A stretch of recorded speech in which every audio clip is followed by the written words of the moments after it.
There we go. Okay, here, I got tether in view. All right. You can leave me for a second if you want to. Okay. We might just have to wait till we get to bottom to put our view. I think so. Let's do a more comprehensive one at bottom. It looks okay though for right now, what I can see. Yeah, I could agree. So I'll come back up to you. And I have you at 55, so I'll go back up to 45. Here's 45. Go to 45. All right, let's center on like 285. Okay. And we'll come down at that angle. That should be about slope. And then you can kill my fog lights if you want. Oh, sorry about that. No, you're good. I was using them for the tether look. Yeah, no, absolutely perfect. All right, I'll push forward a little bit and... Yeah, I'll come down just slightly until you're ready. Yep. All right, I'll start to come down. Let's go look at tether.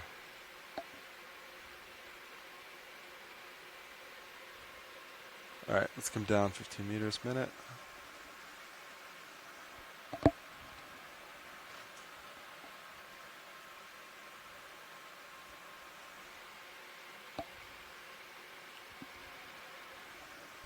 Slowing down a sec. Thanks. Trying to catch up. Going 15 meters. As I get closer to you, we'll watch and see if a loop forms. Yeah.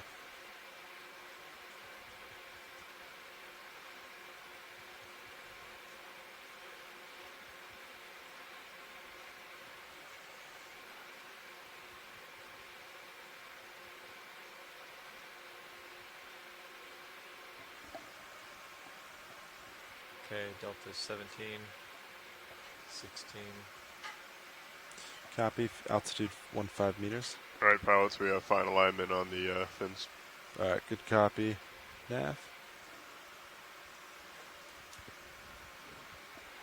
No loops are forming right off the bat, so that's a good sign.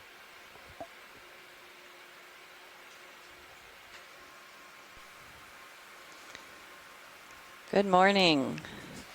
We are broadcasting live from the Okeanos Explorer, the NOAA exploration vessel. And yesterday I was seeing an uplink. And we are located about Yeah, 190 miles east of Charleston, South Carolina, off the southeast U.S. continental. Well, we're on the southeast continental margin off the coast of South Carolina. We are about to set down on the seafloor at a depth of 1,100 meters. It's taking me a little while to get going this morning. We actually might be closer to 1,000 meters. Just approaching that now. Yep, and we're very happy to see, or I'm very happy to see some rocks covered with sediments. And don't forget, yeah, it's been a few days since we've seen rocks. Our last few dives have been on coral mount features further east and west and south of where we are now. Is around the fantail, not we were planning to dive on some more features that might have been similar to that, but we keep getting pushed away by the Gulf Stream. Excellent, thank you so very we chose much, this Scarp feature further off the coast. Yes, excuse me. So the current bailout that we're thinking is a similar Scarp feature runs a long way south of here. And so this is an interesting site to see what this Scarp has to offer as far as habitat for corals and sponges, as well as geology. So hopefully we'll see a lot of everything today. Turn a little bit off of you? Absolutely, you can go for it. Yeah, we're going to ascend a Scarp face that has various slopes assigned to it from our multi-beam sonar mapping that we conducted earlier in the cruise and last night. This is a very long feature with, we are expecting to see potentially nearly vertical walls in places, but overall the slope is over 40 degrees and we'll be ascending over 100 meters in this dive. So we hope to see lots of different rock exposures. It looks healthy right now, but we definitely need to keep an eye on it. Cutthroat eel that we're looking at is me and Lars are both here. So looking at the seabed here, which you can see the rocks, but they're also heavily cemented with the fine-grained sediments that settle down from the water column. So this kind of habitat isn't very conducive for the corals and sponges because they need something nice and solid on which to attach. You can see a couple in the distance in the upper right, meters, Sirius at 50. but not the abundant, dense communities that we might see had these sediments been absent from the scene.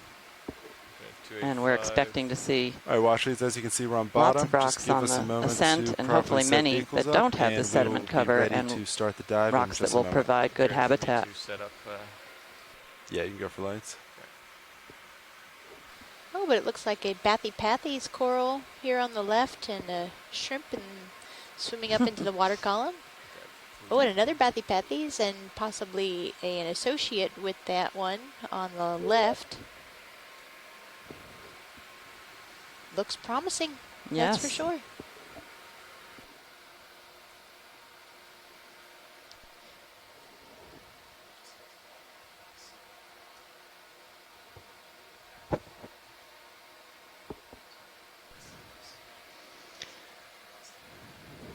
So one of our objectives is to be able to collect a rock at the base of this feature that we'll be climbing, and then hopefully one near the top if the rocks allow, because it's not always so easy to find one that fits in our basket and that is loose. Sometimes they look loose, but they're not. So once we get the ROV ready to roll, then we'll see if we can get a rock sample and be on our way up. And maybe check out that Bathypathes with the, looks like a chirostylid squat lobster on top. Unless the Synaphobranchid eats it first.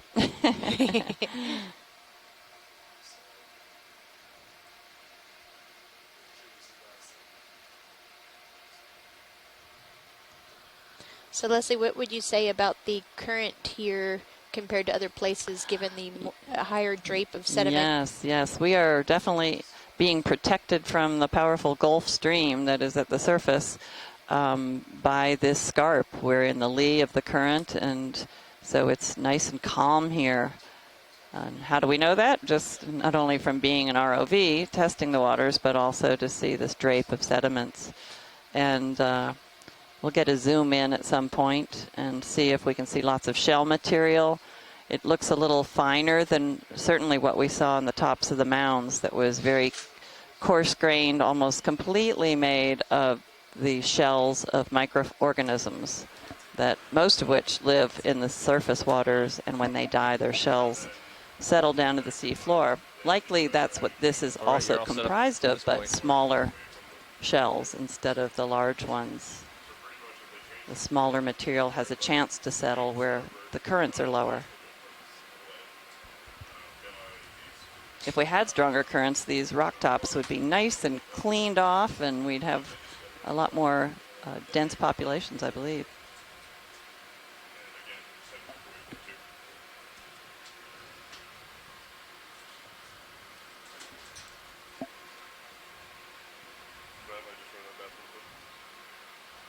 So pilot, I think, will the pilot brief you on everything? Yeah. What we need to Oh, watch? really? We need to watch that tether. Yeah, that's what I heard. Okay. Yeah, but fiber levels, there's no indication that there's any. Yeah, anything it all wrong, looks good. Visually looks good as well, from what we can see. Yeah, go ahead, watch lead. But we'll have to keep an eye on it.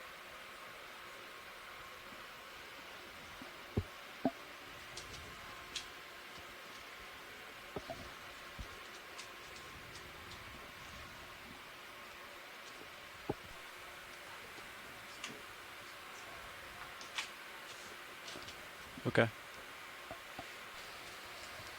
So we see our first golden crab we're gonna under get this a coral real ledge quick. This black coral. in the distance, and we're going to check out this Bathypathes with the chirostylid squat lobster on the top. And then co-pilot, is Sirius moving south at all? Or Come in. lateral with lay-by? You can come in video. Hard And to if this is tell. your first dive with us, you'll see our not enough to 10 be centimeter measuring obvious, devices, two probably. laser beams. Give us a sense of scale. And I think that that's a Gastroptychus on top of this Bathypathes black coral. And see how his bottom is tucked underneath. And you said that those are the last 2 legs modified? Yeah, so they're decapod crustaceans, so they'll have 5 pairs of legs, but you'll only see 4 pair, and the last set is modified and tucked underneath. So these are relatives of hermit crabs, and all of that group, the Anomurans, have that last pair of legs modified. And these chirostylids are often found on black corals. But we've seen a lot of bathypathes without an associated Anomuran this cruise also.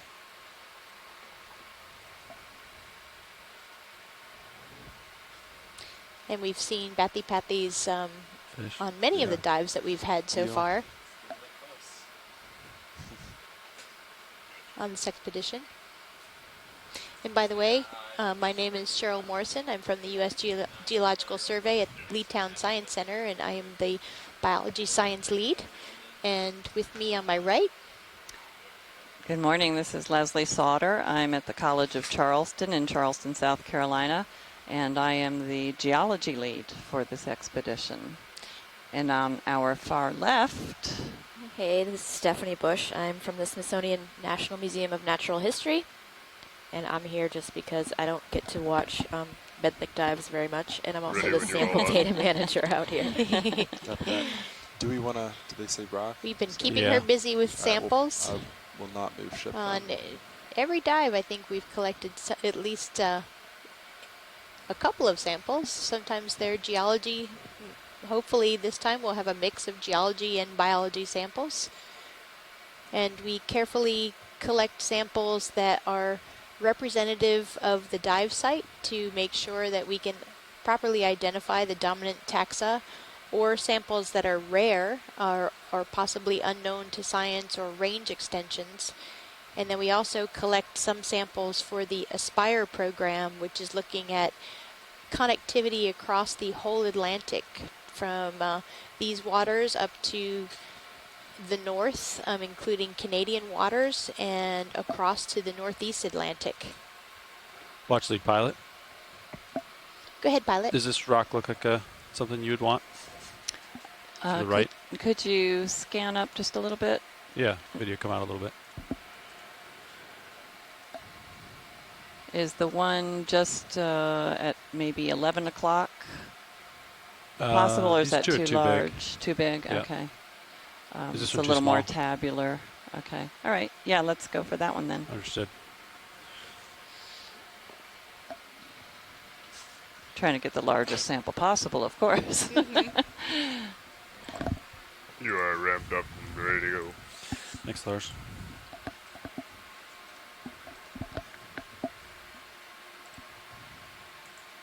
So the rocks that we have brought up to date, all of them have been sedimentary in nature. If you watched any of the Pacific dives, most of the rocks were likely volcanic in nature and origin. But these rocks are clearly part of sediment layers that have been buried, long buried, and if it doesn't fall apart, we would call it lithified, meaning that the grains are cemented together. Many of the rocks, however, that we have encountered when we tried to collect them, they were very friable, meaning they just crumbled. And some of them we've still been able to collect, and they do indeed fall apart. But we've been able to get a glimpse, at least, what the sediments through time have been. If this is a nice solid rock, it'll be sent to Oregon State University to the archives, and they will produce what we call thin sections, which are, as the name implies, extremely thin sections of the rocks on slides, so that we can have light transmit through them. And using polarized light, we use those thin sections to identify the mineral material in the rock itself. Different minerals have characteristic optical properties. Copy that.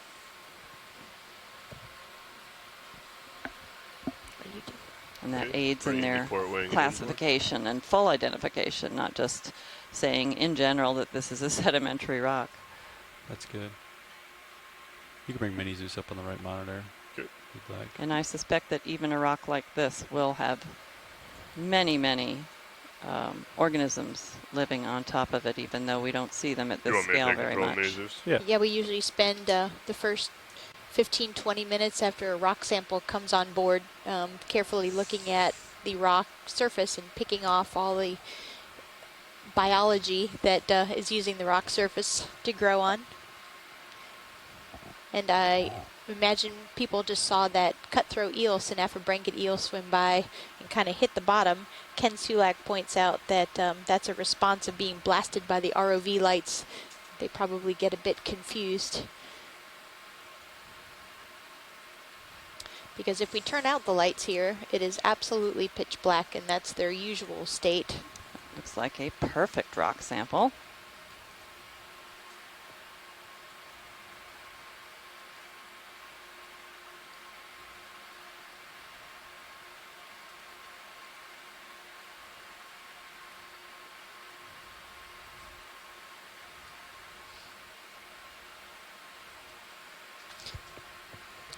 I think she did. Actually, yeah, I'll close it. And that looked easy, didn't it? Yeah. Let's hope all the collections go that well. Yes. Now these pilots are very skilled at making all of this work look easy, despite the fact that they are more than 1,000 meters Wings coming up. above the seafloor. Sounds good. So we have our first collection of the day. Nice. If we could take a quick zoom of that fish rat tail that's just a little bit above the camera, that would be wonderful. Okay, go for rat tail right after this. Switching back to Sirius' view. Sounds good. And Ken Sulak pointed out that he's seen ophidioids in the area hanging out, possibly Wow. Decroleni. Lots Wow, of fish look here. at all of them. It's great habitat with all these overhanging ledges. Your HP We is saw a disabled. lot of these cutthroat eels in Lars. the coral rubble and within the dead skeletal framework of the old coral on the mounds too. So very adapted to Video, zoom living in a well. variety of environments. Try to get the head of this one.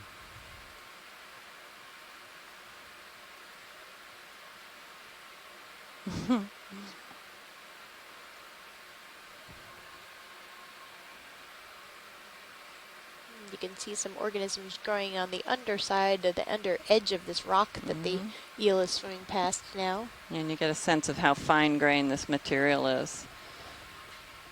We would characterize this as mud. Believe it or not, that's a marine geology sedimentological term.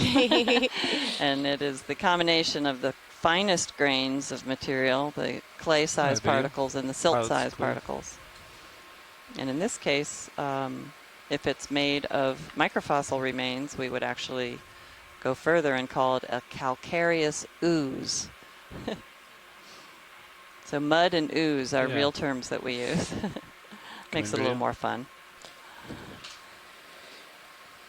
And here's a Chaseon golden crab. All right, pilots. And more of Maybe that coming up. blue Put in sponge that a we've been seeing. Small move. Oh, is that two of them? Yeah, you can put a small move in. Yeah, it Oh, almost. great. I I'll think just there's that. two of them there. Sirius he's- looking They might be 280. mating. She is holding 20 on, or meters he for is everyone's holding on. half. Copy that. Great. Yeah, we might have interrupted. It's the honeymoon suite. Look at that. No wonder they weren't moving.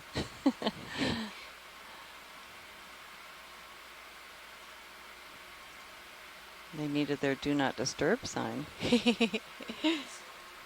Go ahead, Nav. Okay, ready for ship move? Okay, I am. All right, 20 meters at 280 All right, degrees. video. Decimal Pilot's 2 clear when knots. video's clear. That's 20 meters, bearing 280, speed decimal 2. Good copy.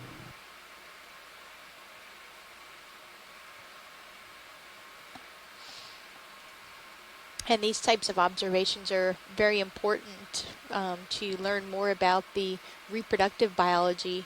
And this is a commercially important species. The golden crab has a fishery that's ROV nav. much Rich, more moving to shoot. inland and shallow than this, but it's important to note where these crabs are and how they use different types of habitat, take a and zoom. definitely about their their reproductive biology, when they might be mating, where, and what kind of habitats they use. And it looks like we have a sea star on the right and a black coral on the left.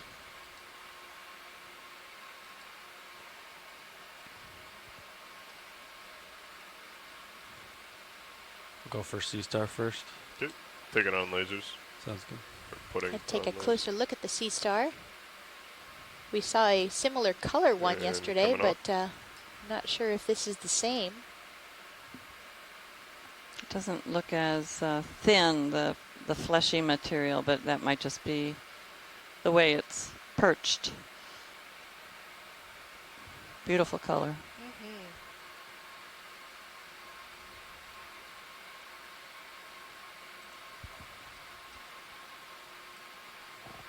So it's interesting that we saw it yesterday on a coral mound, and we see it here, but we have not seen it on any previous dive. We saw several yesterday, or at least of this variety. It may not be the same species.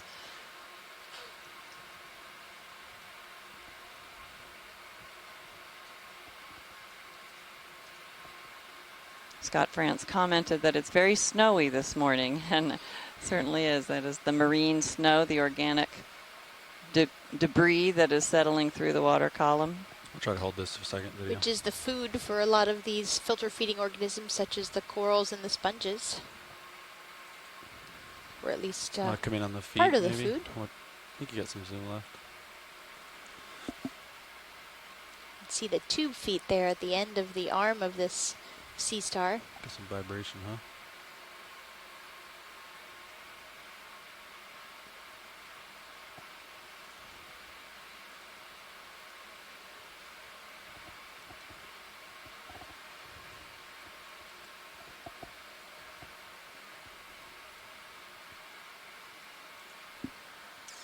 Okay, pilot's clear, when video's clear.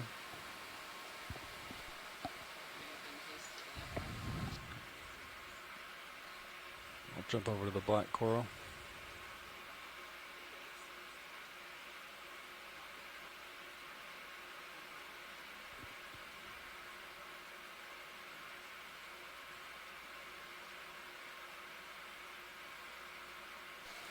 And here we have a Perianthropathes.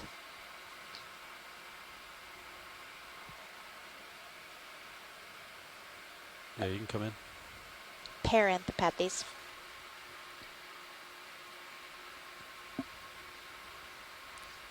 And it might be close to the species Hirundelle. Hirundelle. And these have had associate crabs in their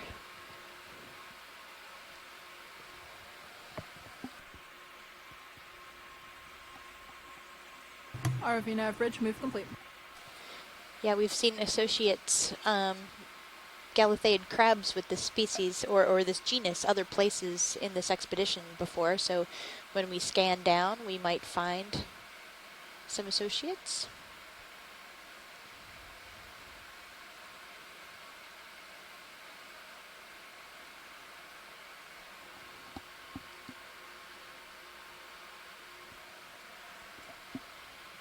That might be one. Copy that video. Beautiful view of the whole colony. Oh, there's a hermit crab.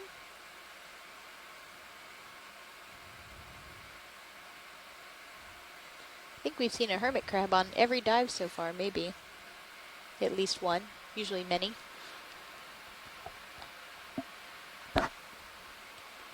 Okay, video, is there a different view of this species you needed, or the specimen? Looks good, pilot, thanks. Understood. All right.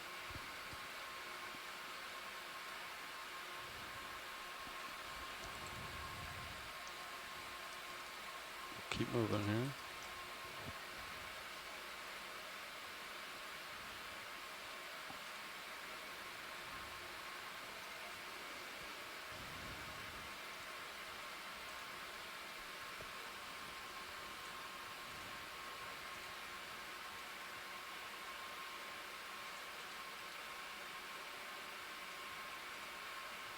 We have another octocoral coming up here, center screen, and a sponge.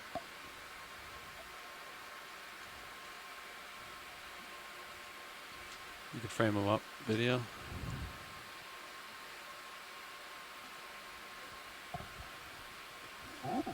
Watch, see, did you need a closer look of either of these or not? Sure, that'd be great. Thank you. Okay, video come in. We're going to get a closer look at each of these. Ended. Permission to put another one. Same thing, Yeah. 20 meters. Yeah. 280. Looks like another hermit crab associate Great. on the right side. Not sure if this is Plumarella.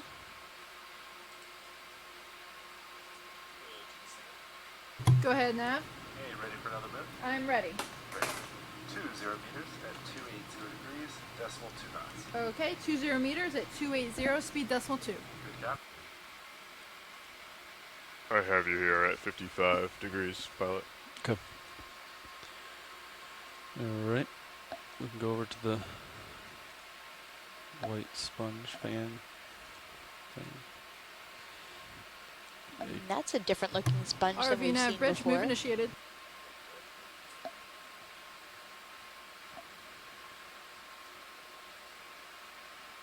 Wow. Swiss cheese sponge.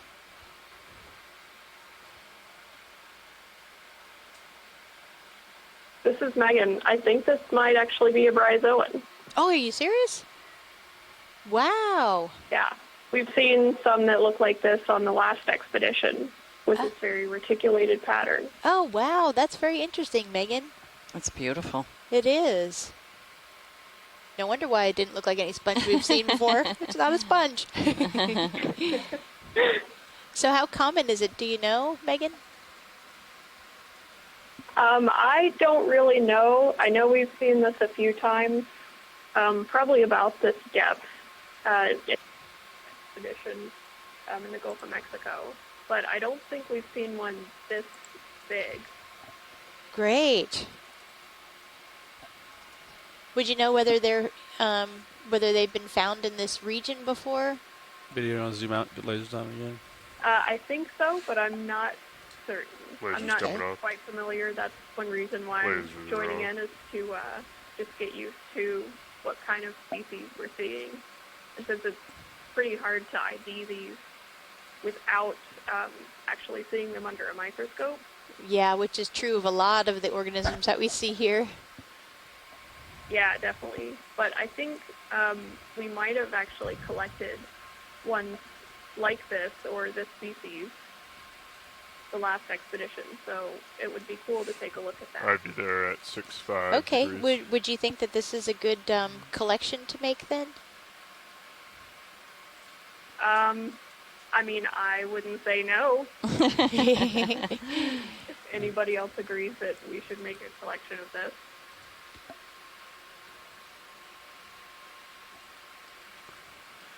Video, you can come wide.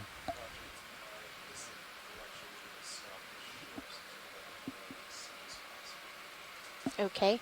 Any nays about making a collection here? We'll need to let the ship know pretty quickly if we want to collect this.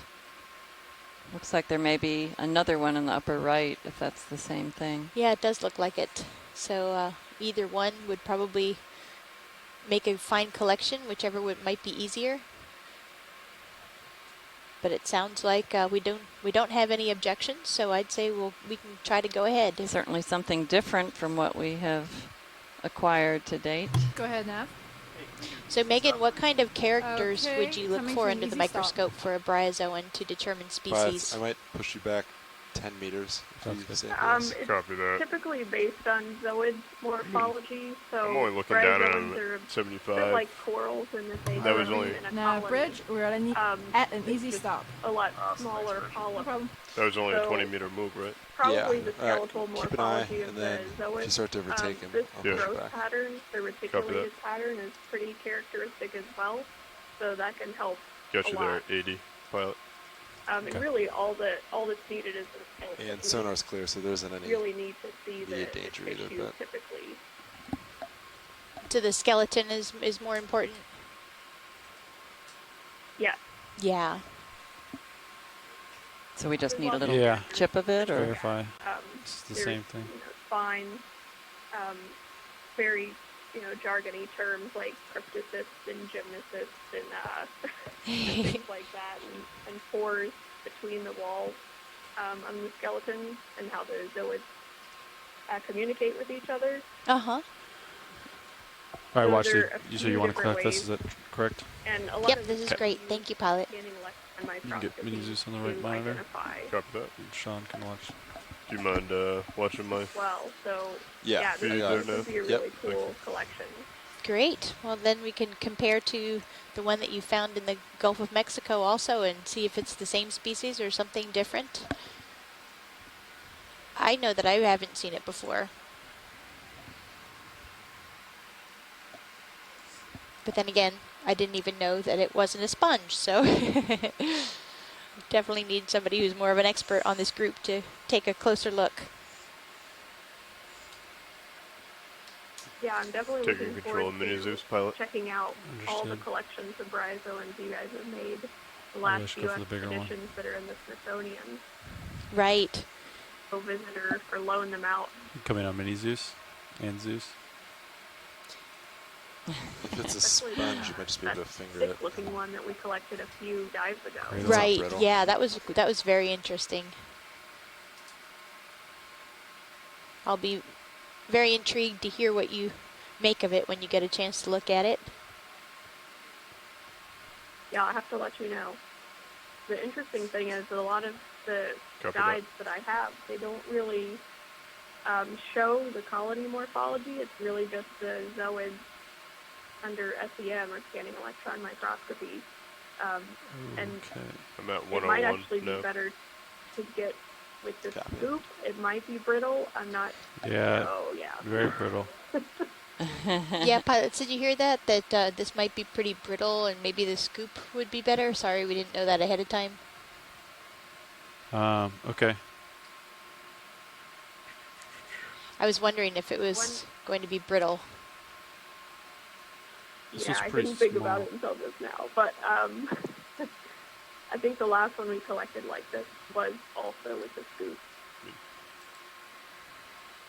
If you could get the scoop underneath it and just lift it up, But do you one think it interesting would thing that break I've it into the scoop? noticed on these Very dives possible. is in the high Yeah, it might just current fall in. locations, there weren't very many bryozoans. Or if It looks there like were, the base is up there on the they were northwest part of the it. branching Yeah. kind, which can move Starboard wing. when there's a lot of movement Right. of the water. Oh, right. But this You bring kind starboard is wing more upward? brittle, Yeah, inboard sort it? yeah. of has There it is. a set shape and can't really move much. And I think that goes to show that there's not much water movement here. Yeah. I can, I did bump that rock a second ago and it was pretty fixed to the ground, but I can give it a second I think try. it's just one giant. We're just testing to see whether the rock might be loose enough to pick up the rock and not have to crush Yeah. the No, she's in there good. bryozoan in the manipulator here. Yeah, it is firmly planted to the ground. So Okay, that won't work. So going for the scoop. Do you want me to come a little bit And further Iris inboard pointed there? out that these are No, difficult it to should be collect intact also because they're so delicate. So we'll see what we can do. But even if it comes up broken, we know what it looks like. We've got some great stills, so just looking at the zooid morphology, we already know what the colony looks like. Okay, so you can fill in the gaps and look at those finer details, even if it's fragmented a bit. Yeah, definitely. You gotta take the starboard wing and put it outboard. yeah. Thanks. Megan, can you tell us a little bit about your position at the North Carolina Museum of Natural Sciences? Yeah, so I just started recently as the collections manager for non-molluscan invertebrates, which is kind of a mouthful. So I do a lot of things, curate the collection, so make sure that the preservatives are refilled and are new. We have a couple of interns as well, or a few interns. One of them standing right behind me. Well, I'm glad you all are with us today. And what else do I do?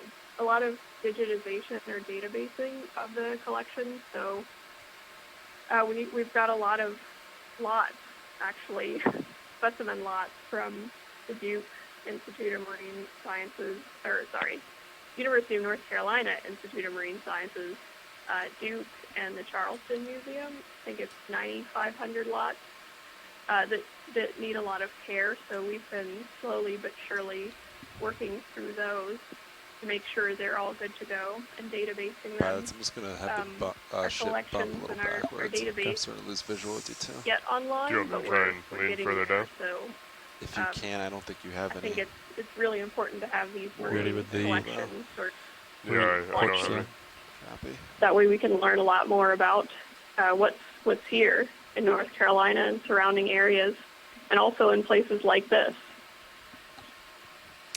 So very true. That's great. Coming out of Easy's partial? Is look at associates. So I've been taking jars that are of, sponges or hydroids or other sort of things, and going into the jar and seeing what else is in there that's not just the major specimen.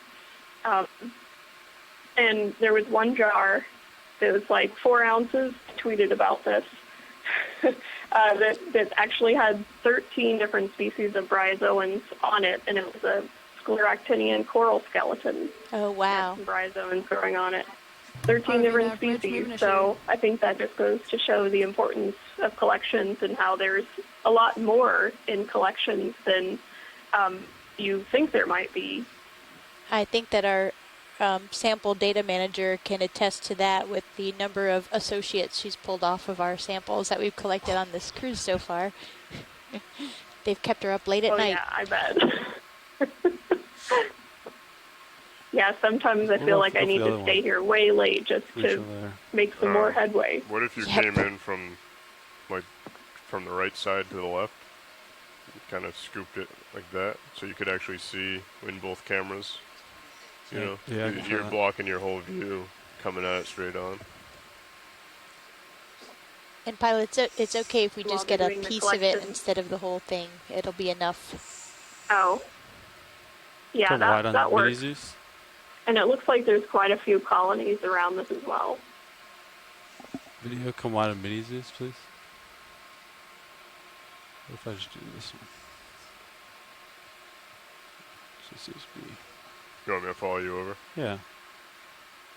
And another thing I'll say while we're waiting on this collection is that one thing we're attempting to do is just get the word out about how much stuff we have in our collections here at the North Carolina Museum of Natural Sciences, especially in the non-molluscan invertebrate collection, that even though it's not online and not searchable, if you need something, just contact me and we can figure something out. We probably have it. Great. Museums are so important for the taxonomy of all these organisms. It takes a lot of work to curate everything and figure out what you have and make it available to others.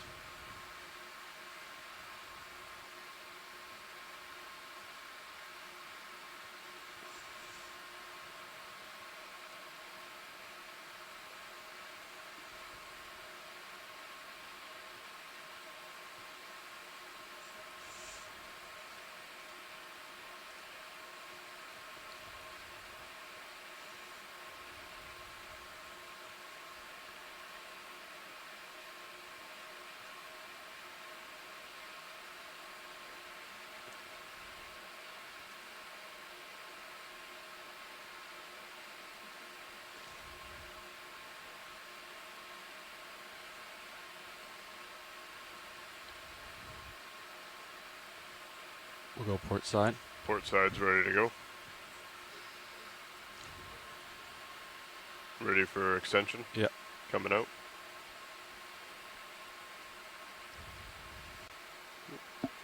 We're going to be pushed back a little bit. Mini Zeus down. Coming down.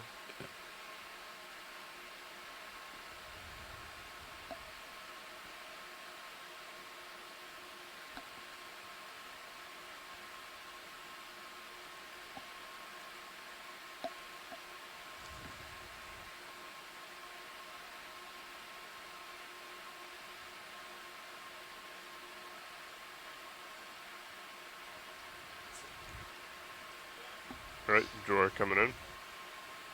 That was very brittle. Yeah, great job, pilots.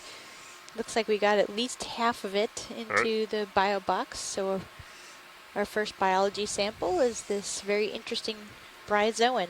You want to bring the starboard wing inboard? And Megan, those coming leftover colonies that broke off, they'll still survive, won't they? They're still able to capture food and do their daily routine. They're just in a different location. Is that correct? Yeah, they should be fine. And John Reed pointed out that he collected a similar species with the Johnson sea link in 2002 on the Stetson Banks at 715 meters. And it was tentatively identified as membranifera, sorry. Does that ring a bell, Megan? Membranifera? Yeah, it does. I don't think it grows like that, though. Starboard wing coming upboard. I'm looking in a guidebook of Floridian bryozoans right now, and there's one that grows with this morphology that's called Thanks. If you could, at this point, drive forward and get back in a serious view. I don't know if that's this. Again, I'd have to look at the zoid morphology, but it's possible. Yes, membranifera grows in sort of a flat, sheet-like encrusting growth pattern, and typically, at least the one I'm more familiar with, is on kelp or sometimes encrusting directly on rocks, but typically it doesn't grow outwards or in that reticulated pattern. Okay. And it's much flatter and less calcified than this one seems to be. Huh. There you go. I see you. Hi guys, this is John. I still Hi, John. have How are you? What we have, I have a picture of it. The one we collected in 2002 with the submersible looks just like this one. It was like fan shaped, and it looks like it looks identical from visually, without a microscope. So after we collected it, it's in our museum, but no specialist had looked at it. So it might be interesting to compare the two. Yeah, that might be something that Megan wants to request. 700 meters. Okay, and now we are just shy of 1,000 meters, so a bit deeper. Yeah, it'd be interesting to look because I'm sure there's so many things in collections that are misidentified or identified to what, was generally thought of in the past, but have different names now, so who knows? Yeah.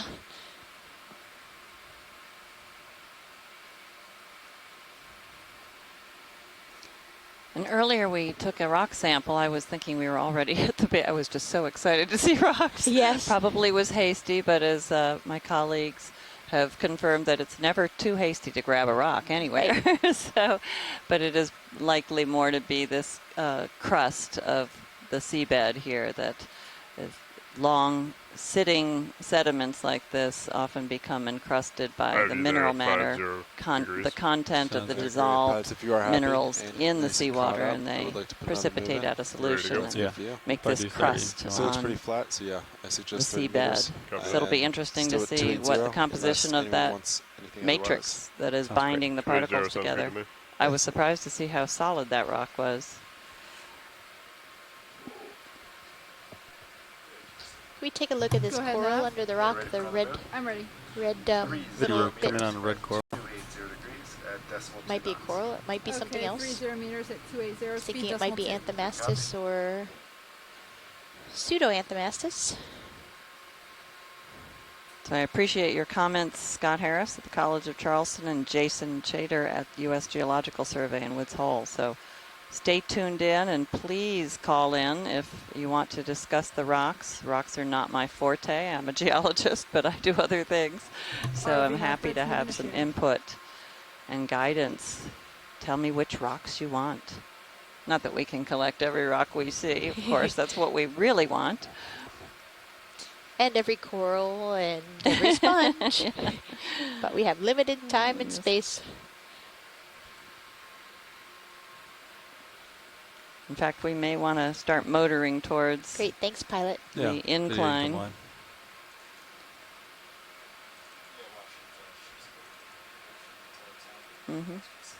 Okay. All right, great, thank you. Great, thanks, pilots. And we're at a water depth of just about 1,000 meters. And we're moving toward the base of an ascent. I don't want to say a cliff because we don't know what the angle of the wall will be. We know that in places it'll be over 40 degrees. And we're hoping to find some vertical portions to that wall. And it's about 100 meters of relief from where we are now to its top.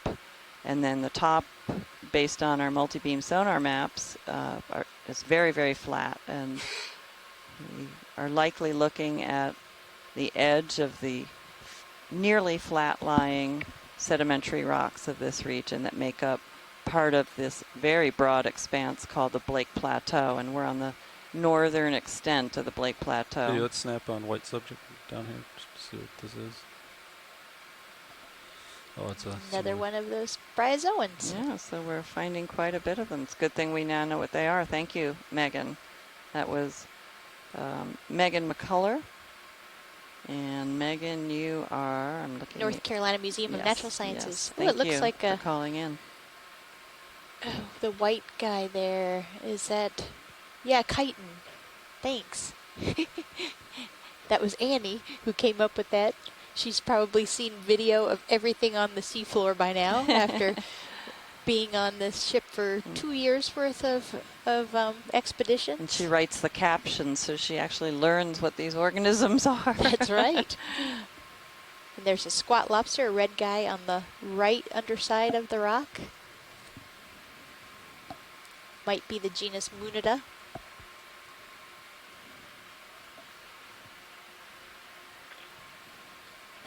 I don't see too many chitins down here. That's interesting. We've got a shrimp on the sediment surface to the right of the rock.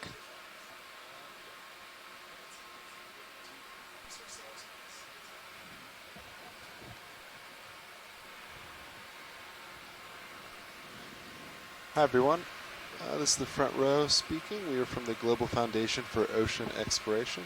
We're in charge of the ROVs. Not only do we build them, but we also maintain and operate them.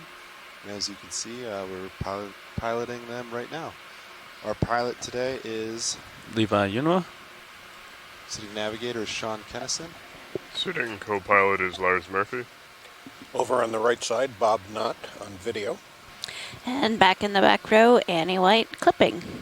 And we're all with the Global Foundation for Ocean Exploration. Thanks, guys. And lady.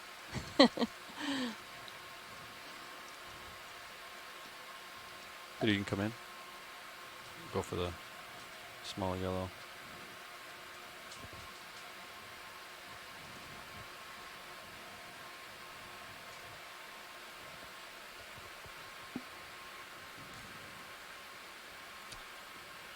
And looks like we have an octocoral here. Small yellow octocoral.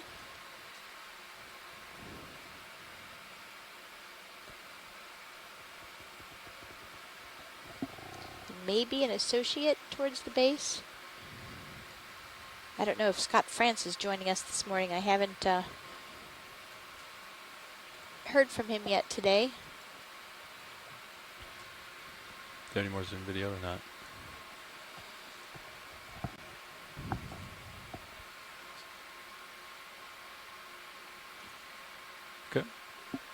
Sounds good. Keep moving forward.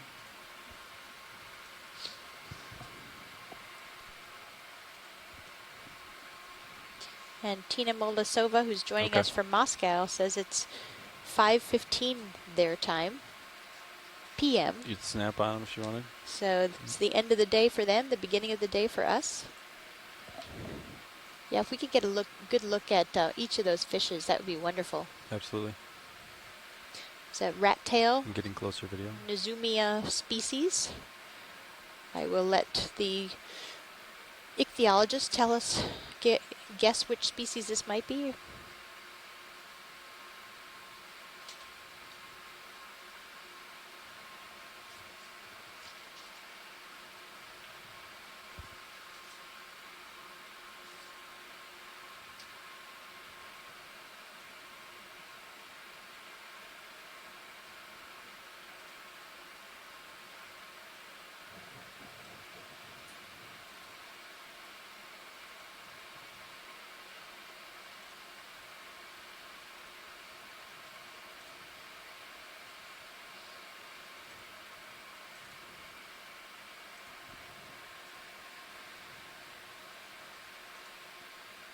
And this is one that I am not familiar with at all, this fish.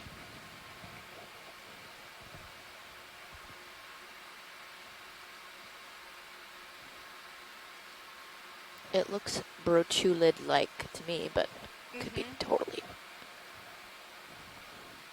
With the chin barbels and the sort of stumpy face.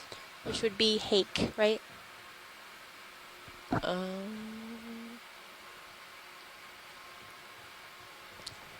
Not as far as I know, but okay. I don't know either.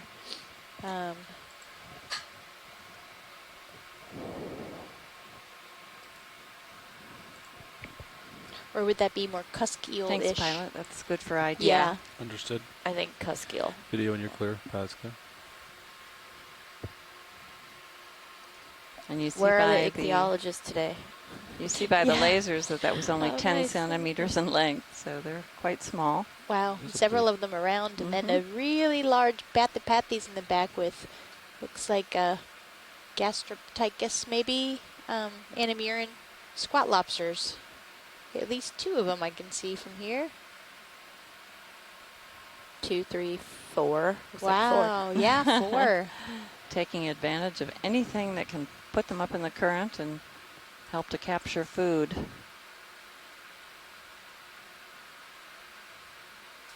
It's beautiful. Lasers are off. That is gorgeous. I don't think we've seen one so decorated. Or so large. Or so, yes. Yeah, this is biggest really one big. I think I've seen. Yep. And so it looks like it's just growing right out of the sediment, but I imagine that there's probably a little rock. Yeah, well, plenty of that surface underneath. Crust is probably just beneath. This is quite a thick drape of the sediment here.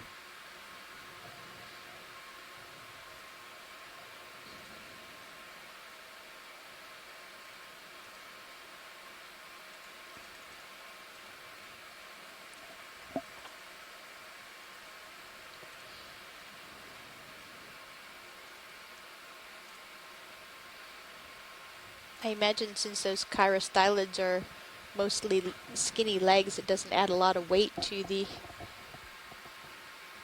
Although it's fallen over, kind of. Yeah. I'd be there at 0 degrees. Copy that. Keep moving here. Oh, and Tina points out that this might be Telepathes instead of Bathypathes, but we don't know how to tell them apart. And especially without a sample, but that's way too big of a coral to try to take a sample of. I think we'd destroy it.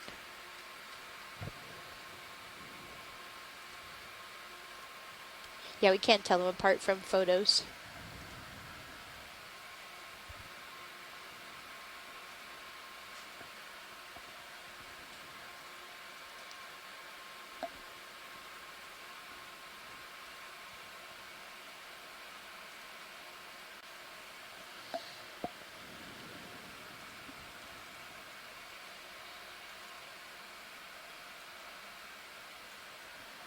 We have another octocoral coming up here.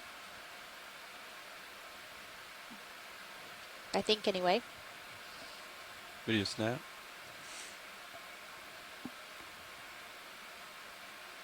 Or is this a sponge? Yeah, I think you're right. I think it is a sponge. Like a clay horizon. Yeah, so it might be carnivorous sponge. One of the carnivorous sponges.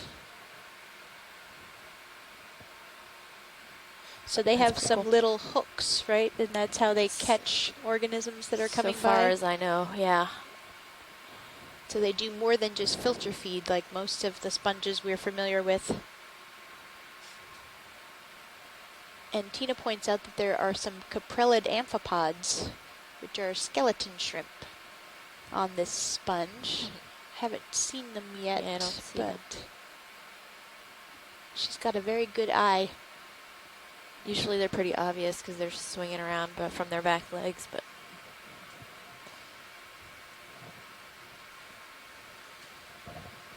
Let me get closer video.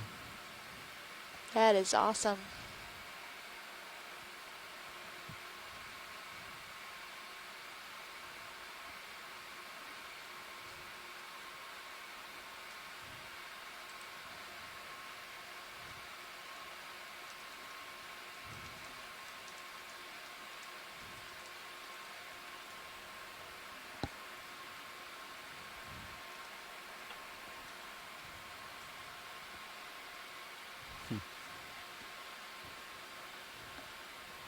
Looks like a Christmas tree with ornaments on it or something. Yeah, it does look like a Christmas tree with ornaments. Oh, it's got quite a bit going on. All right, video, is there a different shot you wanted with the specimen?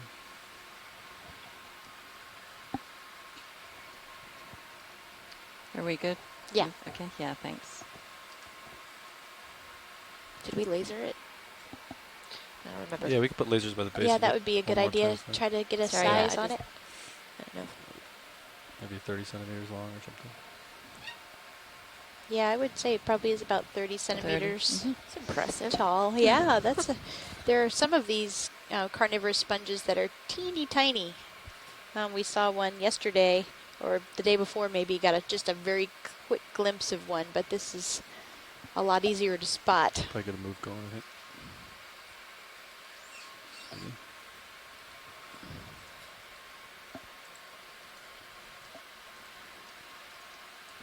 What's the average pace today, Sean? What's the average pace we need to do? Stand by and figure that out. I have you at 60 meters. So we're traversing across a flatter plain here with some rocks and some, looks like more ship settled though, bathy-pathies. so I can put another 30 meters in. If you guys are ready? Yeah. We're still at about 1,000 meters depth, water depth. And Go ahead, it Nav. looks like another black coral here. I'm ready.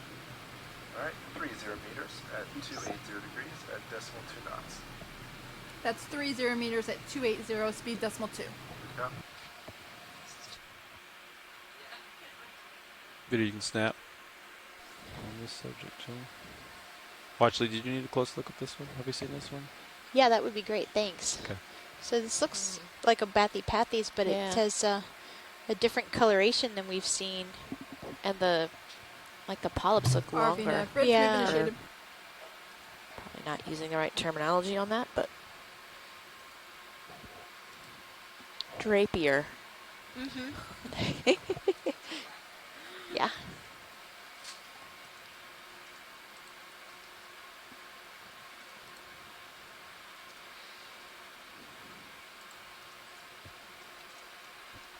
Coming on the base video.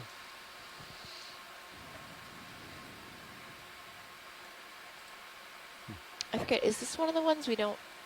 Oh no, the last one we saw had a bunch of the crabs on it. These smaller ones I don't remember seeing many associates on. Yeah. I don't see anything on this one yet, at least. No. Is that dark worm-looking thing? Is that part of the skeleton, or is that a... Oh. See that? Oh, yeah, you're right. There's a worm looks like it's just right along the main skeleton. Yeah, that's why the skeleton looks more purple. Tim Shank was pointing out that the skeleton looked thickened and purple. It looks like that might be a polychaete worm of some type. I don't know if unicids are associates of these. I don't know if Tim has ever seen anything like that. As I'm saying, we don't see associates. The pilot's like, oh yeah, there's a worm. The pilots are so good at this. Better at spotting things. It's so well camouflaged. It just looks like the skeleton. It really does look like the skeleton. That's. But need to maintain about 0.06, which should be an issue.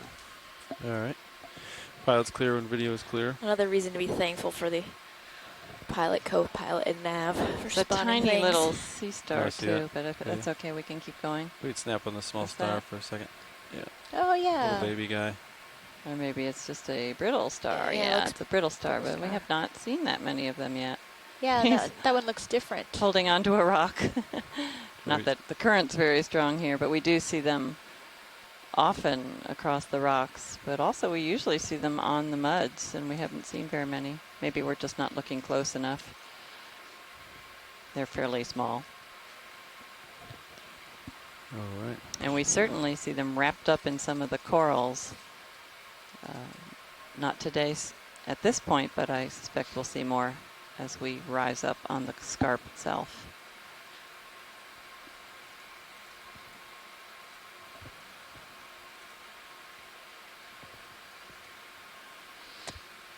And Tim Schenk from Woods Hole Oceanographic said that he hasn't seen a polychaete quite as long or large on a Bathypathes before, so very interesting observation, and I wouldn't have even seen it without a closer zoom. I just figured it was the skeleton. So good eye pilots and good eye Tim.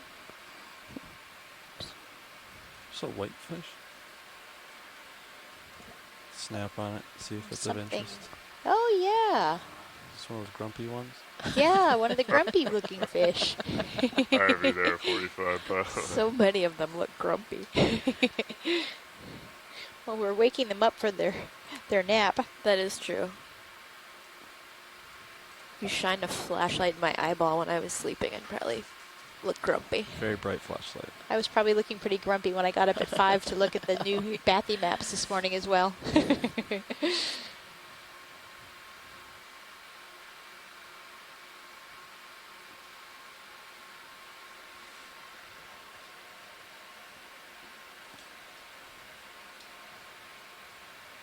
Looks like he's got like a little bit of a sediment coat. That's what settled. I was thinking. Were you thinking the same thing? Yeah, maybe he's been sitting there so long he's been there getting sedimented. He's going to become a rock over time.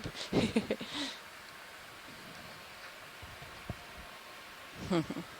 got any more zoom video?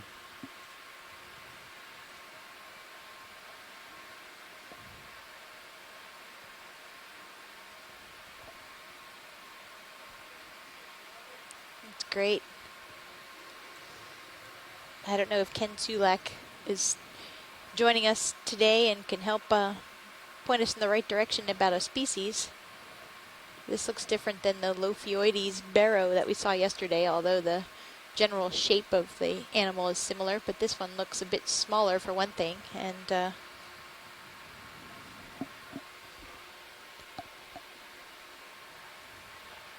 you can see another squat lobster on the rock to the lower left of the fish. All right, we'll keep moving. I love that look of like just the two big arms hanging down out of the burrow in the rock. Yeah, I could turn lasers back on for a second.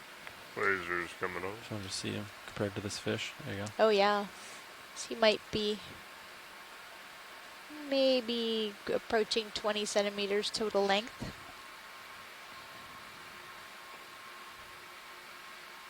All right.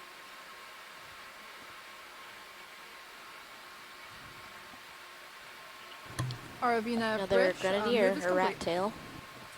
That one looks a little bit bigger, maybe. I was actually thinking a lot of them seem, it's probably just the species here compared to what I'm used to. A lot of them look small or like juveniles to me, but maybe it's just a small species. I think that the Nezumia are generally quite small. Oh, okay. And that's one of the common ones you've been seeing, right?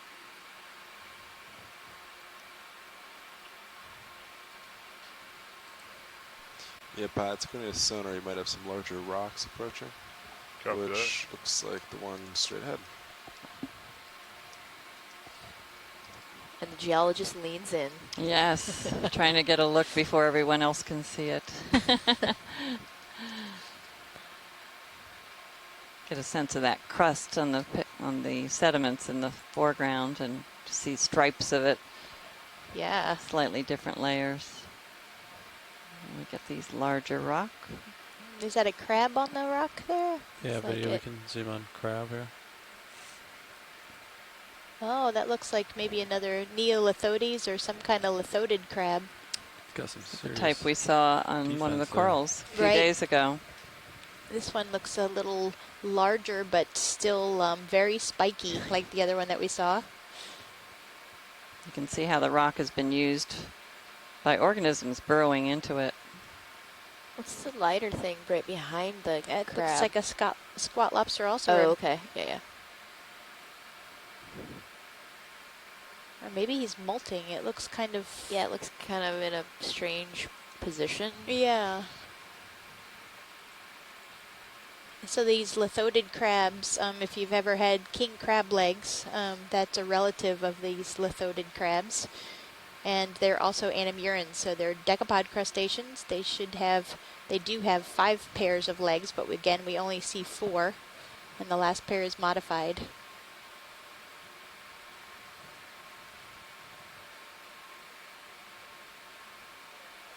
Lots of those hydroids along the rock.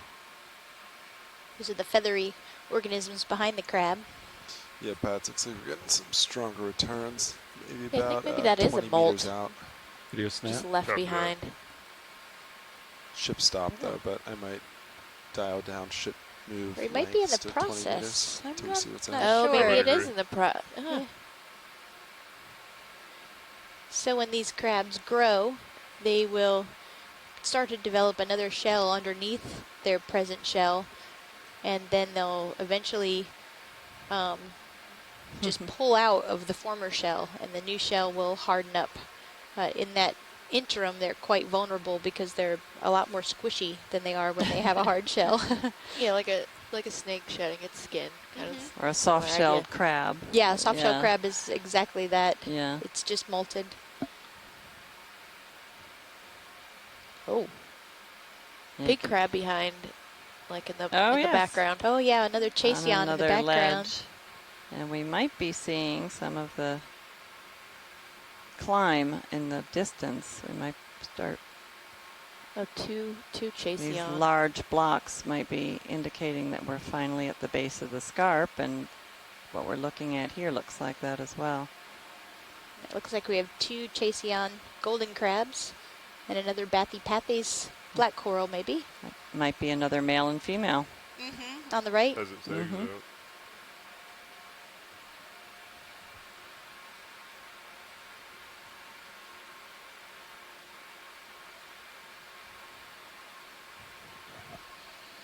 These big boulders relative to all the ready little for stuff we've 20 seen meters? in terms of the rocks Copy are that. probably Great. Oh, Keep he's having a saying this is- meal. I was wondering what the heading. bright white was. these Looks like rocks have he been might have- detached. He might have found a Molt of another crab. molt, or maybe even just The soft-shelled crab. Yeah, taken a yeah, crab. make more sense. Oops. Stab a branchial right into him. Maybe he'll have 2 meals here. Interspecies interaction. I'm ready. And that's a little bit of cannibalism happening right there. You Crab think eating. so? It looks like a. Doesn't look like the same species. Oh, looks no, like. no, Yeah. but crab eating crab. Oh, yeah. Looks that- like more like a the Lithodid. lithodid. Yeah. Yeah. I was suggesting the other crab to the left was the female, significantly smaller. I'm not sure if Or if that's you're the not case moving with a ship. these or whether it's reversed. In some crustaceans, That's the bigger true, one yeah. is the female. Yeah, I was trying to look that up because we captured 2 on Come the in. Charleston Bump expedition. Might be able to And, tell on this one because they were in the that one process does of look like a mating. female because the underside is really wide. Yep. Mhm. Yeah, the abdomen of females are wide, and the males have a very thin abdomen, which is the part that's tucked up underneath.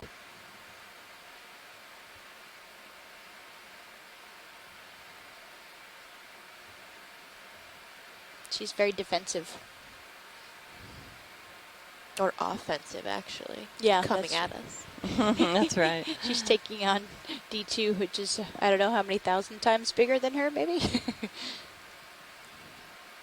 Can see some gooseneck barnacles on her carapace and legs.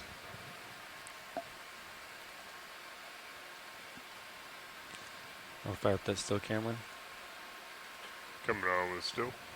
And still is coming on.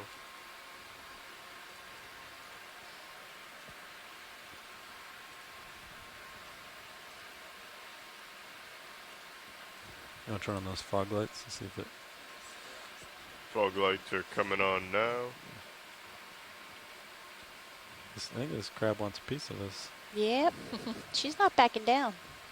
It's because the other crab stole the meal, and this one's like... I suspect she knows she's going to get part of that meal. Or she'll make sure of it. Oh, you You have can see another the little arms crab. of another little squat lobster in the burrow right behind her. All right.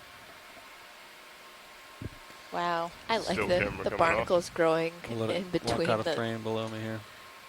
sections of the leg are really cool. I guess this means that she hasn't molted in a long time. I would because guess the that is the barnacles case. would be shed with that carapace and skeleton, external skeleton. Which seems like a potentially bad place to settle. Right. I guess it's good for a while. let You this get guy to go. get transported around. Fog lights coming off. All right. There's the And squat squat lobster. lobster.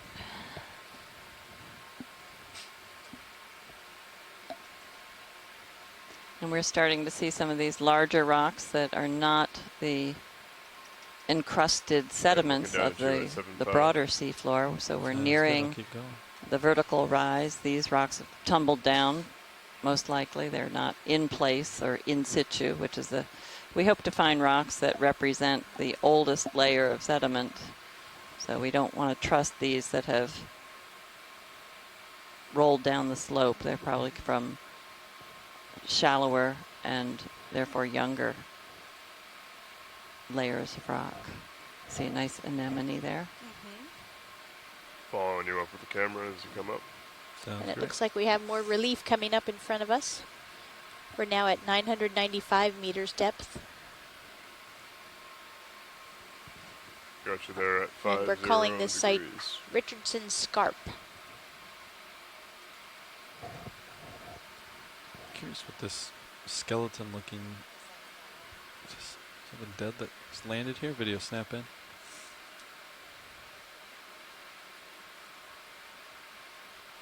Remains of something. Oh, it's a not fishing net That or makes sense.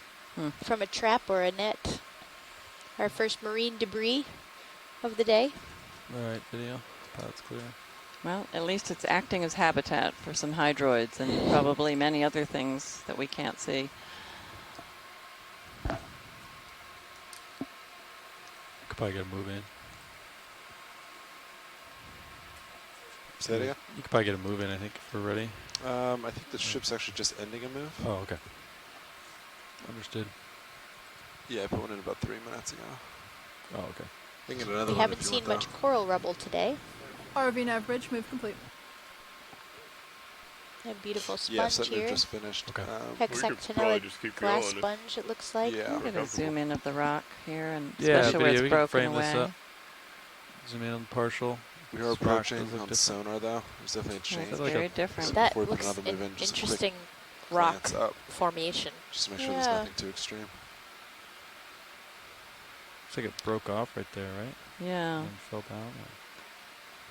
that might be. And underneath it, you can see where worms have burrowed in that underlying layer, too. And this Journey. almost looks like it's been affected by strong currents, making undulating rock bed. It's very smooth. Could you come out a little bit? Yeah. Scott Harris noticed the layering, what we call laminae, the very finely parallel markings. Another squat lobster on top left. Definitely been shaped by current flow when it was being formed, when the sediments were being deposited. That's interesting. And could we put the laser on, please, so we can get a sense? That might be the Afrocallistes sponge there. Here's lasers on that geology here. Just have a fish or an eel back there. Yeah. We might be able to grab that little piece and put it in the same box. Yeah, that seems like a good target. Did you want to sample? Yeah, pilot, this? if we can just grab that piece that's fallen off. It definitely looks like part of the substrate.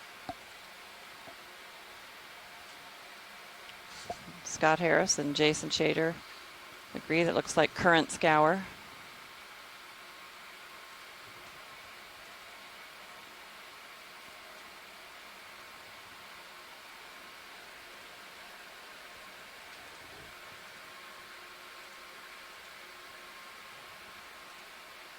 Yeah, that rock is bigger than I thought when we first looked at it.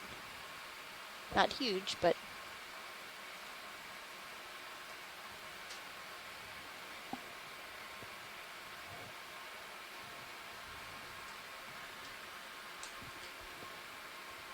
Got hydraulics up.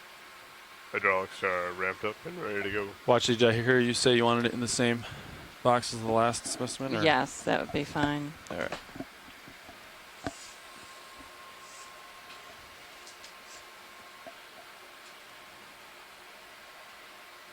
Gonna go ahead and take over Mini Zeus and put him on my screen. Yeah. Thanks. And you can see from the underlying rock that is well back in the cave-like overhang area, that is highly bored by organisms, whereas this is a little more solid and is not conducive for burrowing. Weighing inboard. The organisms that burrow into these rocks are able to use their digestive juices to help dissolve the mineral matter that is gluing the sediments together, and therefore they can dig a hole, but looks like that's not quite as easy to do on these rocks. The ship is moving, correct? The ship stopped about, let's see, 3 minutes ago. All right, I'll hold you there at 90 degrees. So you should be settled, but you might move a little. Scott Harris noticed that it is reminiscent of differential erosion in the Badlands out west. I was thinking something similar. Yeah, you see these rocks. All those national parks out there. Yeah. There it's from wind-blown sediments. Or wind-blown scouring and erosion. Blasting like sandpaper against the softer rocks. Ooh. Might be bigger than you think. It's connected underneath. Yeah, we'll see how big it is. Might be brittle too. I'd be surprised if it's brittle. Okay. Based on just how it's fallen and the other rocks in the area. Or in the view. Looks like a good grabbing point here. Gently squeeze it here.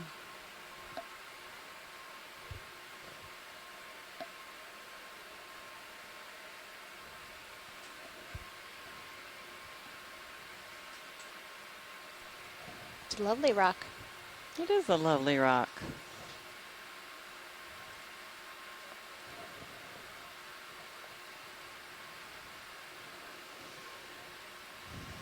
All right, I'll put it in the same box there. Coming down. And Eric Cortez from Temple University said that this rock reminds him of the transition from seamount to coral carbonate cap that they saw on the atolls in the Pacific. What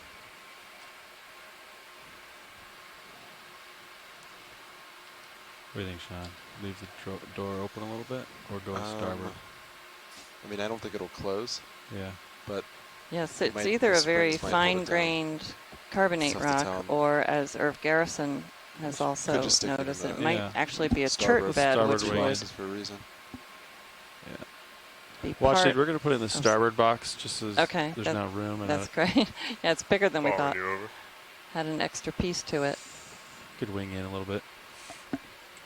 Starboard wing coming inboard. You clear. Be interesting if this were a chert. The chert is siliceous material, silica rich.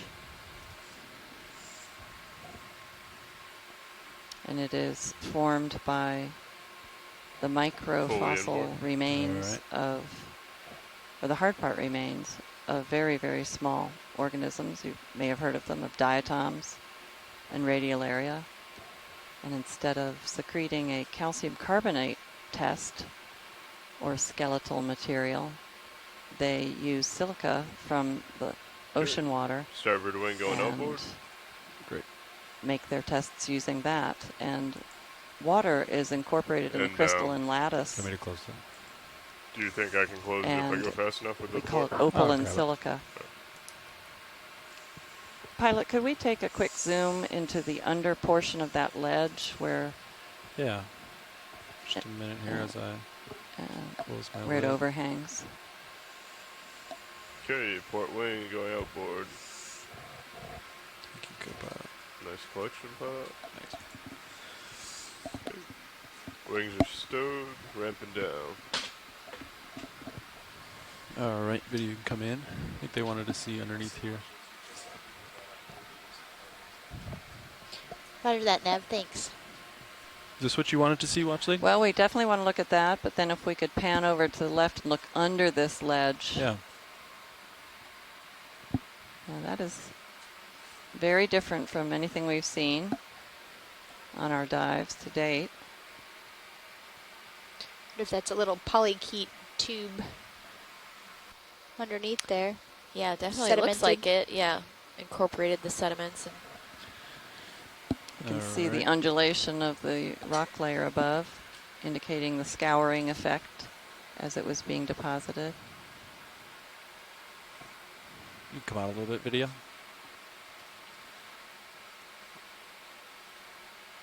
Yeah, where are those tubes? To that area to the left where it's very different. It looks more bored. Yes, so that's likely more of a calcareous sediment. A little jelly. And the matrix of that calcareous material is a little easier for organisms to dissolve to be able to burrow into it.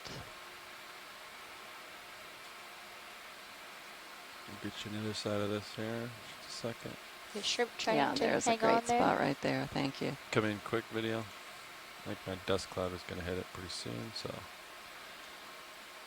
It's like cliff dwellings. You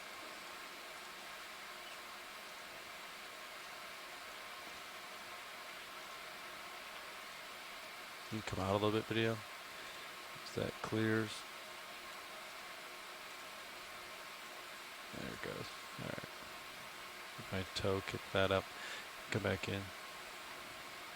The crinoid hanging on the left, hanging from above, and a couple others in below.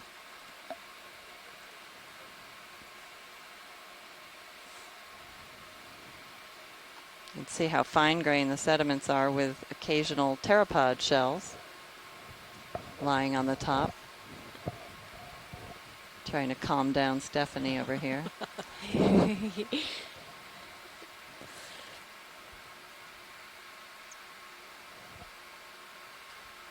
It's hard to see any of the structures that were original to the rock because of all this bioturbation, the burrowing into the rock itself. Great habitat for those organisms. Nice and protected. Wouldn't be surprised if a fish also lived in there. Not in the holes. Video. That's great, thank you. Come wide. Keep moving here. Can we get the lasers on? Just there we go, thanks. Yeah. All right.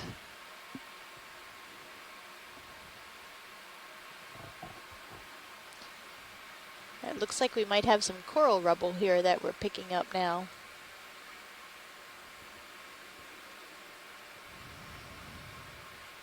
And I wonder if that's another one of these carnivorous sponges in the center. Video snap for a Yeah. Yep, looks like it. The same one. That's more balls on it. Nice.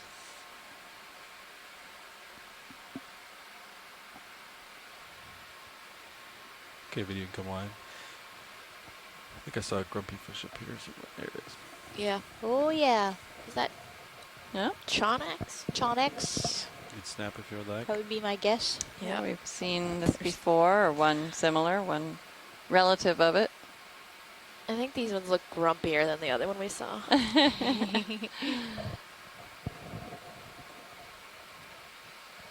This is like the very first one we saw, perhaps. I have no idea what dive that was at this point. Yeah, it was a while ago. Yes, a couple it days was. anyway. You can definitely see the coral rubble that's starting to pick up here now. You can see his modified fins. He actually walks along the seabed with that, with those fins. Very entertaining when they're in motion. Well, if that rock we just picked up is in fact a chert because it's made of different materials, it's a little indicator of climate change, or maybe not climate change. It's different. It's an indicator of differences in the Gulf Stream. Where we see those silica-rich organisms, we typically see them in upwelling environments where nutrient-rich cold waters reach the surface. And those organisms become very abundant in situations of high productivity. And they tend to dominate the seabed sediments because they are plentiful then, and they bury rapidly, and that prevents them from being dissolved. So they typically are an indicator of high productivity in the surface waters when we find them in the sediment and rock record. Otherwise, if it's low productivity, they still exist, but not in such great abundances that they deposit in enough volume to be buried rapidly. That rapid burial removes them from the influences of the seawater that tends to dissolve the silica-rich shell material. The calcareous shell material is more resistant to erosion in shallow waters like this. In the very deep sea, even the calcareous material will dissolve. So when we see layers of siliceous ooze or cherts, which are solidified or lithified siliceous ooze, that tells us that there have been changes in the overlying water, in that we had a period of high productivity.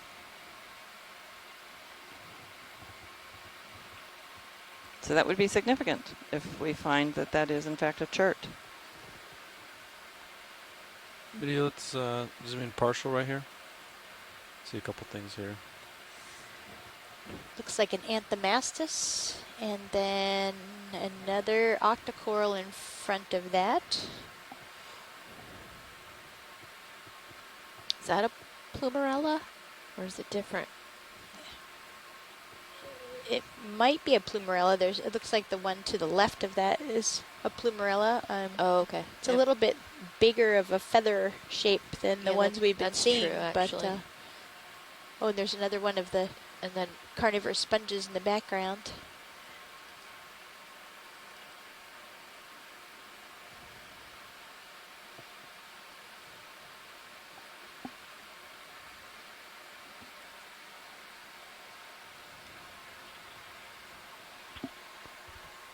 I'm not sure if that's Pseudoanthomastus again or Anthomastus. We've seen both on and off during our dives. It's the red octocoral.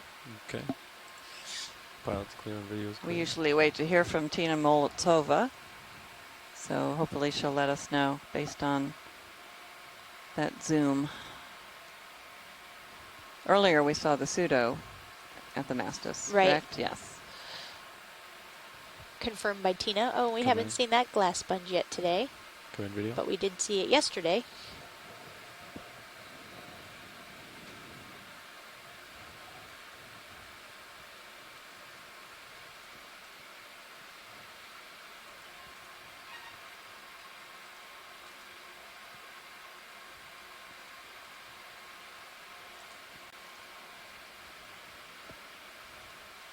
And this is the type that often has a pair of shrimp that live in it for life, a mated pair. And they're actually stenopid shrimp. So if you're familiar with the banded coral shrimp, which is common on tropical coral reefs, these guys that live inside these sponges are relatives of the stenopid shrimps. All right, thanks, video. Keep moving up. If I call move in. So yeah. You think we could get a move underway? Yeah. You guys good for another 20 meters? Yeah. Good for another 20. Great.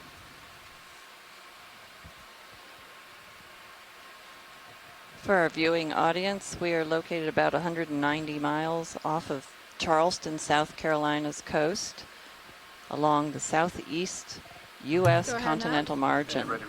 And we're currently at a water depth of 963. 963. We began at a depth just over 1,000 meters, and our dive track today will ascend a 100-meter relief scarp. We're referring to it as Richardson Scarp, and the top of this area should be flat-lying rock. And in the process, we're hoping to find rocks, the edges of the Blake Plateau that are sticking out into the current here, and hopefully some nice solid rocky ledges for lots of biodiversity and congregations of coral and sponge communities. Video, let's snap on this. Looks like another cladorizid sponge in the background. Oh, and then is this a Calyptogynia or some kind of bivalve? Does look like one. I thought it looked spongy. Oh, is it? I don't know. 4 or 5. Or a scallop. Yeah, some it might kind be of. a It scallop. looks like a bivalve to me. Lasers on it, so we know how big it is. Actually, maybe a scallop. Yeah, lasers are already on. Calyptogynia, wouldn't that mean it was like? It would be a cold seep. Yeah, it would be a seep invertebrate. So I don't see any other suggestions of seepage here. And on the left, right in the middle of the screen, is a hermit crab with its legs all covered with the sediment. Or a squat lobster, probably. Or, yeah, sorry. That's what I meant to say. Relatives of hermit crabs. Yes. So.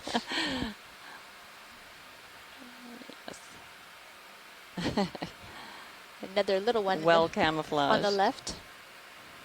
Yep. All right, pilot's clear and video's clear.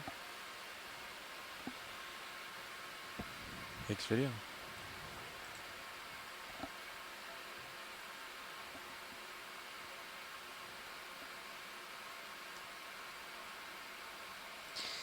So Sandra Brook was wondering if it is a file shell.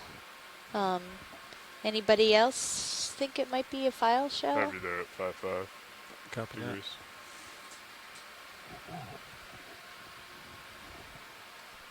If it were, she was suggesting a collection. Try to get a different angle on it. Video, you can come back in. Great, thank you. Yeah. We're going to try to zoom in at a different angle. There's also one of the cladorizid sponges, carnivorous sponges behind it. Copy that. This is definitely the first time we've seen this.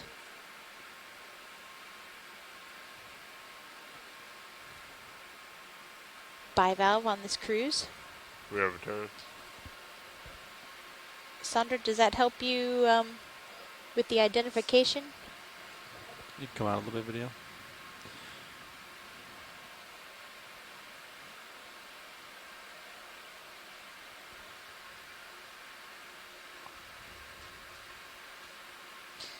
Yeah, she said that it looks like a single valve. I don't know if that means that it's no longer alive. Maybe turn to starboard, John. Was a bivalve? I'm not sure. Maybe we'll see some more of them as we move on. And all right, watch.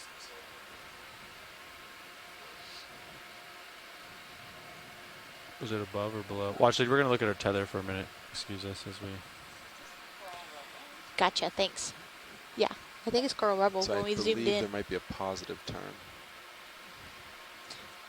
So the pilots are just checking to make sure that the tether is safe behind us when we're approaching a steep wall. That's something we really have to keep an eye on. A wall could abrade the tether, and oh, so you think you turned right? You want me to turn left? You need to turn counter. That is something we need to avoid at all costs. Right. Have another Bathypathes black sponge there on the right. The reddish coral. You're at I got pretty close already. Delta Z of 20. Seeing lots of coral rubble. Do you want me to come up with you, or do you need to? to Stay there. Okay. I have auto depth in, so I can't come up any further. Okay. Ready for me to spin. Gonna bring my camera down and keep you into view. Alright.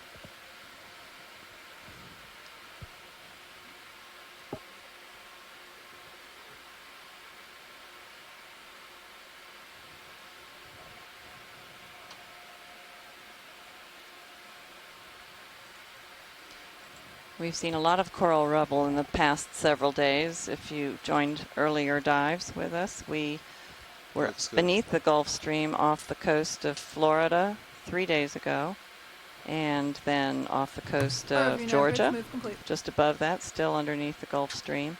And we ascended several giant mounds that were piles of coral rubble that had persisted for potentially hundreds of thousands, if not million years.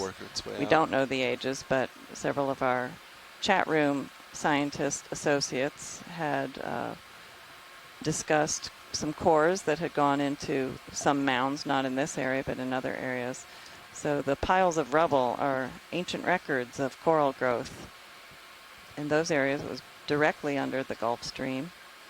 And then yesterday we went to a knife-like ridge feature that we had no idea what it was. We thought maybe it would be a rocky feature, but it also turned out to be a coral mound that had probably eroded and slumped in areas, making that knife edge. We saw a little evidence of that at the top, and just incredible gardens of Lophelia stony corals.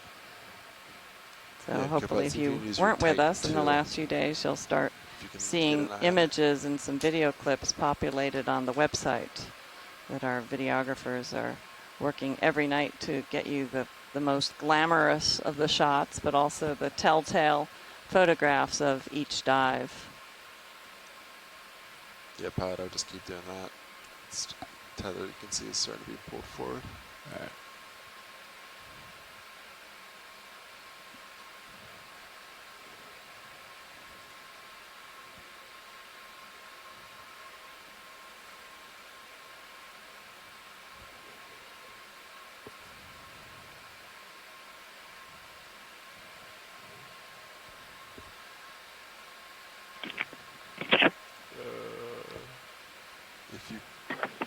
It's still there, huh? Yeah, I'm gonna. I think if he pulls forward, though, it should shake it out. Yeah. All right. I'll keep pushing forward. You're good. Yeah, if you can just try to keep that in view. The turn might just have to work its way up. Yeah. So that's after the, so it's between Sirius and the second football. Another cladorized carnivorous sponge on the right. And yeah, watchers, we just need to do a little vehicle maintenance, so we might pause for a moment. Roger that, thanks. The pilots are still doing a bit of a check on the ROV. Main camera on the In the meantime, we have another Chaseon crab and a couple more Anthomastus or pseudo-Anthomastus with the red ball-shaped sponges or corals in the middle, octocorals. And a little ledge outcropping here.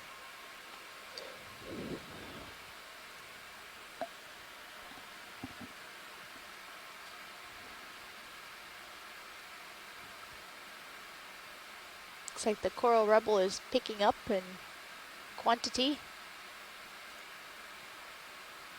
And we're getting quite a bit steeper.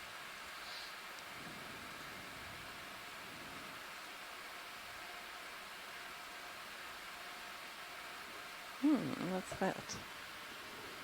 That looks like a chrysogorgid in the middle there. Maybe we can take a closer look at it. Yeah, video we can snap on chrysogorgid. Looks like 3 in a row. Middle, left, and lower right. And again, these have, looks like a Europtychus, chirostylid squat lobster. And we've seen that association before on this cruise several times. Yep, and Scott France says, looks like Chrysogorgia times 3.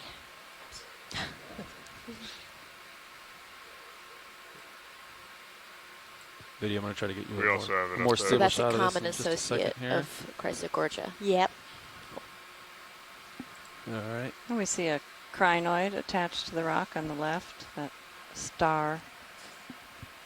star-shaped with fronds.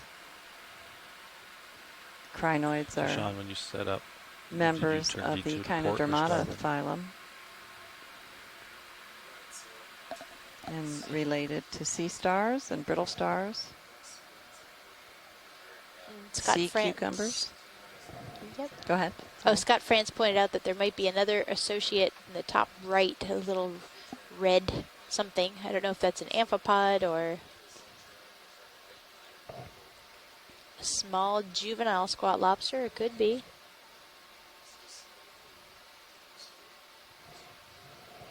Yeah, it looks more like a squat lobster, actually. A little bit hard to tell, but...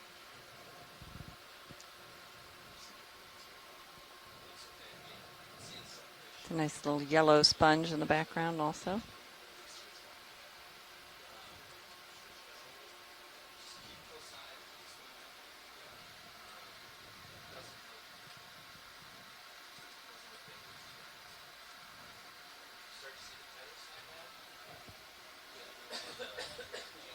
The pilots are consulting right now. They have some vehicle maintenance to conduct, so we're just having the ability to zoom in and out and pan up and down rather than right and left at this point until the pilots are re-engaged.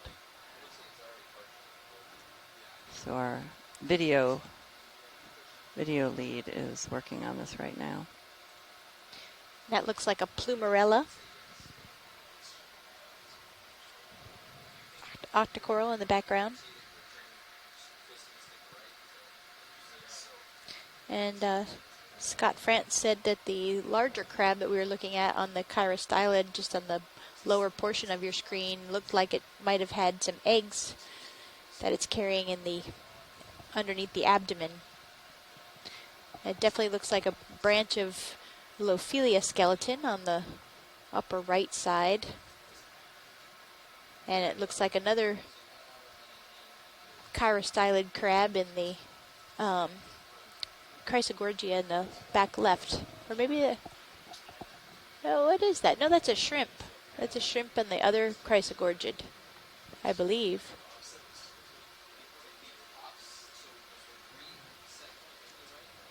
I don't know, we have a strange look at it here. But it looks like a shrimp to me.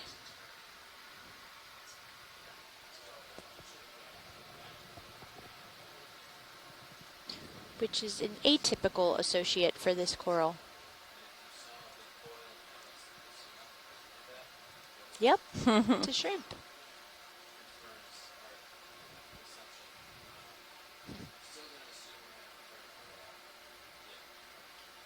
Interesting.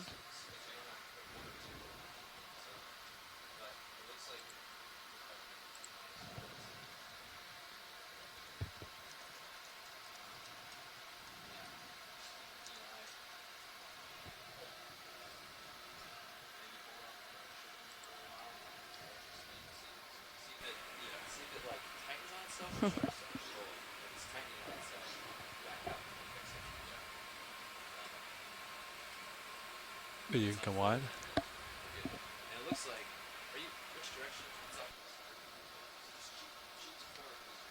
And it looks like some more plumarella, possibly octocorals on the right. And this has got to be the most abundant place we've seen for these carnivorous sponges. I think this is the 5th or 6th one we've seen.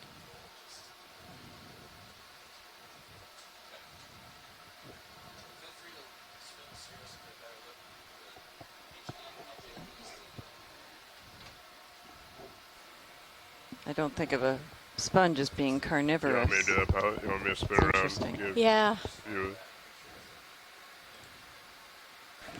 They just wait for their prey to come to them, I guess. Right. Moving around to look for the tether. They certainly can't go anywhere. Right. Then they snag them with little hook-like, kind of Velcro-y hooks. So what is their food? The copepods, or can they do amphipods? Or I imagine any of those types of small crustaceans or other organisms.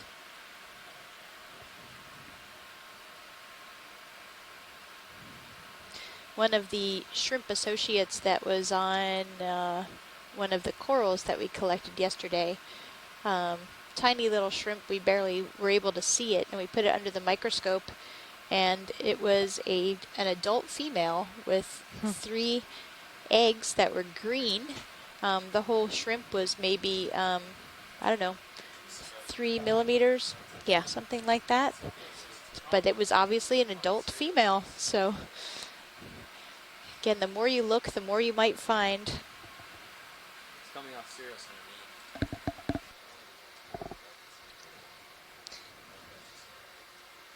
And both Scott France and Tammy Frank have seen shrimp with Chrysogorgia previously, but this looked like a different species of shrimps than they've seen on it in the past.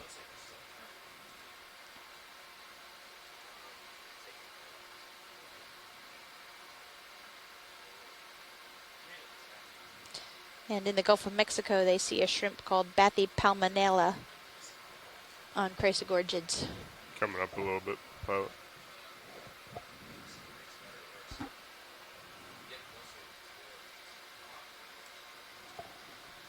All right, co-pilot, we're going to turn right. All right, Rochester, we're going to turn around the other way. We'll be back with you in a minute. Roger that. Again, the pilots are checking on the tether and making sure we can safely approach this Scarp, and so we're just going to back away for a minute, and we'll be right back at it.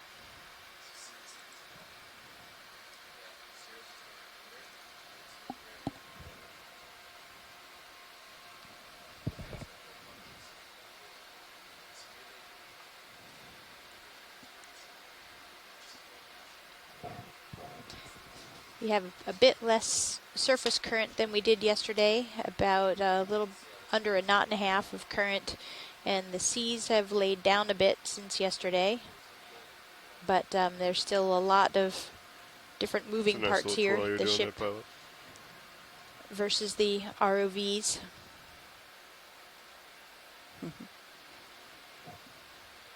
So we're checking out the tether and how it's streaming up to Sirius behind us, behind the D2. And you can always flip to the camera 2 to get a view from Sirius of the ROV. It's often very interesting, a view. You can see the rock walls or the coral communities, whatever we're viewing out of the high definition camera from the Deep Discoverer. But it's always fun to see the context of the seascape from the Sirius point of view. You want me to come up? That was really dramatic yesterday when we were on the top of that ridge with all the Lophelia colonies, and you could just see all of the white Lophelia stretching out in front of D2. All right, you watch the loop, and I'll stretch it out a little bit. We'll see if it shakes itself out. It's layers, looks like. Yeah.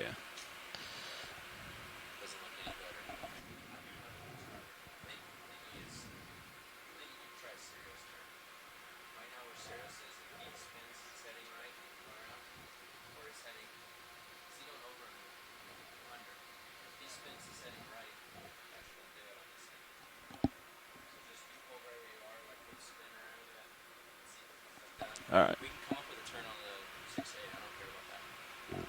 You hear that? So I'll go to starboard? Yeah, I'll stay right here and you can flip around. All right, swinging to starboard.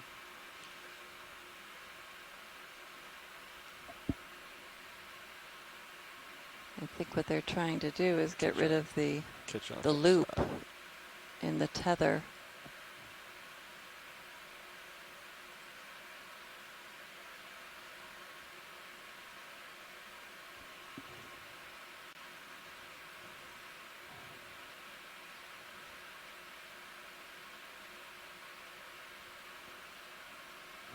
So now Sirius is doing its own dance to try to get that loop out. If that loop were to become taut, it could severely impair communication and power.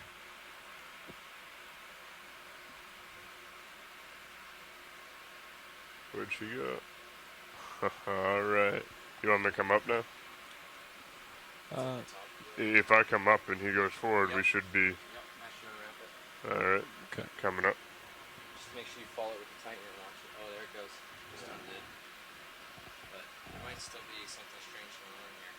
So we might still have a turn in. Well, let's just stretch it out since it's undone. Good. Looks like they're doing fine.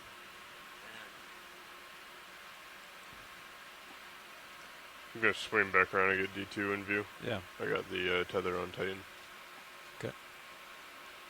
Something like your garden hose getting pinched. You're at a minus turn like we were thinking. Loop side. Right? Yeah. When cables get pinched like that, it's referred to as a hockle, which I did not know until I worked with the Ocean Observatory Initiative and the University of Washington, and we were laying hundreds of kilometers of cable.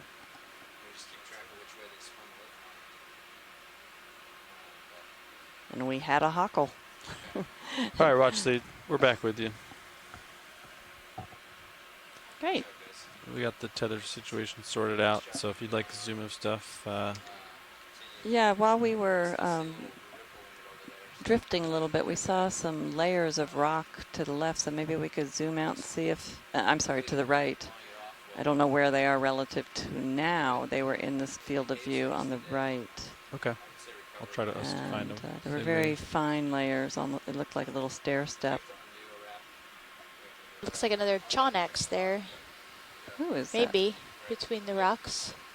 And then a little piece of Lophelia, maybe our first live scleractinian coral. Oh, and a little sea star in the lower left. Sometimes it's good to pan out. Yeah. Yeah, watch it. I think the sediment layers might be there. Right here. Okay, yeah. Oh, and another Chonex. Wow.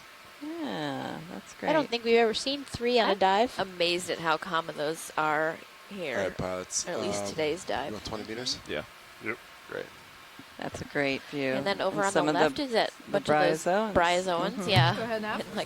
In an arc. I'm glad we got a sample of those. Yeah, these are really cool. Like 20 terraces. meters, bearing Yeah, that's a 280, beautiful speed view decimal of 2. just multiple layers of sediments that have been deposited over thousands of years that have stacked up. So this is very different from the mounds that we saw before, even though the surface looks very similar with the coral rubble. Mm-hmm. Here the base of the coral is, instead of old coral, it's the rocks, which is what we were expecting and hoping to find because of this very steep wall. RV nav bridge move initiated. But that coral on the left, did you guys get a look great. at that? Thank you, see what pilot. it is? Yeah, we could no, I did not. We could snap out this coral video. Just the one you were talking about, watch these? Yep, that's it. Yeah. It looks like the plumarella again, and with lots of associates. yeah. I think that might be a hermit crab. Shrimp maybe in the lower left, not on the coral. Getting closer video.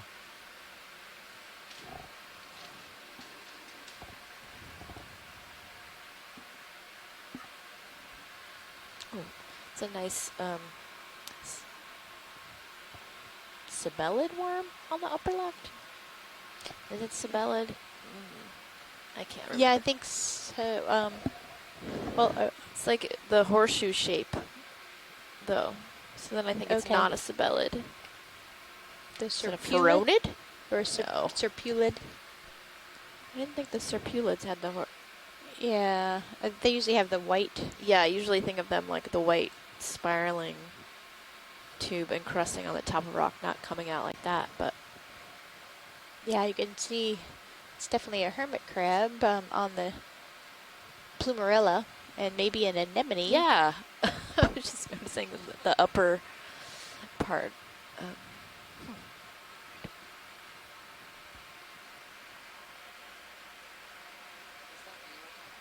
Yeah. Oh, I was talking about the one on the left. But yeah, then the white one is serpulid.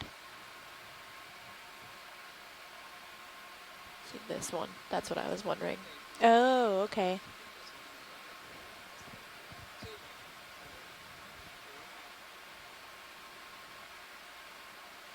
Sorry, we're jumping around about what's on the coral and what's behind the coral. It's confusing. It seems odd to have an anemone on the coral, or is that not? Is that not weird?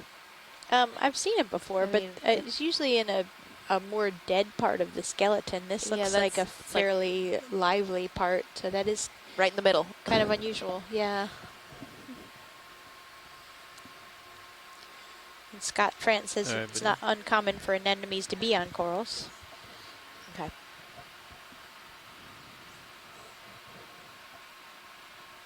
Thank you, pilot. Yeah. More of the bryozoan that we collected one of. Those are quite common here, and we haven't seen them anyplace else. Yeah.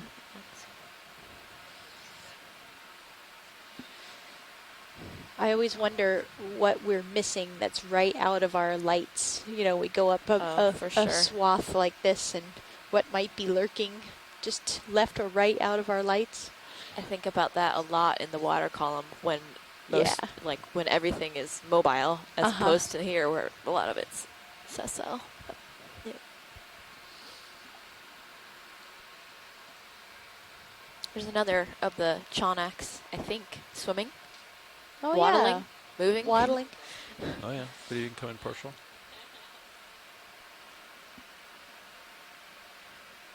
Now it's going to stop, so we can't see it. Oh. Come in.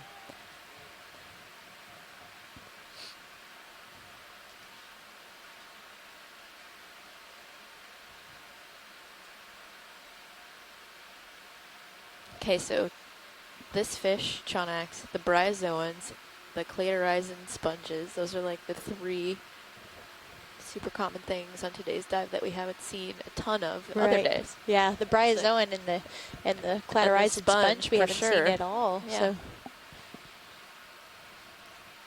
And then we've only seen one other of these the whole expedition, I think. So. Yeah. Okay, video. Our pilot's ready for another move? Yeah. Ready when you are. Copy that. I'll put another 20 meters. Although, Go ahead correct now. me if I'm wrong, I've missed a lot of the dives because I'm got my head in front of the monitor managing the data. But speed decimal 2. Seems like we haven't had that many dives at this particular depth range. Co-pilot, while you stretch it out, deeper try to find the slightly shallower. Yeah, that's true. Yeah. So the combination of the depth and then like the type of feature that we're on right now. So maybe that's why we're seeing these. RV nav bridge moving issue. Oh, and the Afrocalistes, like, is that up on the upper left? Is that what the name of that one? I'm not sure because this one is stalked. Oh, right. And Okay. The Afrocalistes I don't think is stalked. Maybe we should take a look at one of these then. Real quick with Sirius main HD. Yeah, you can do that. There's also a fish on the right.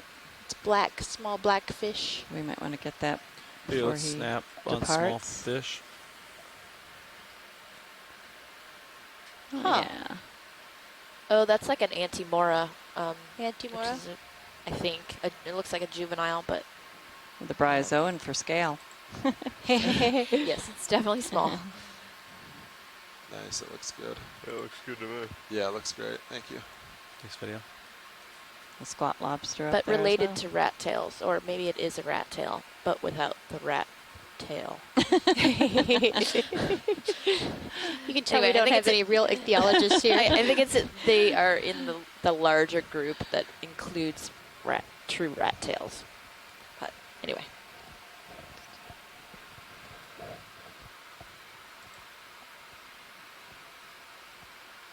Okay, video coming partial.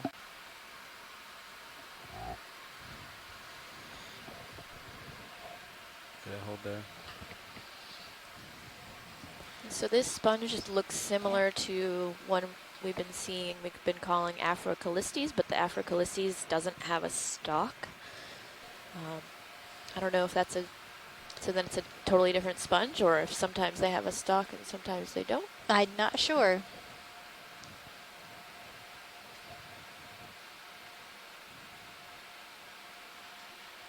But it is a type of glass sponge, correct? Yep. Okay.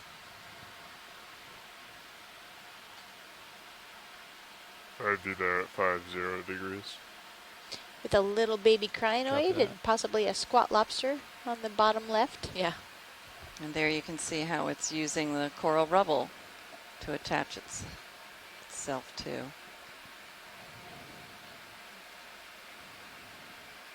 Okay, video. Coral rubble is That's important clear. substrate for many, many organisms.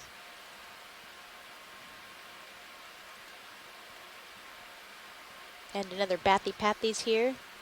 That's beautiful.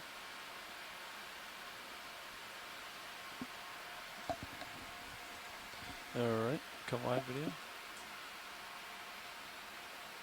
right.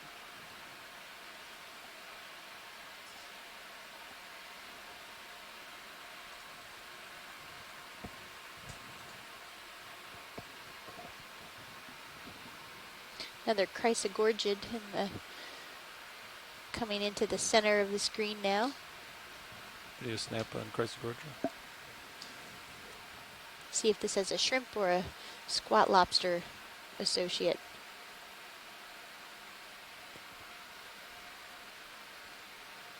It's almost guaranteed there's somebody there, isn't Right. it? Shrimp. Another shrimp. Shrimp. Huh. Looks like a similar shrimp to the one that we saw before.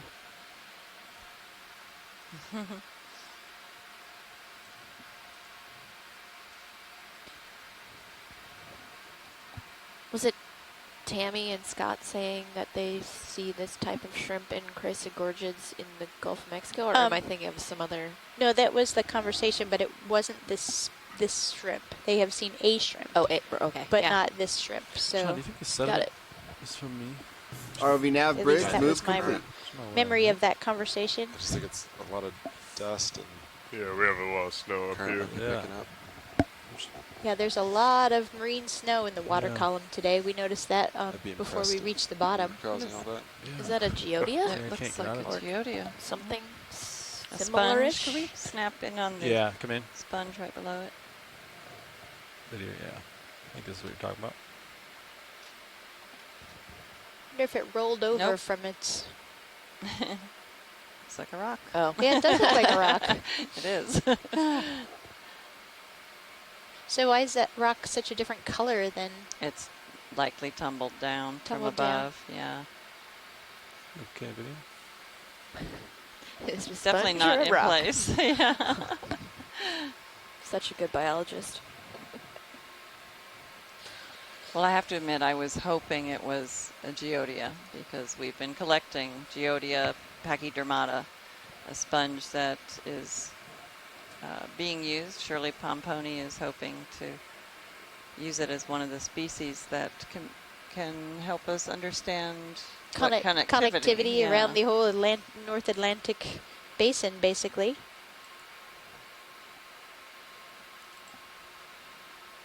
And that's part of the Aspire campaign that this cruise is kicking off. Oh, nice. Now Oh, we're wow. seeing Nice this is step. beautiful. And pilot at points we'd That's like the really cool. lasers on and also to zoom in under these ledges. Understood. Go Thank pilot. you. You This is can grab beautiful. lasers. And maybe on the corals as we That all is the them too. If we have to. Yes, of course. I'm sure we'll see lots of organisms living beneath these. That is beautiful. So Scott France wrote that maybe this is the stairway to ROV coral nav heaven. bridge. If you heard me, I might have jeez. stepped on. We have reached our new position. Move complete. Wait, did you say G's or cheese? That too. I should have said cheese. Okay, video. Okay. On Chrysogorgia and wall here. Oh, lots of burrows in there again. Mm-hmm. And then the top layer of rock I'd be looks a there at little less 70. eroded. Yep. Oh, and there's a shrimp on the Chrysogorgid again. This one is more planar instead of cylindrical. Yeah. We'll go for the geology first. Looks a little different from the other burrowed rock we saw. The burrows look larger. Yeah, they're larger, probably a little more whitish in color, so that maybe it's a little more calcareous material than just muds. Maybe you can zoom out a little bit. Squat lobster in the upper right, and then maybe a hermit crab above that.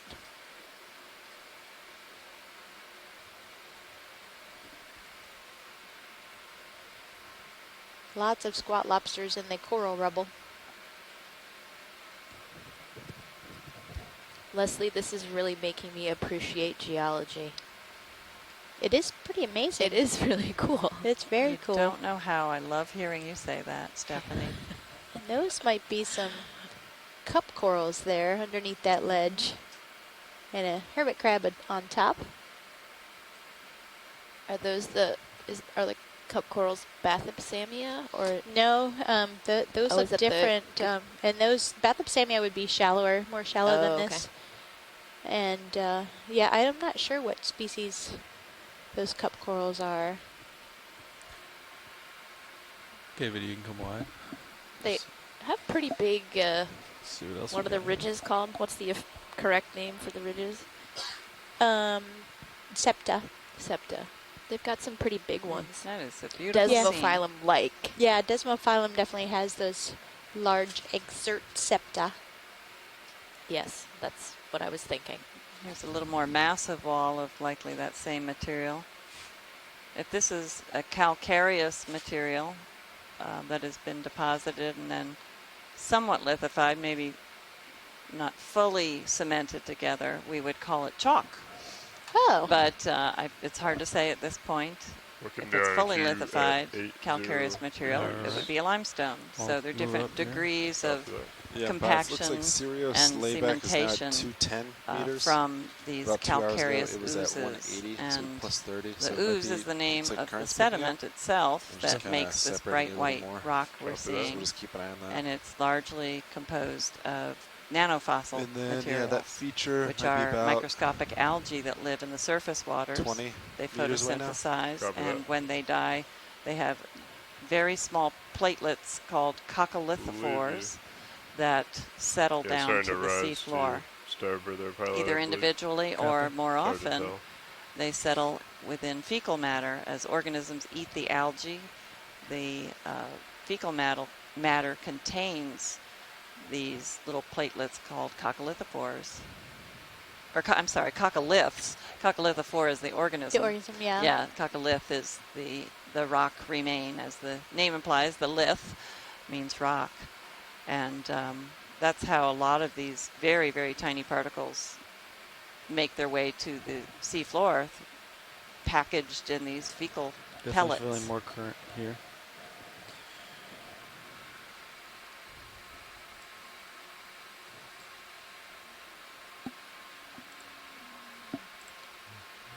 And this terracing effect, where it's stepping backward and backward, that tells us that it's easily eroded, and so as it erodes, it breaks off and tumbles down the slope, and you keep getting material eroded back into the rock face itself, into the layers. Another chrysogorgid in the center there. Maybe we can check out which associate that one might have. Yeah, video, we can snap on Chrysogorgia.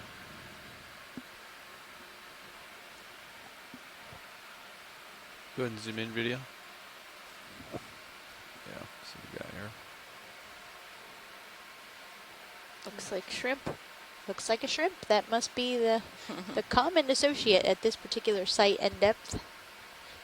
Another wounded squat lobster in the coral rubble behind the coral. They always seem to be in the background here. We've seen a lot of them. All right, video. Come wide when you're ready.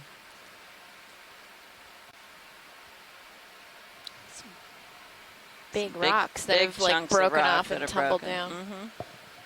That's exactly what you were talking about with the terracing effect, where like, things are breaking off. And yep.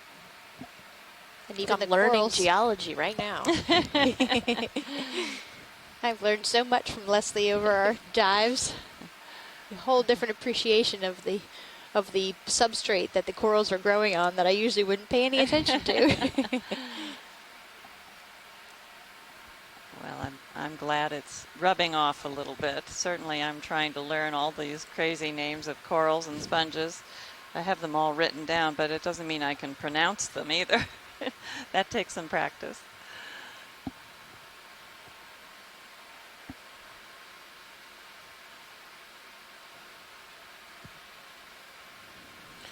Good afternoon, pilots. Hey, Roland. Good afternoon, Some video. more background on the Like Association of snowstorm in Chrysogorgia Sirius and this point of Shrimps. Yeah. Scott France pointed out that in the Atlantic, Bathypalmanella serratipalma is found on multiple species of Chrysogorgia. Tricollis, averta, and abludo. Abludo. Gotcha there at Chrysogorgia. 653. Do a quick zoom on our sea star friend here. Yeah, video. Let's try to get this star here. Okay. I'll get you closer to reduce. Well, Tammy Give Franks it a hold or thinks follow that you? actually I'll might hold be here for now. Pathypalmanella that I'll we've get been seeing closer. the sponge in the Chrysogorgia. Oh, and we've got a nice sea star. You can come in, partial. Pushing in. It's a bright little guy, huh?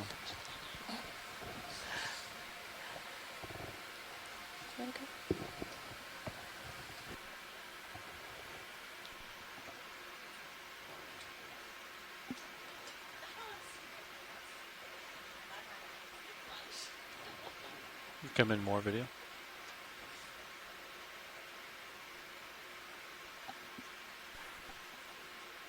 Is this the cookie star? I think it is. It's pretty big though. Look at the texture on that guy. Current makes it look like you're working in a hurricane. Yeah, we are. We're hoping that Chris Ma will pipe in and tell us what we're looking at. He is our sea star expert who has joined us almost every dive now. Yesterday we had a plethora of sea stars for him to discuss and describe. Is that max zoom? No, it isn't. You can go in more if you'd like.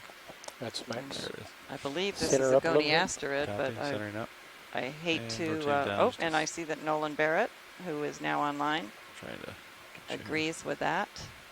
It's a large group of sea stars with many, many species, of course.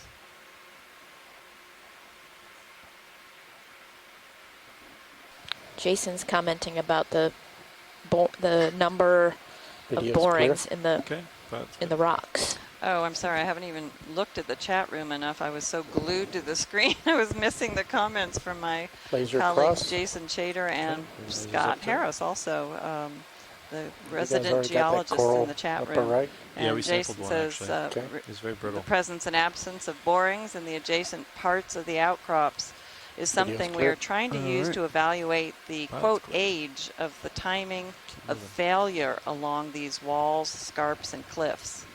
No borings would indicate young. Lots of borings would indicate older.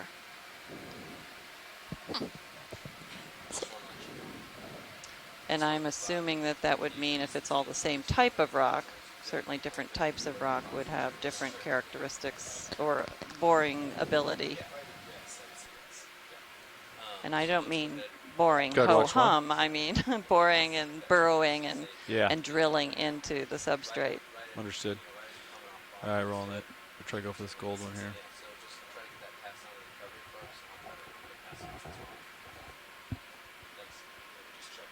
It's definitely not boring Come in. to those of us who appreciate our rocks.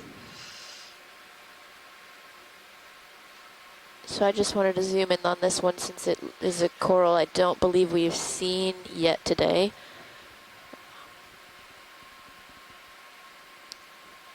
Obviously has an anemone perched on a dead portion. It looks in the next branch back from that. It looks like there's an amphipod.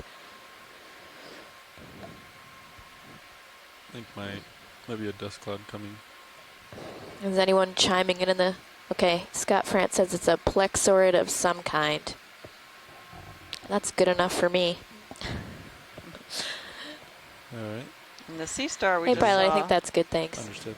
Nolan Barrett suggests it could be a plinthaster dentatus that Chris Ma has identified for Killed their a lot of group at the Medical University of dust. South Carolina Natural Products Lab. Do that by bringing But the he's not blacks sure, down so as we're it hoping comes in. Chris, we've sent out the Chris Bat Star. He usually calls in somewhat delayed from when we've actually seen the organism, but it's nice for him to give us an idea on some of these. It's a beautiful anemone down in the bottom. And then a pretty big pseudo-anthomastus or anthomastus that we just passed on the lower left.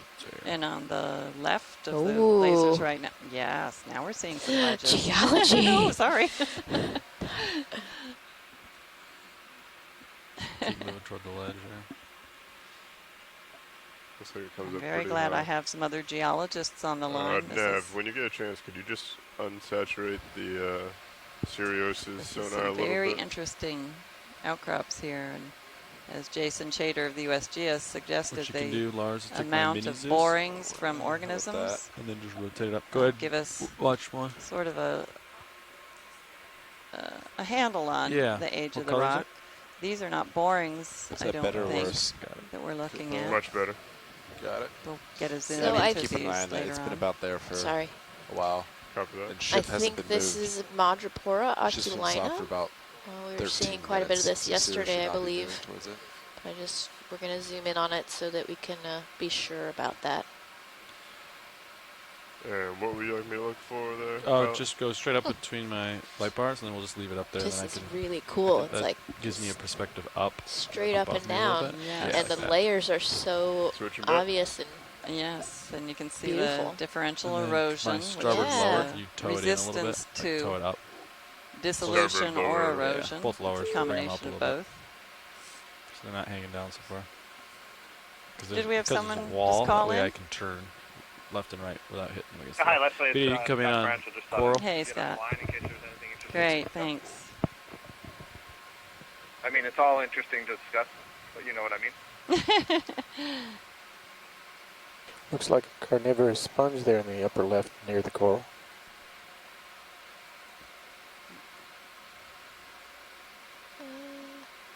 I think you're correct in that it's a sponge. I'm not qualified to identify whether or not it's carnivorous. Yeah, it's like a video engineer would be. Scott, you do agree with that? Okay. You go back up. Yeah, Lars. Roland's always right. Just go with Go it. back up. Yeah. Let's not go there. That's a video engineering description. Yeah, in the stove. But yeah, that has the characteristic appearance of a carnivorous sponge. Fairly thin branches with those little filaments that are coming off the side. Yeah, Kind of look something like like a that. Yeah, like that. little bit of a feather. All right, thank you, What Scott. is that directly below? If you just pan down. I was looking at this earlier. Oh, yeah, a little. I think that's a lithodid or Nice. pseudo-lithodid That's good, Lars. crab Thanks. down there. It's kind of pale pink Interesting color. with all the spikes on the carapace. How tall is this wall, you think? Would you estimate? Can we try some extra You're lights? right. Stephanie, we're probably at looking 90 at it on edge or something. 947. 956. It goes pretty I'm looking tall. at the sonar I'm gonna feed, and it's just come a up with very Sirius's solid camera. line, a wall in front of All right, us. video come on. Sirius is already You'll see when we pan 20 out. meters above you. Yeah, He's not seeing over it. All right. And pilot, I'm if at we could get a 30. face-on view with this So scale, you might with just the have to rise lasers, on and this then for- zoom Yeah, into this these is pretty different tall. types Coming of back down, layers. see. Yeah, we can zoom in on geology. That'd be great, thanks. This is quite a wall. Watch the. Yeah. We got about at least 20 meters high. Great. Well, after we take a close look, maybe we could back off, Yeah. get a sense of what it does look like. I've noticed video on the come in. sonar how solid it looks. Lots of squat lobsters hanging out here on the wall. Watch it. Is this the view you wanted to see? Yes, Okay, and then great. also the layer above it. Understood. Slowly rising. We may want to have the ship move back a little bit, get me further off the wall to give him room to Yeah. So here's a more resistant layer, or we so can it just come up sticks together. out. And 510. Or we could come up together. Yeah. And this is what you were talking about, We the can just lighter walk down. color Let me know. potentially Beware. indicates Stay where calcareous we're at. well, yeah, material.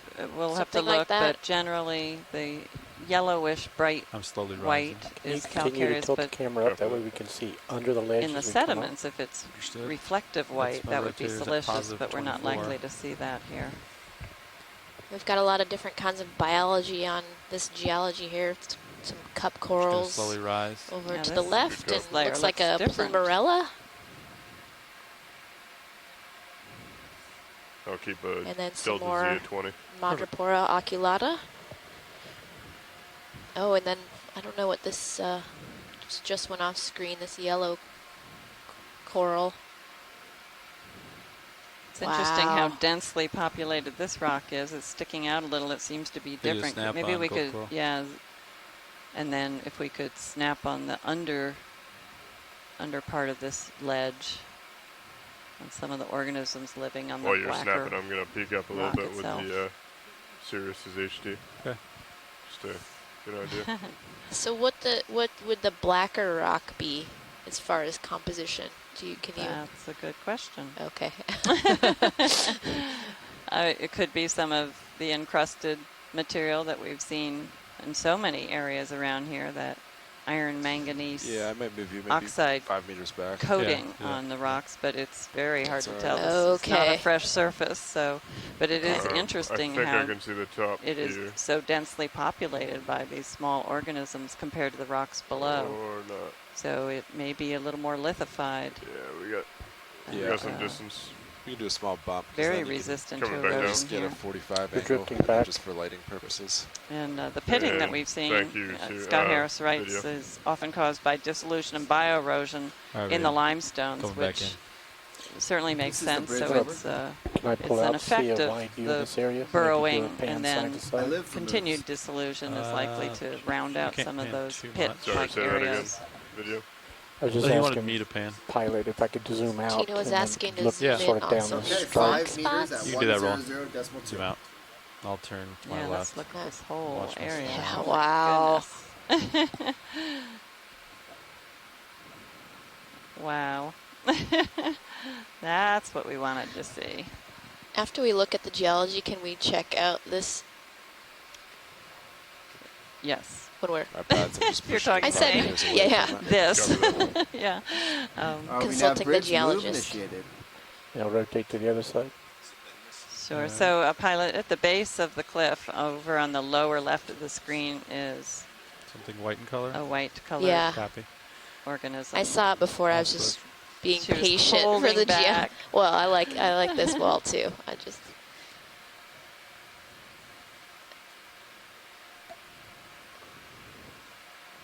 And as you go over there, if we could continue to look way off to the right. Oh, we're going to look at this rolling. I can do that after this. I can look to the right after. Yeah. So you can imagine how if a piece of this rock were to break off, it would Snap? tumble quite Yeah, a snap. distance. So we were seeing some of that earlier. it's a Oh. Might be the molted shell. Molted, yeah, and then there's some things coming in to feed on it. lunchtime. ROV nav bridge. It looks move like it complete. might actually have been a failed molt or just a dead crab. I guess it could be. Oh, it looks like there's actually some animals inside feeding on it, maybe?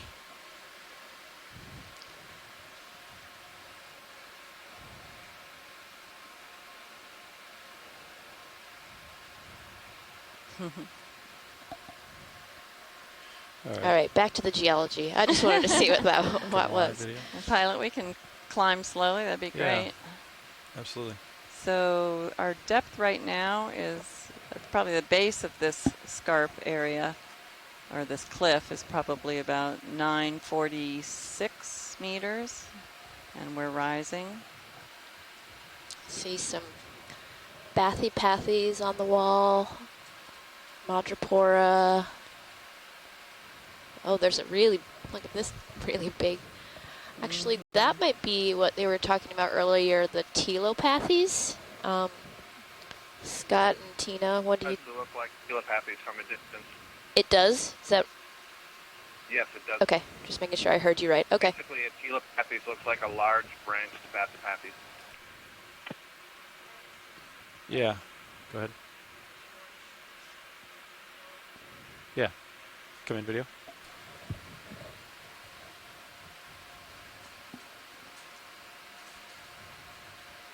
Is this the one you're talking about? I think, yeah. Exactly, thanks. Understood.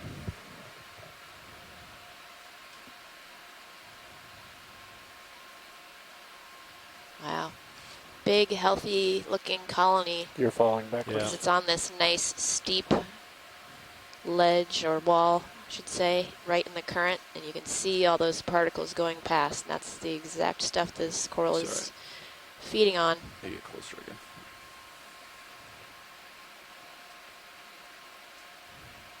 Nice anemone above it. Yeah. Beautiful. Large one. Yeah. Well, actually, did you need a closer look at that subject, or would you like me to keep coming out? No, that was great. Understood. Thanks. So have we determined if these coral groups are Madrepora or are they Lophelia? I think Tina had thought they might be Lophelia. I thought the orangish ones were Madrepora, but maybe we can get a look. Yeah, go ahead, watch one. Yeah, let's go ahead and snap in video.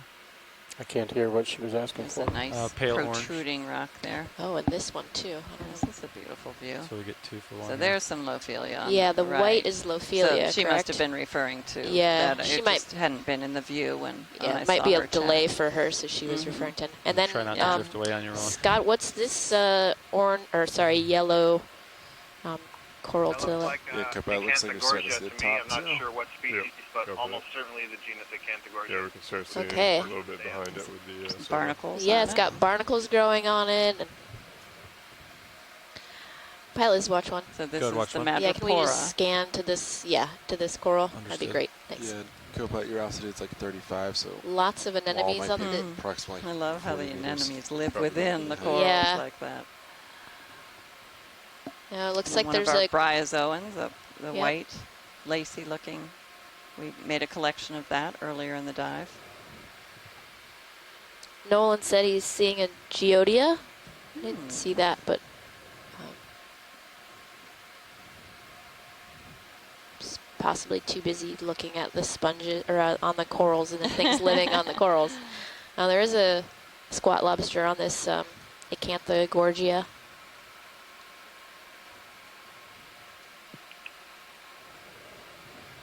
Yeah, I'm not sure what your position is. It looks like it's kind of currenty, but this could be a good target for a collection given the various associates on it. The Acanthogorgia, I mean. Okay. Yeah, I overheard Scott France. We're not in a position to collect this. I think there's too much current. I can't. I wouldn't be very stable here, unfortunately. Yeah. All right, video come wide. We'll keep moving up. Oh, so maybe the Geodia is down here? I'm not sure actually what he was You referring want to to. give us that rotate right? Yeah, I can rotate right for you rolling. Looks like another Just telepathes gives us a wider right sample of where the area. lasers are passing by. Oh, there's a bunch. And also lights So it up this for wall Sirius. is quite massive compared to what we've looked at. The other layers below it, these are much thicker layers. It's still hard to tell what it is because it's covered with actually sediment and organisms. Just watch See a your, little bit of port light ledging there. Or your upper. Okay. Thanks. So we've got, Lophelia, Madrepora, telepathes. So there's a vase sponge. Large anemones. All right. Go ahead, watch one.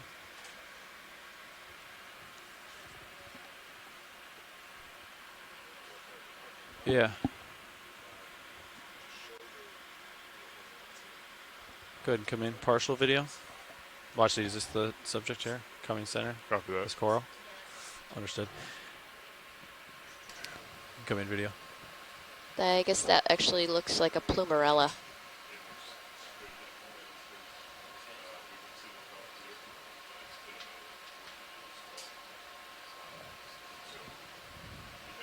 Do you need a closer? I didn't see a response in the chat room, but I had made a note earlier to Jason that what I'm seeing here looks a lot like some of the canyons that we explored up on the northeast coast of the U.S. back in 2013 and 2014. And associated with that, I noticed we just passed a little sort of cave-like feature, an erosion pit, I guess. And certainly in those canyons, when we saw those, they were very common places for octopus to be hiding out, often with brood in their eggs. So it might be worth peering into some of those features if we come across them again. That I would love to see, for sure. A lot of current here, and I have to be broadside to it. No, but you are doing a great job, though, especially with everything going on. My breath was taken away when we pulled out of on that view. That is not something you get to see very much. This is such a straight down wall. And when you just think of, we've been rising, we are now, I don't know how many tens of meters at this point. Oh yeah, we're at like 915 right now. And when you think of the amount of time represented in these rocks, the very, very slow buildup of sediments on the seafloor, they get buried, they get compacted, the water gets squeezed out, and then the water between the particles gets solidified or crystallizes into a cement, binding those grains together, and that's the process of lithification, is what we call it, to make a rock. And so we're seeing the results of that, and they represent millions of years of geologic history. Perhaps these rocks, Jason Chater of the U.S. Geological Survey estimated that these rocks may be of Miocene age, so we're talking 10 million years old, and maybe not these we're looking at, but possibly at the base of this area. And so a tremendous record of climate is stored in these rocks, actually. If you look at the microfossils, which are indicators of climate because they live in the surface as living organisms, and their shell remains settle to the seafloor to capture that climate record.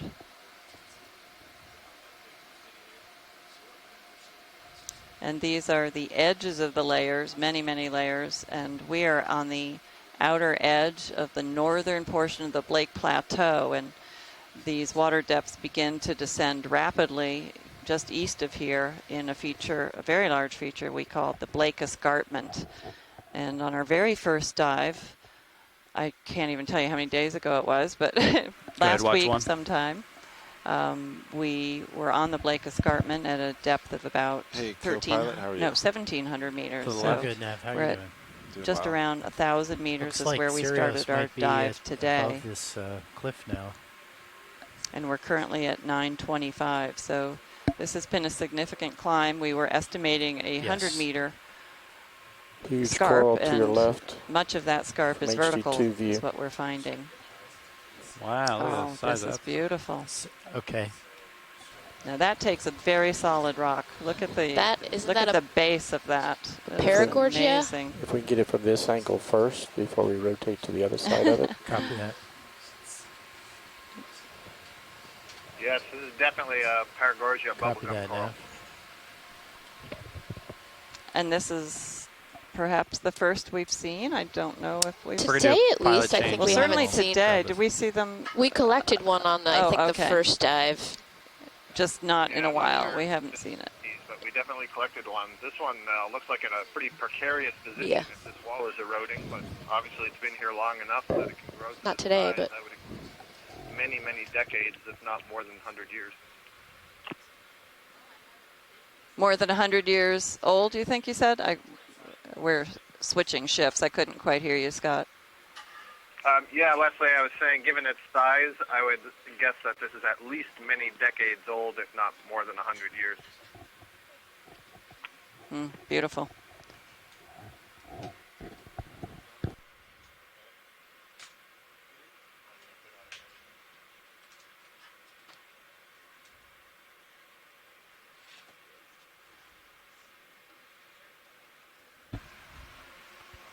Nav, co-pilot. The ship's not moving, right?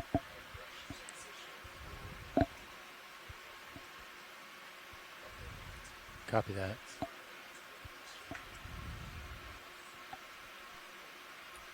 Are the fog lights on? No. Wow. You can see in Let's, serious view. can you range in the sonar? Yes. One level? Do you want 20. 20, copy.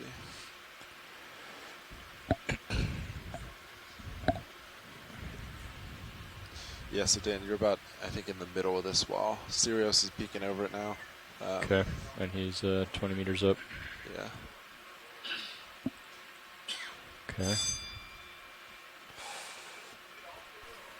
We've been Let's climbing get the, this very vertical face for over 40 meters. Let's get the swing now. arms in. Copy that. Lowers or uppers or both? Both. Copy that.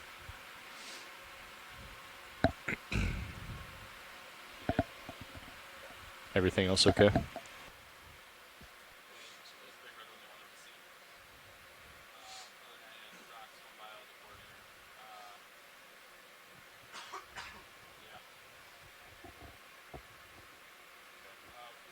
Even on this vertical face, you can see that it steps back slightly with different layers.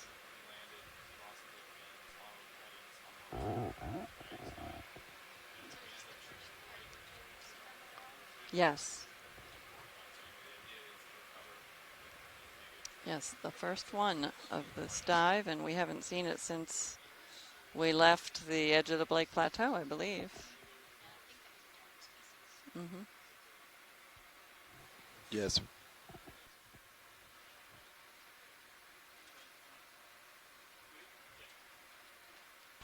We're switching All right, out Sean. pilot. So I just want to confirm your turns. Yeah, so we believe D2, when Finn shut down, got a positive turn. And then pilots are also stowing the light bars and we so ended they up putting can a get positive turn in closer to Sirius, this and that without breaking got the light loop out. bars.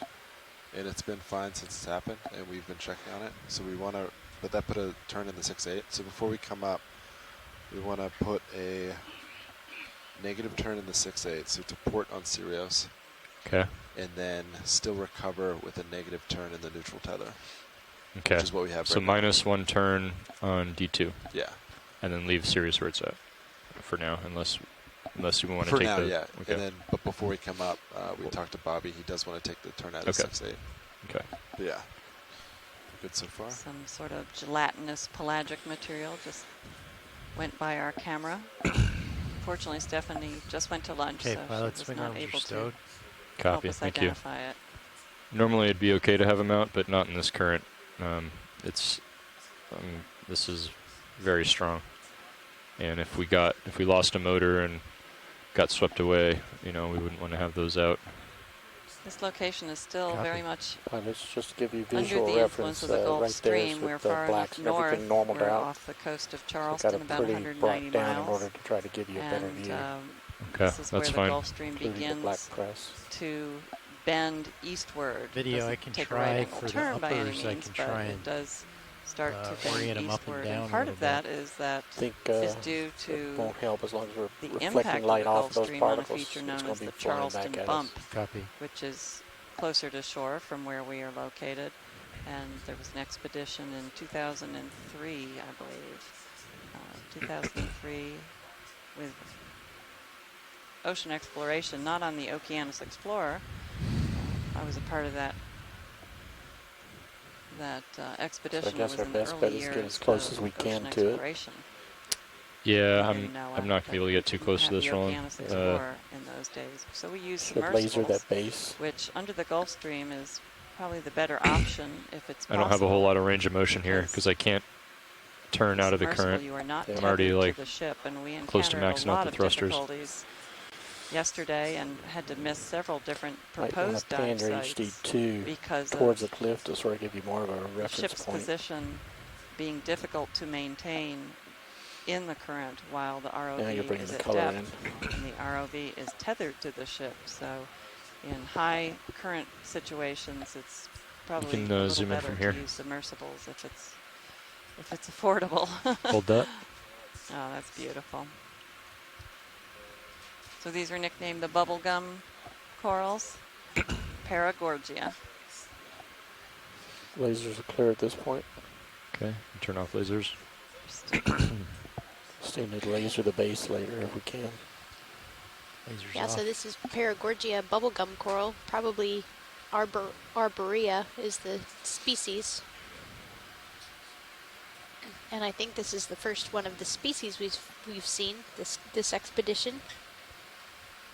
It looks like it has ophiuroid brittle stars. The branches, the characteristic astroschema brittle stars that are often associated with the Paragorgia arborea. So it's we gotta be on our A game here, guys. A lot of current right now. Yeah, that's the ophiuroid. And we're on a wall. That's the one that's an ophiuroid. You can see him up here too. Oh, he looks much more like a worm when you just see a portion of it.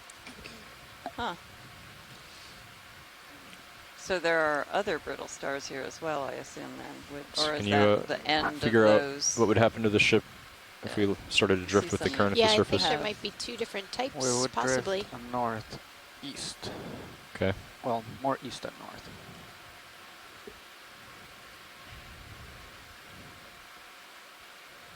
It's in a good spot to capture food particles. Mm-hmm. Okay, let's come out. Very impressed by the base like of that Sirius is just coral. above the wall This is now, an too. old Yeah. coral. Yeah, it's beautiful. You can get lasers on. Coming on. And it looks like Selenus milia is the coral scleractinian growing on the wall here. We haven't seen that in a while, Mhm. right? So that's a little more characteristic of the deeper waters, perhaps? Yeah.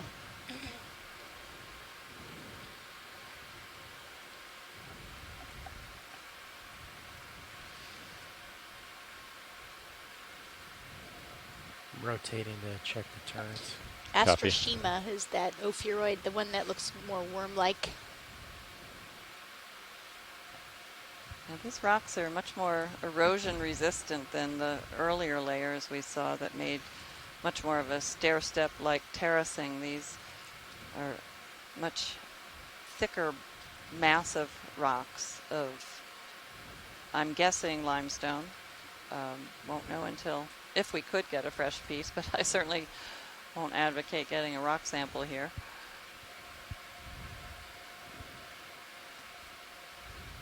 We hope to be able to get one at the top of this ridge, or scarp, so that we can look at the boundaries of age. We got a rock sample near to the bottom. And hopefully that will be able to might be a provide step, some age dating for us. And we might could be get another one for the top. cliff we face could potentially. define ahead. the length of time that all that material was deposited.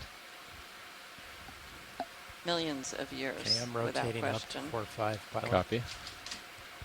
I'm going to scout ahead, see what I can find, and then we can maybe get you a little bit closer You to may D2. find at the top Copy. that if the currents are like this, I'm at that it's 4-5 still now. This is the bridge. low enough current to have a lot of sediment, so we may not find the rock exposures we Yes, I have the are bailout to east. anticipating. We are in present position. More of those We bryozoans. have the current directly on the bow and the wind just slightly on the port bow. So there's certainly The a wind- characteristic the current is the species of stronger this vector right now, and dive everything's and really habitat balanced and today. holding well.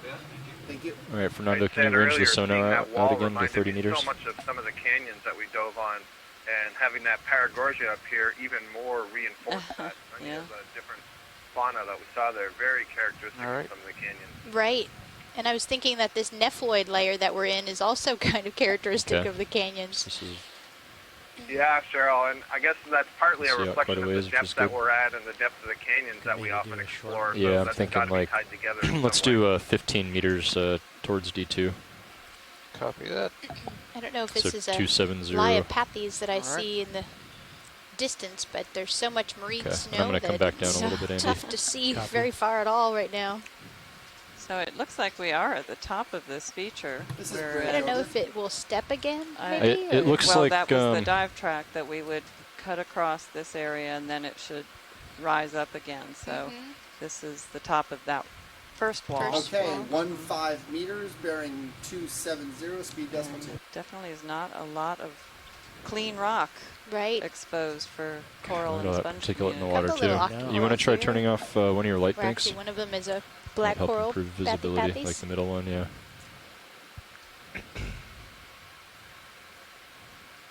And in terms of habitat with these deep corals and sponges, we often say they need rocky substrate, but the other thing is that they need clean rocky substrate, and so often higher sloped areas provide better habitat because the material that is settling through the water column doesn't stay on those ledges, and the other factor would be the current. So the rocky substrate or a solid bottom type to be able to attach to, a current flow for the food particles, and it's almost as much either as strong enough current so the sediments don't deposit, I remember or seeing a these in sloped those in the surface Pacific. like the wall we we were in the middle of a volcanic crater and the visibility was similar. an area that maybe you could turn on the auxiliary lights on accumulate D2. sediments.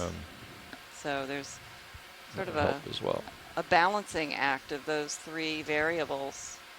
And then, of course, the depth range and the temperature that will determine who is living there. But we definitely see an increase in populations and LED upper and LED diversity, lower. where we see a combination of clean rocky substrate, which is often on high velocity areas or sloped areas. I think you're too far away from it for the lights.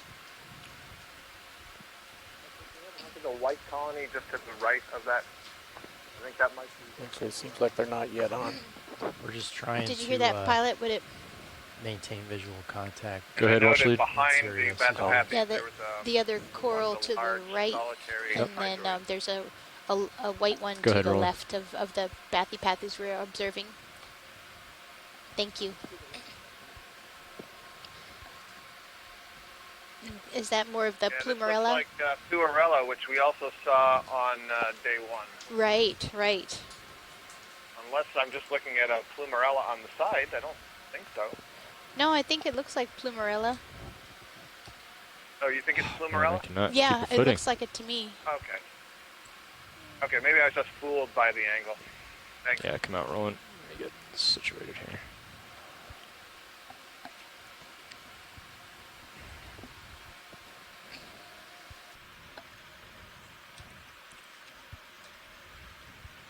At this closeness, you might try those extra lights. So, go ahead and try again. You can zoom in.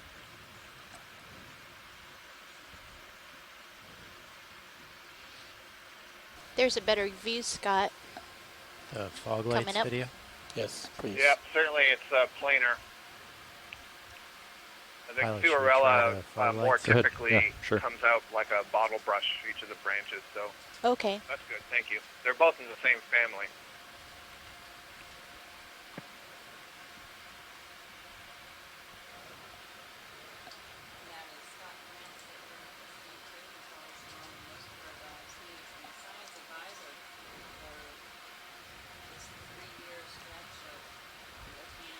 Brings out much more color, but it doesn't really help the washout. Yeah. Okay, let's come out. I need to kind of get situated here. The lights are clear. Oh my gosh. That is for sure.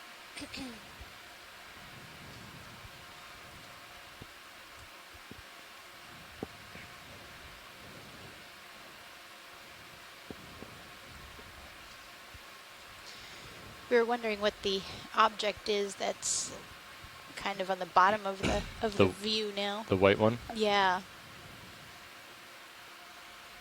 Don't know if it's debris or whether it's like the base of a coral that's now dead, or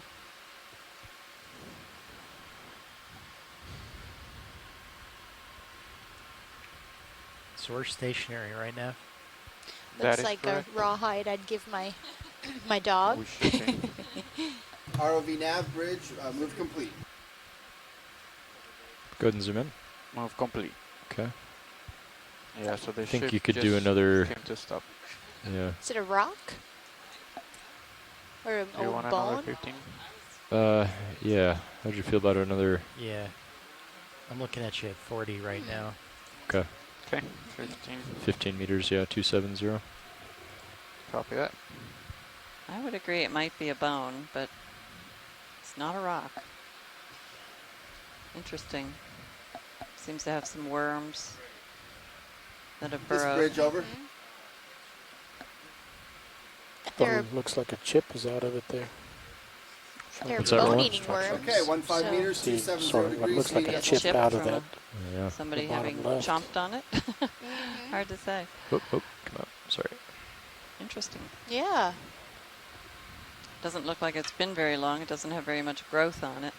And if it were a bone, it wouldn't last very long in this environment. It would be consumed. Can I go in again? ROV nav bridge move initiated. Copy.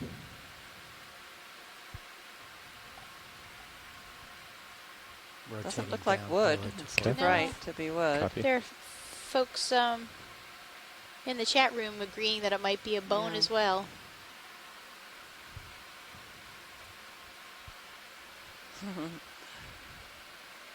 Sako Matsumoto says, we need a microscope. That's the next evolution of deep sea exploration, where we can have a microscope affixed to the ROV.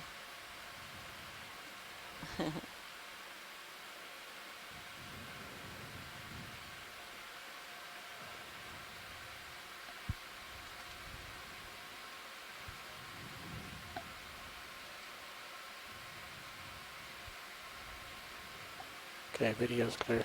Okay, you can come out.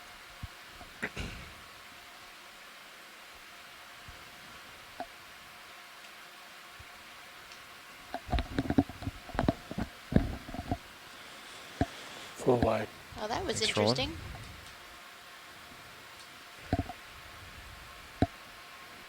And will remain unsolved as a mystery.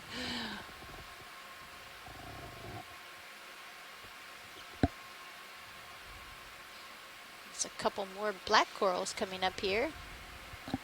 And Nolan Barrett wrote about that potential bone, that the grooves remind him of where blood vessels would vascularize the bone. Any interest in anything Might here? have been Watch good to lead. look at the end of the bone. Sure, if we could zoom on the black coral that's towards the back, the orange one. Sure. Thanks. And Jim Masterson suggested it was a lower jawbone from a toothed whale with a question mark. Huh. Interesting, because we saw beaked whale marks deeper on the Blake So you could Ridge actually in the probably sediment areas. turn your head to port a little See bit. where they maybe. had plowed Looks like into the auto sediments heading's a in little search of offset. food. Yep. Coming around. Thanks. I thought this was a black coral from further away, but now that I'm looking closer, it's definitely not a black coral.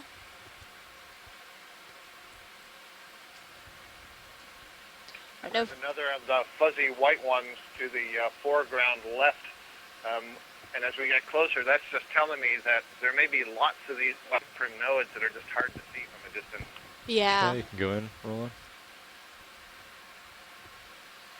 This one looks like it has some anemones on it.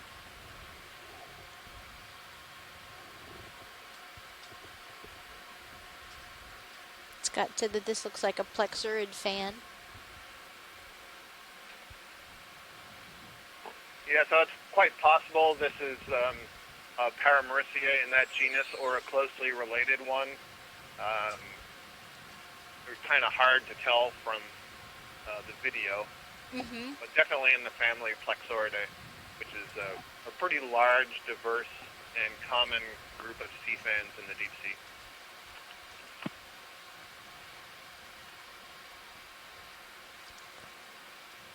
Okay, you want to come out for a specimen shot and get lasers off?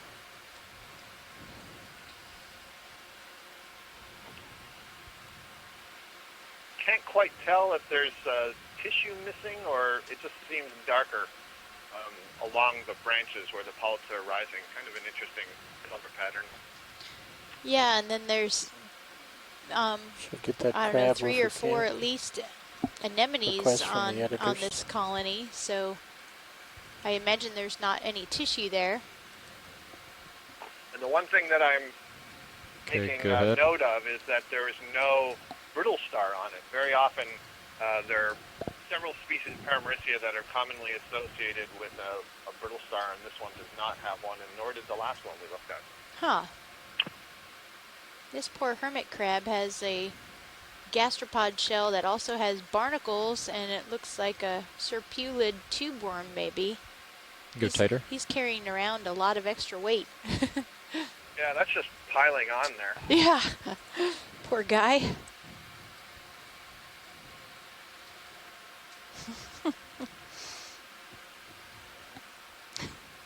That's a very tiny octocoral that he's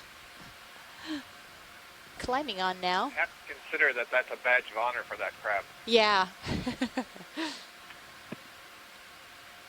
Probably also says it's time for him to find a new shell. Yeah. Okay, that's good. I'm sure he's in the housing market right now, calling his realtor. Move up slope and push a little bit ahead, Andy. Copy that. We might put another move in. Okay. Well, let's let me take a peek here and make sure there's no more steep faces coming up. Okay, I'm not headed at 4.5. I got a. And Andrea Quattrini wrote 250 that she thinks Copy. that these large yellow plexurids are Paramuricea, but she said, of course, they're Acanthogorgia as well. So I'm pretty close to 270 now. Okay. My rotator's at 4.5. Okay. You can go ahead and come up in altitude a little bit. Copy.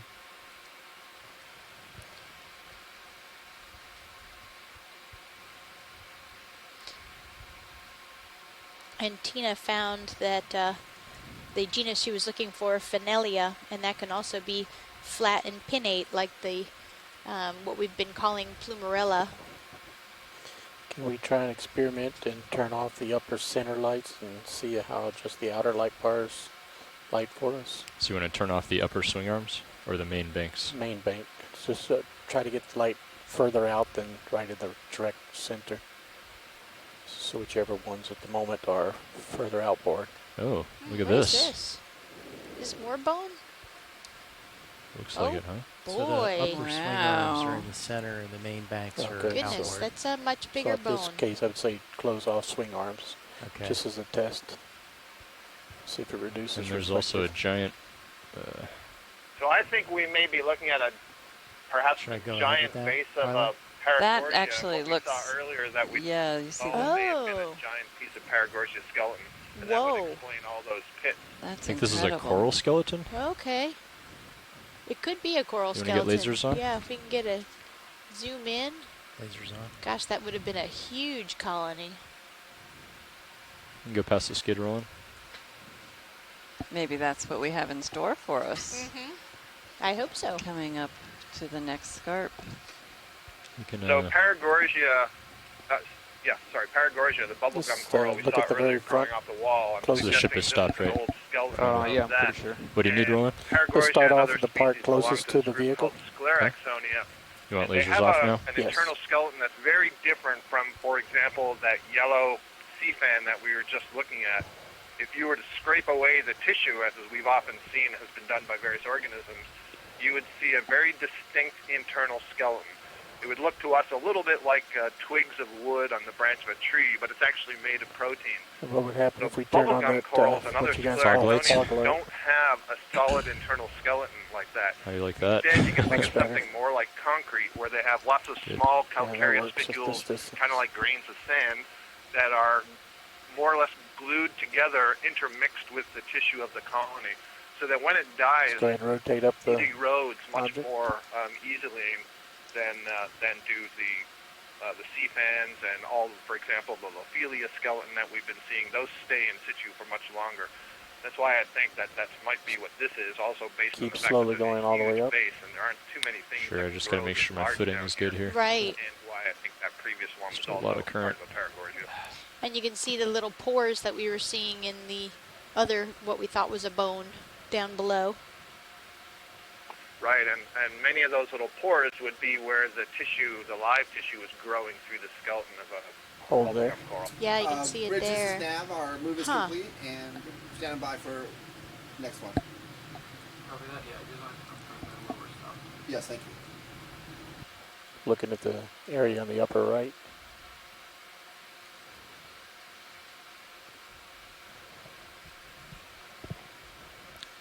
visibility just comes in waves. Yeah. It like clears up for a few minutes and then it gets really cloudy again. Continue upper right.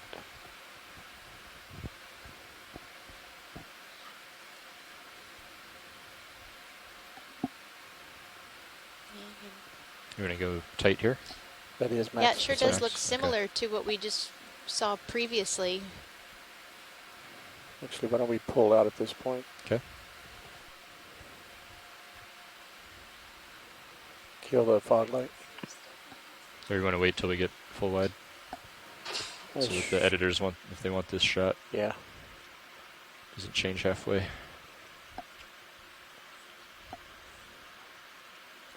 It's just massive. And one more time with lasers on in that zone.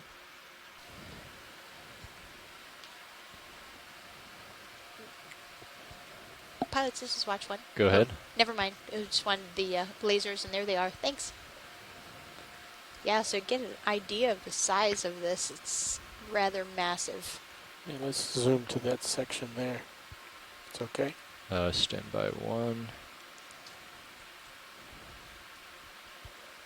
Let me make sure that I can keep my footing here.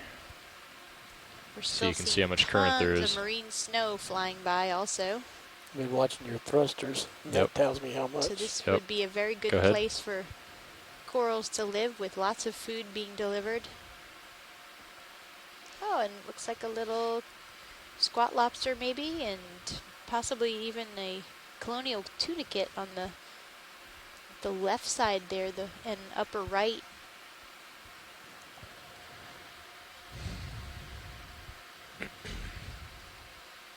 Okay. All right.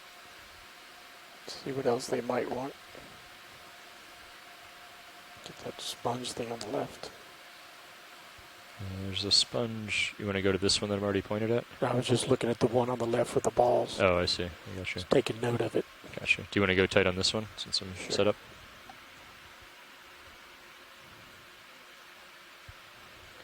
Go ahead, watch one.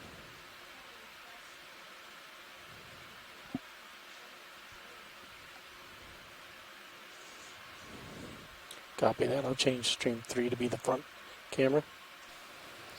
We're going to change for stream 3 to be a shot of the control room here. So if anybody wants to take a look at all of us, the pilots that are flying the ROVs, as well as us scientists in the back. Want to come out rolling? Yeah, and if we could maybe have the pilots introduce themselves while we're showing the control room. Sure. Sitting pilot right now is Dan Rogers. Sitting as navigator, Fernando Aragon. Sitting as ROV co-pilot, Andy O'Brien. And the far right, you've got Roland Bryan doing video. And in the back on video clipping, I'm Emily Narrow, and we're all with the Global Foundation for Ocean Exploration. Sure. Go ahead and zoom in. And in the back here, Cheryl Morrison from U.S. Geological Survey, the biology lead. This is Derek Sowers. I'm the mapping lead for NOAA Office of Ocean Exploration Research. In charge of mapping on the cruise. Can you get any more centered for super tight? I'm trying. I can't go too perpendicular to the current, otherwise I'm going to get blown away. We have a golden crab that's backing into a cavern that's made from, looks like old dead skeletal material from a coral, from a stony coral. I'm going a little tighter. Hold that. He keeps backing away. Making this hard.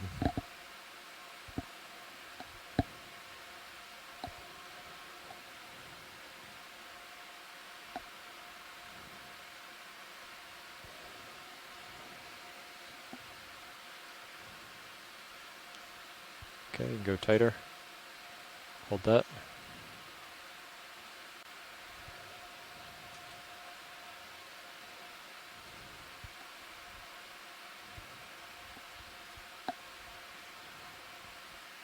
He's trying not to get blown away by the snowstorm too.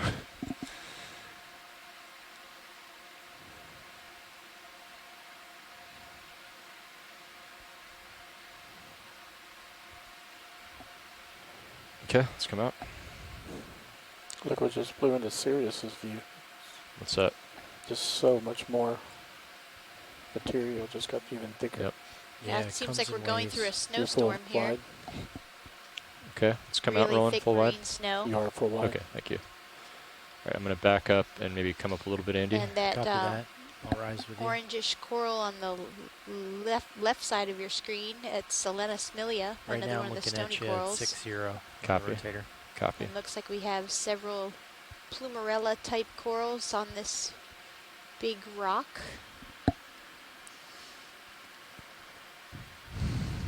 Lose those front lights. Yeah, fog lights off. Should we try turning off the upper light bar, upper swing Sure. arms? Okay, that was the light bar, the fog lights. And here are the uppers. Oh, those are the auxiliaries. So LED upper swing arm. Ah, copy. Those are the uppers. Yeah, it made no effect in the reflective. Yeah. Might try reversing, see if it changes. Try the lower ones off. That's the lower. It's a little bit better, huh? I agree.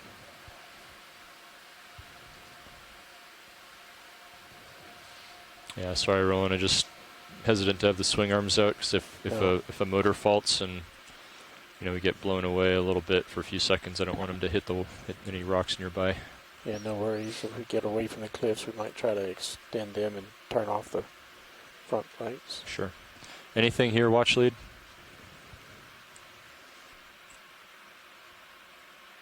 Anything here you're interested in, watch lead? Okay. All right.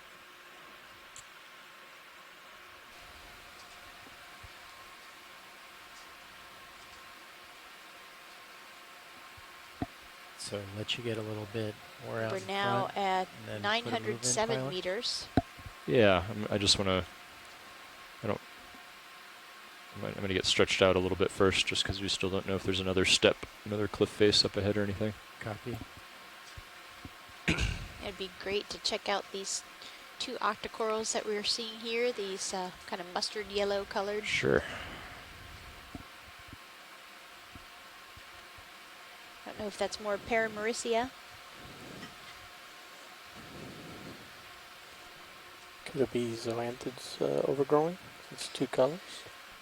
There could be zoanthids growing over part of the dead colony. We often see a yellow zoanthid, but this to me looks like the original so far. Okay, get lasers off. I think we got it. Lasers off. And then you can go ahead and zoom in when you're ready, Roland. Or maybe and hold the that. zoanthids on the right. Yeah, maybe. Yeah, zoanthids on the right and the original on the left. So it's a combo. And it looks like one of the Astroshima type brittle stars is still on the right hand side of this colony. Then all of those yellow polyp type things you're looking at are actually zoanthids. They're not the original coral that built the skeleton. And we see that quite often. This is a nice view coming after that giant Paragorgia skeleton we just saw, where I was trying to describe the axial skeleton, because you can see on the left side there, just above the hermit crab, coming out to the left and right are tighter branches if you want. that have no tissue on them. And so what you're looking at there is the axial skeleton that's made of protein. So that's what we refer to, or that's what we mean when we refer to an axial skeleton. These sea sands have them. Things like the bubblegum corals don't have an internal skeleton like that.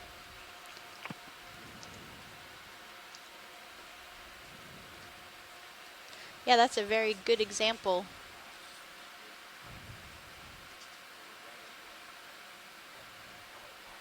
The coral may not be too happy about having that example, because it means there's live tissue on that part of it.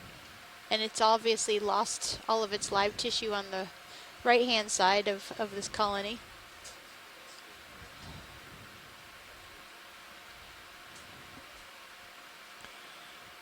Yeah, there's an interesting question. We were discussing it earlier in the chat room about you know, what comes first? Does the skeleton get exposed, and then something like the zoanthid lands on part of the exposed skeleton, overgrows the exposed skeleton, and then is there this battle between the host coral and whatever has landed on it and grows, and basically, you know, fighting for territory?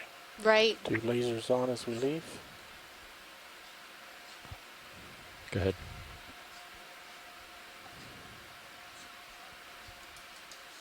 Video's clear. Okay, come out. And you can feel free to lose the skids at any time. Full wide. Okay. We have a chrysogorgid to the left of that coral we were just looking at. Rotating up.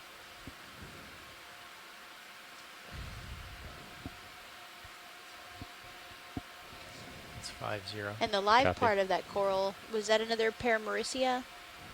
Possibly? Yeah, I think that's where we're leaning, Another Paramaricia. big crab. Okay. Yeah. Oh, here's another big lithodid crab. Get as close to it as possible.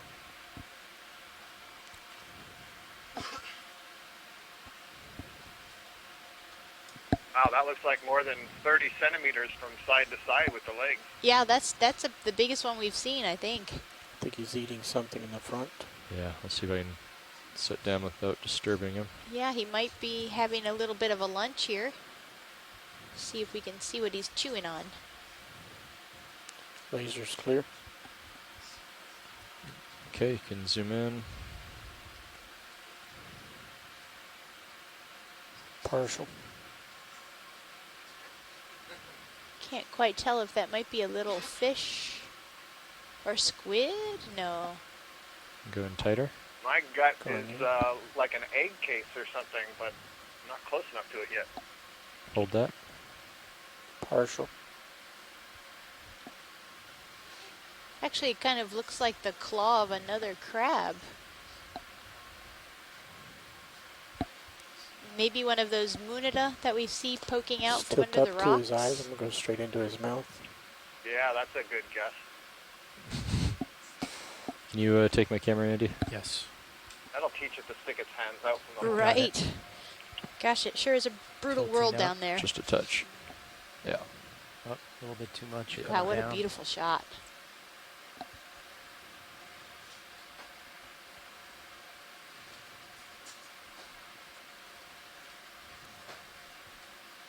Yeah, you can actually see him taking a piece of that and using his 5 pairs of mouth parts to break into it. And that is one of the best views I've ever had of the mandibles. You can see them coming together, the white bits Tilt up a there, touch. and kind of snapping off as it moves the food into its mouth. That is just fantastic. it sure is.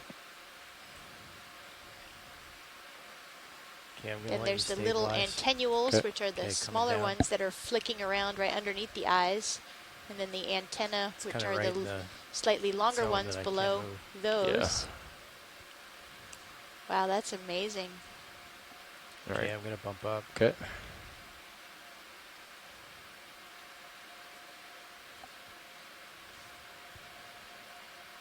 Is that max zoom rolling? That is max. Okay. So we've learned it's a crab eat crab world down here. 2 examples of that today already. Okay, pulling out to Okay. full shot. Should I track him down? Hold that. Copy, holding. Yeah, tilt down a little bit. Okay, coming down. Nice. Hold there. Nice. Hold this for several seconds. Okay. Do you want to try the fog lights rolling? Give Yeah. it a little different lighting. Just give us a few more seconds of this and then we'll kick on the extra lights. Okay. Go for it. All right, coming on. And I'll tilt down. Okay.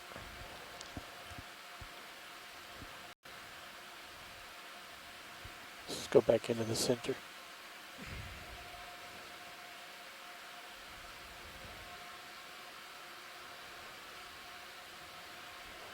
Should I tilt down? Sure. Coming down. Really brings out the color, huh? Look at that. Sure does. No, he's getting a little close to me now. All right. Well, that was a great view. I'll take my camera back. Copy that. Here, I'll give it to you. Thanks. It's yours. Thanks. Light bar off? Yep.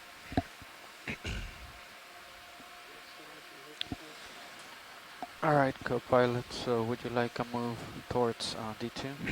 Yes, that sounds Yeah, good that sounds to me. good. Let's just do 15 to start. 15 270 again? Yeah. Copy. I'm rotating up Have to another 4-5. step in the rock ledge here. Bridge here. Okay, I'm at 4-5 right now, pilot. Extra lights are clear if you haven't cleared them. Okay, 15 meters at 270, speed decimal 2. Thank you. Did you say something, video? Said the extra lights are clear if you haven't already cleared them. Copy that. They're off.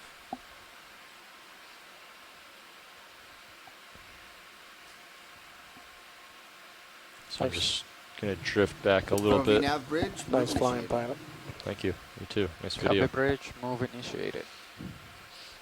We're seeing a couple You can more turn of your the head to starboard a few degrees, type Andy. octocorals, Yeah, and that auto then heading is a another little offset. couple of the bryozoans like we collected earlier. Definitely a characteristic species for this habitat that we're observing today. And then we have a couple small yellow octocoral. That might be more of the Paramaricia. Okay, I'm very close to 270 right Okay, now. looks good. I'll hang out here. Any interest in this sponge here? Sure, let's take a look at the sponge. This sponge looks larger than many that we've seen today. The Afrocalistes type shape.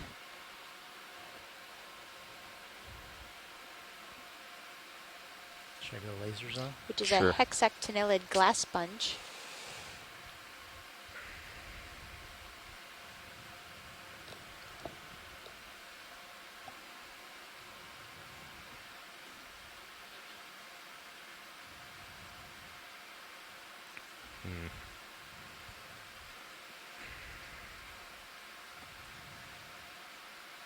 They said sure when you ask about the sponge. Yeah, I'm okay.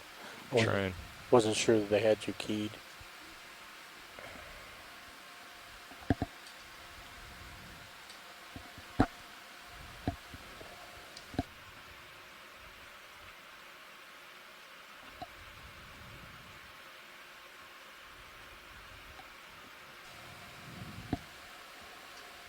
That's a great look down over the precipice that we just climbed.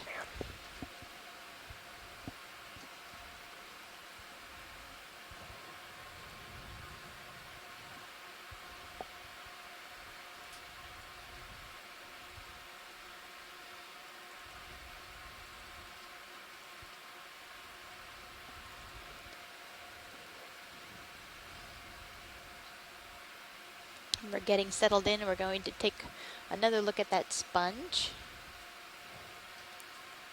And Nolan Barrett said it could be a Sacocalix. If we can get a look at the base, we might be able to distinguish that.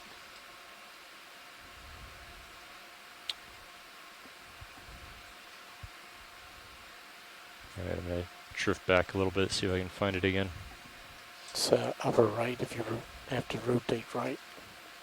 Or side right. Yeah, I'm going to saddle.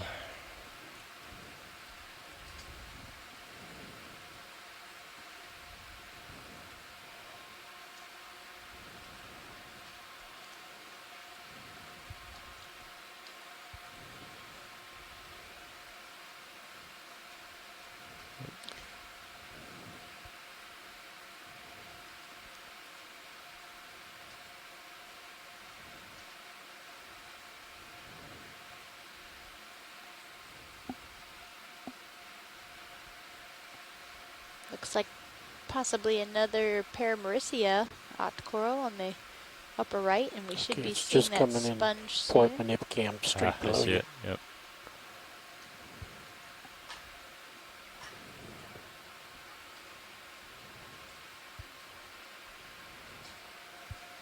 All right.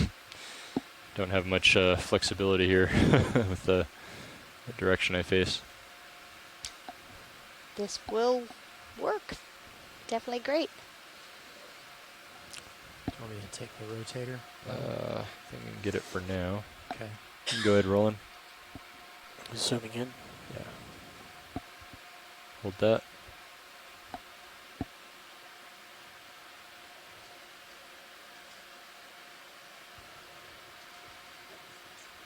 Should I kill lasers? Sure.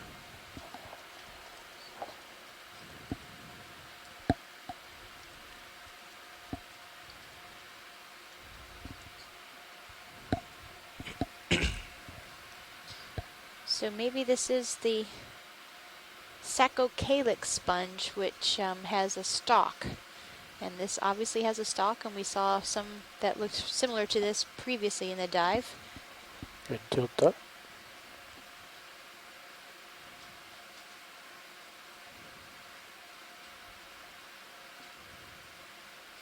They may be a brittle star, orange brittle star that you see on the sponge, or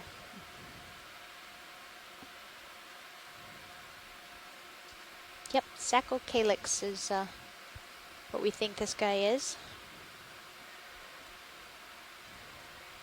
A little crab coming out on the right. Oh yeah. Squat lobster. Another squat lobster on the right there. And the family is Euplectellidae for this Saccocalyx sponge. Thank you, Nolan Barrett. Okay, let's come out.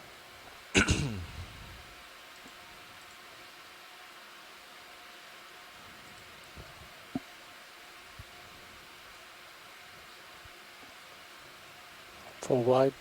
Okay.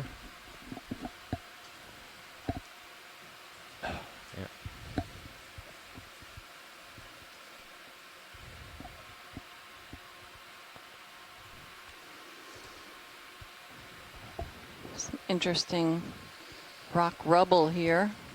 A little different from what we've been seeing. Instead of those blocky, massive pieces. Looks like a nice flyby. Rounded Just come in materials. front of that rock forward. Look like a little darker. And pilots Nolan Barrett, who requested to take a closer look at that sponge, wants to extend his thanks to you for flying the ROV backwards in order to find it again. No problem. Well, actually, I wasn't doing much of the flying there. That was just the current pushing me back. I had to get out ahead of it and then let it push the vehicle back into place. Because yeah, if I turn my heading off of where I'm looking now, the current sweeps me away very easily. Great, I'm glad you could figure out how to make that work. Let the current help us. It looks like we have a whole rock full of Plumerella type. I wonder if anyone is living underneath it. You're going to zoom in and sure. Light it up? Sure. You want to try the fog lights? Yeah, we could use the lowers too to get in there. I don't know if the... There we go. So spiny crab. Yeah, it looks like another lithoted crab upside down underneath this rock ledge.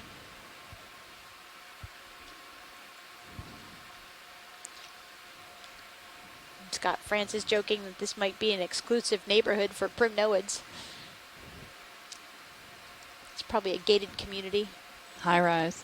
Can we get a close-up on that crab? The nice view. Why don't we go for the coral first?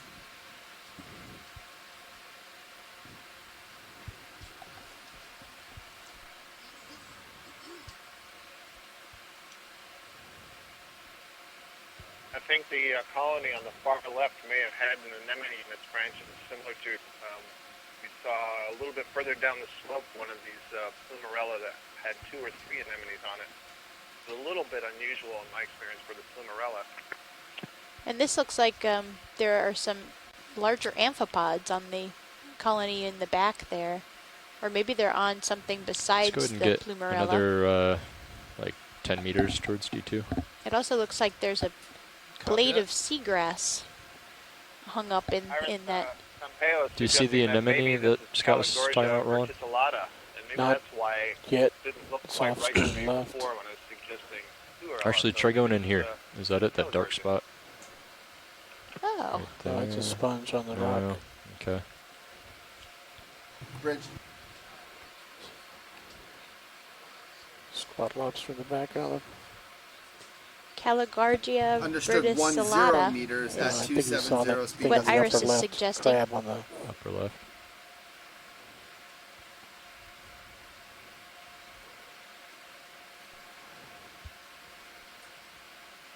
background.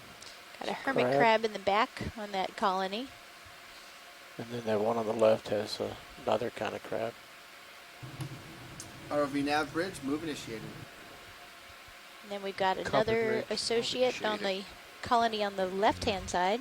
I don't know if I can turn that far. Yeah, I think what I thought was an anemone is actually another hermit crab.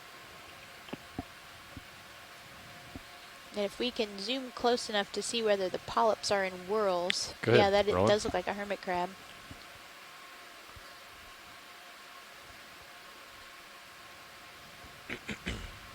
They look alternate to me. I'm going to go to the right. I agree, Cheryl. Polyps not in whorls. Okay. Oh no, it's going to get blown out of the way. Andrea would guess that that's Plumerella then.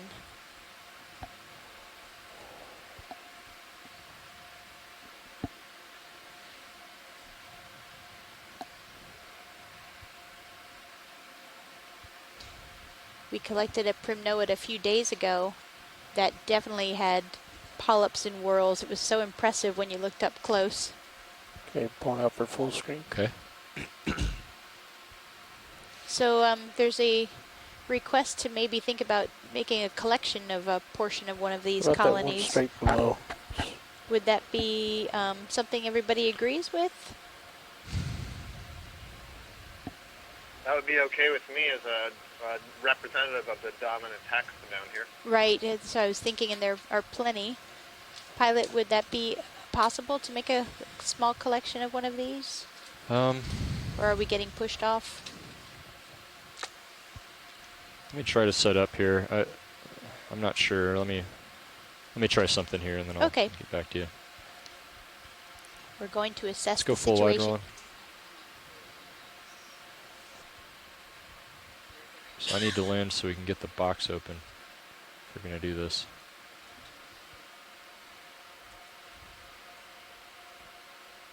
I think if you set down... I'm thinking my right toe here. I think you could reach it if you were... Well, it's not about reaching it, but I can't come up to open the box because the current will blow us away. So however I set up, I'm going to have to be able to collect it and be able to open the box while sitting on the bottom. Okay, there's a chance we might see more of these, Pilot. We can look for a safer spot. Okay.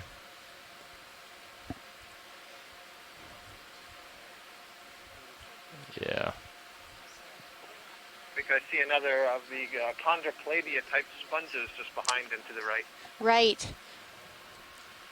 I'm kind of hoping that if we find one of those in a place that it is collectible, we could also collect one of those as a representation of this habitat today, because we have not seen this in the abundance that we have today previously, so it would definitely be a good characterization of this habitat. I think it's...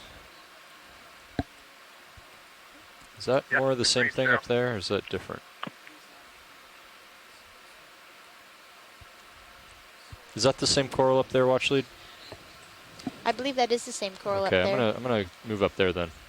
Roger that, thanks. So sit down in front of it and reach up to collect? Is that what you're thinking? Yeah. So Roland, so watch lead, the engineering team does not talk on OKEX, we talk on EXRV. One is on the left channel and one is on the right channel. So that's so people can choose whether or not they want to hear the ROV team in the front or just the scientist in the back row. So we do not talk on the scientist OKEX channel typically.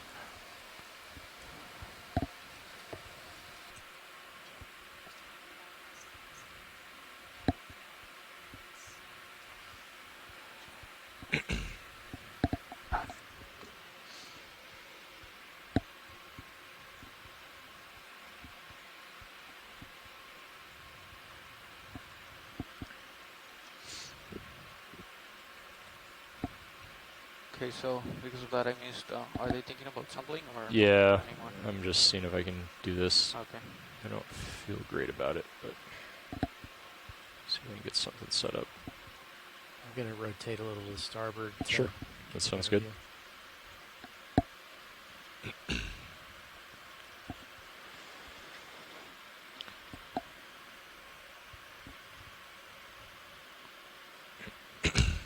By the way, co-pilot, I don't know if you caught that, but the ship stopped a few minutes ago.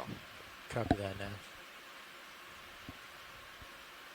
I think we'll just hold here in case we do a collection. Copy. Oh, wow. We had one of the little lithodid crabs jump off the edge of this rock. Suicidal crab.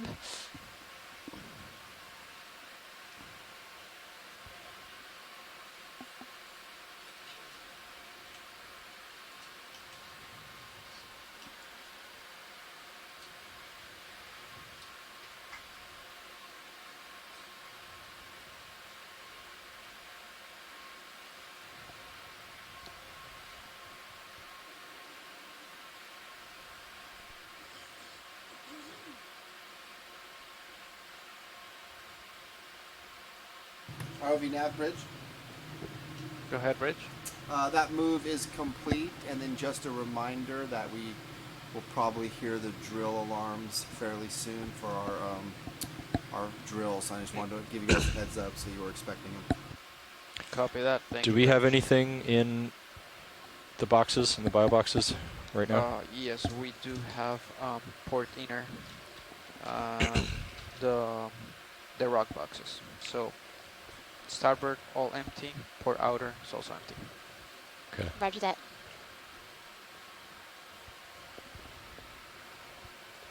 HG2 on D2? Yeah, and then I guess we'll go ahead and do the starboard box, just so whatever's in the port box doesn't get blown away. And this is the coral, right? Watch lead, the one right below. Yep, that's it. Okay. Thank you.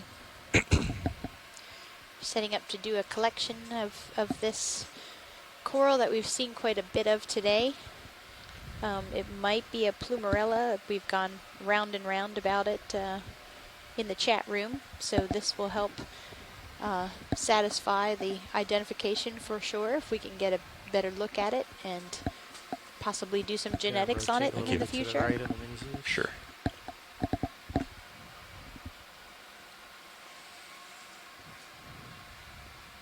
Spin it up HPU. All right.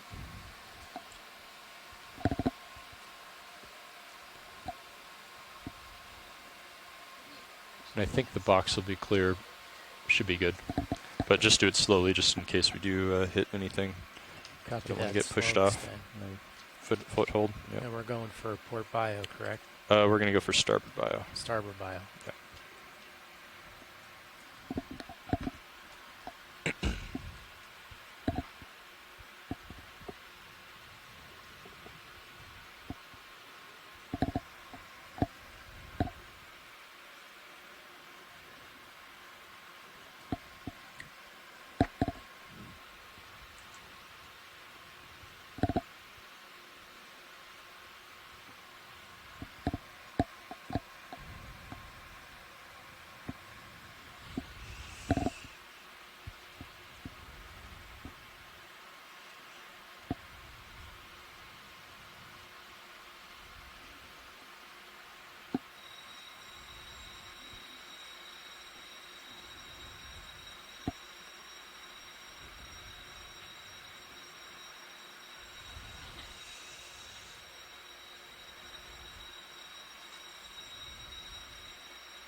It's 1 o'clock.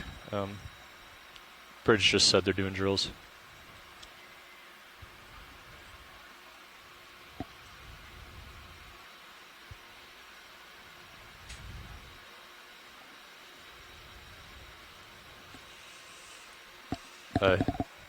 Didn't they just call down and say they're doing drills? Yeah. Yeah. They just called down and said they're doing drills to us, right? Yeah. Yeah, just a moment ago.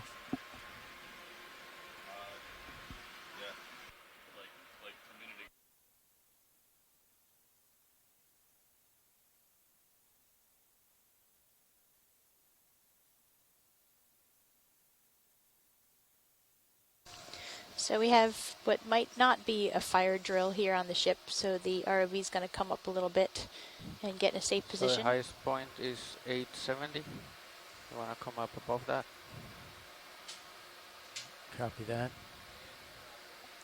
And then the current is going northeast-east.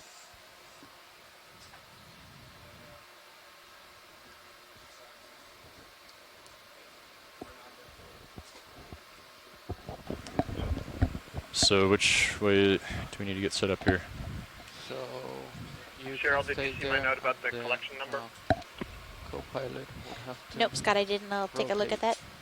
So which way is the current? Northeast-east. Northeast-east. Okay. So I'm gonna back toward you. Let's come up a bit. Copy, coming up. And then I'll rotate to port.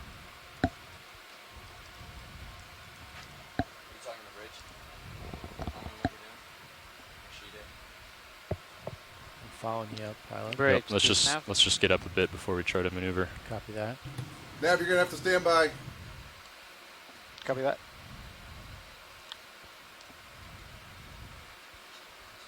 Okay. So you're gonna line up with the ship, and I'm gonna go opposite. Well, let's get up. What's that tallest? 270. 270. No, the height of the plateau there. 270. Right here. This is 270 right here. 870. Oh yeah, 870. Sorry. Okay. That's what I was trying to say. Okay, I'm almost above 870 right now. Okay. Got a 20-meter delta almost. Okay. So I've got 15 meter altitude. So I'm gonna put in auto depth. Why don't you make sure you're 20 meters above me? Okay. And then. Okay. So you're gonna line up with the ship, and I'm going to go reverse. Okay. Okay, I'm lining up with the ship now. 20-meter delta. I'm turning to port. Yep. Keep going.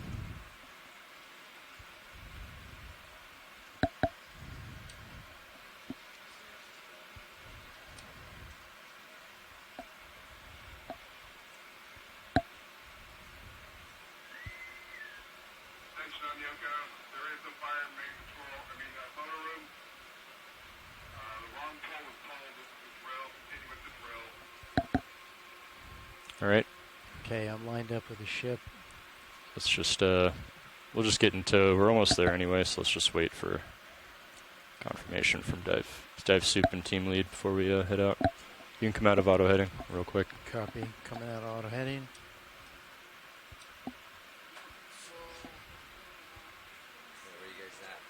We're pretty much in tow. Yep, and I'm coming up. It's a drill. Right.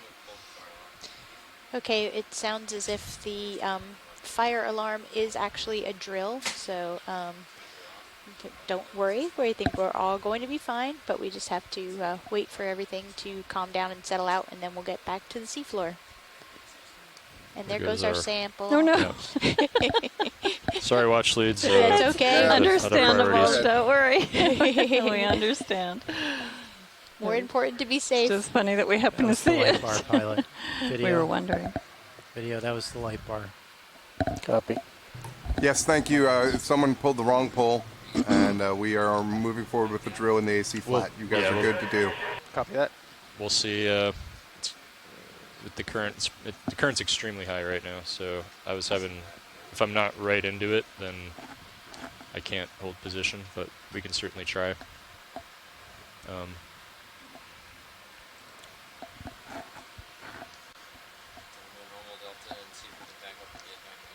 Okay. So we're clear to go back down? Okay. Yeah, just try to do it here. Try to get yourself Yep. All right, Andy. Okay. You ready to go back down? Ready to go back down. Okay. Okay. I'm so turn off your utility lights real quick. Yeah, go for it. And the fog lights are off. Okay. Fog lights are off. Yeah. So the nice thing is we're pretty much lined up with the current. So I'm going to try to get back down and just back right toward you and turn around into the current and just see if I can hold position. Copy that. And then once we're both facing into the current, we can both try to come down together, and we'll have to watch the sonars because we're going to be approaching it from an angle, right? Like it's going to be at a steep angle off to my starboard side. Copy. And then I'll just, we can both come down together, and then I'll kind of lateral over to the slope just like we were. Does that make sense? Yep, sounds good. So right. Before we do that, earlier today, I think Sean told you that they put a turn in the 6.8. Right. I just wanted to know. So we still have a turn. Okay. Did he? Okay. And then we have a negative turn in the neutral tether right now. So we'll need. Yeah. Yep. So he didn't get. Okay. So he just rotated a little bit. Right. So right now we have no turns in the neutral tether, and then a turn in the 6.8. Okay. That we can deal with later. Yeah, I just turned like 40 degrees to port to line up with the ship. Yep. Copy that. Sounds good. All right. So I'll leave this note here. All right. So you're gonna stay where you're at. I'm gonna come back down. Sound good? Copy that, pilot. Okay. I'll follow you down. Or I'm gonna hold depth. Copy.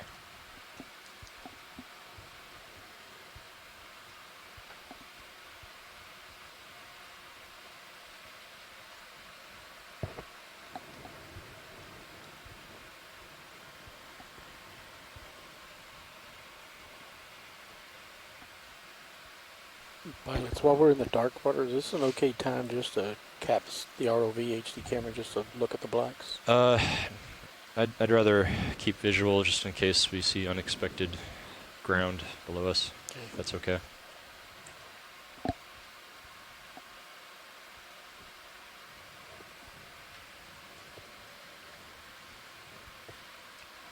Okay, auto depth.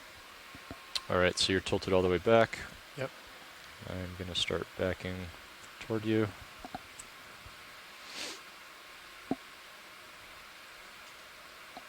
I can see in the fisheye. Copy.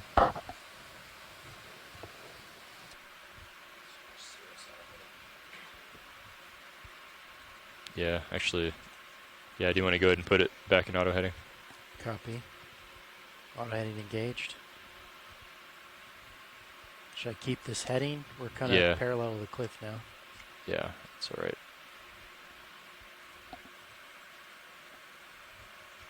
I've got a 23 meter altitude right now.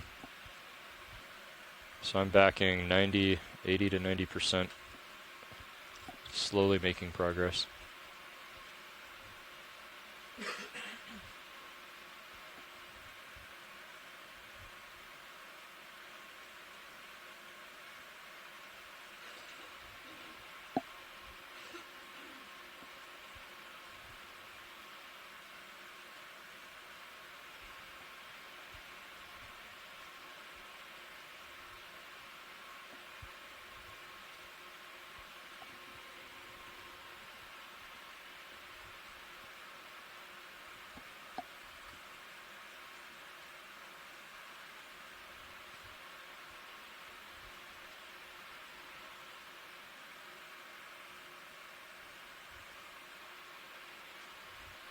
Okay, I've got you in the Zeus. Okay.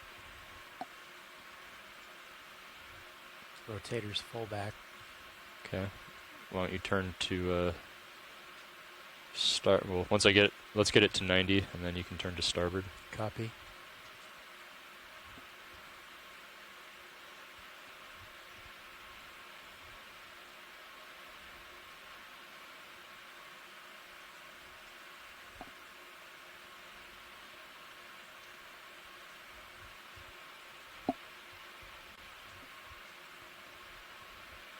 Yeah, I'm going to back up a little more before I make my turn, I think.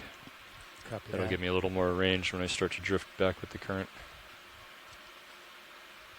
Okay, before I rotate up, I'm going to let you get a little bit farther along in the frame. Sounds good. Okay, I'm rotating. And if you've just tuned in, Okay, we are hold that. still Hold that. Holding. in our dive. That's 9-0 right there. We had Copy. to come off bottom just briefly, and so now the Can do this pilot and quick. the ship are getting reoriented.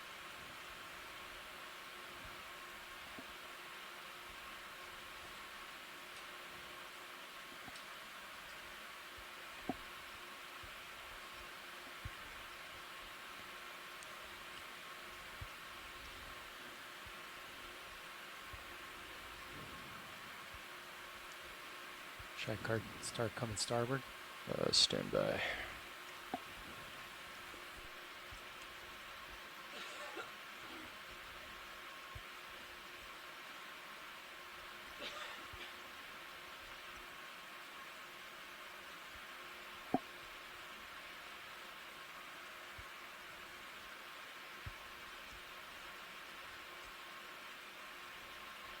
Okay, you can come to starboard. Okay, coming in starboard.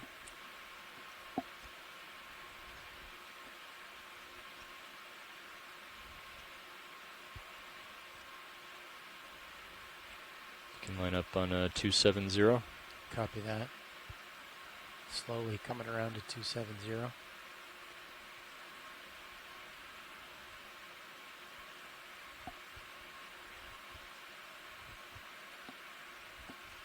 Crossing 225. Okay.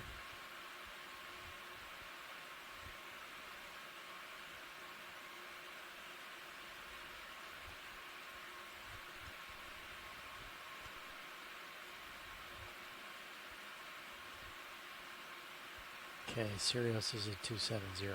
Copy. I'm going to move out ahead of you a little bit. You can tilt up a little bit. Copy. Okay, tilting up. We'll just go to like 70 degrees on your camera. Copy.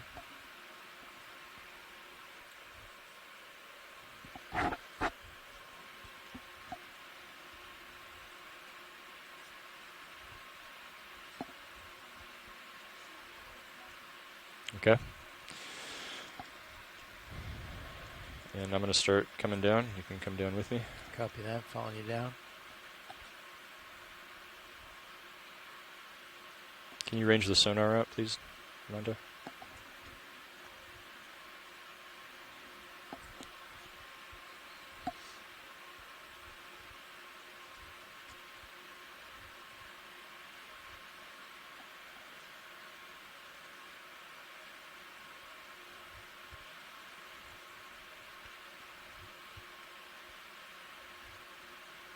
I'm at 20-meter altitude.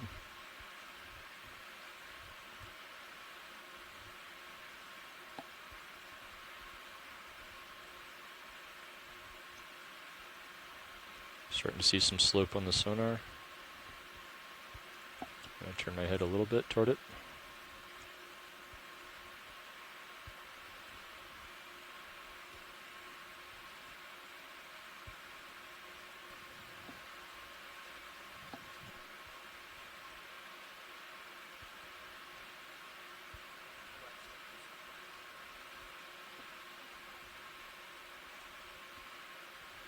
Okay. 12 meters, bottom in sight. Copy that. I'm drifting back, so I'm going to push forward.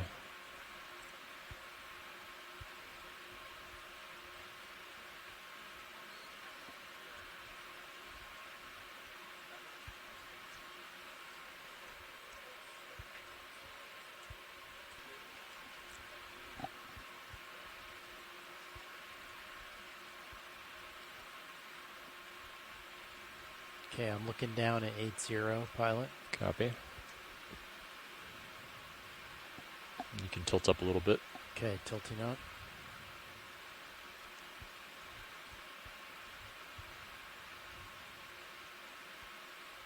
That's 6.5. Copy.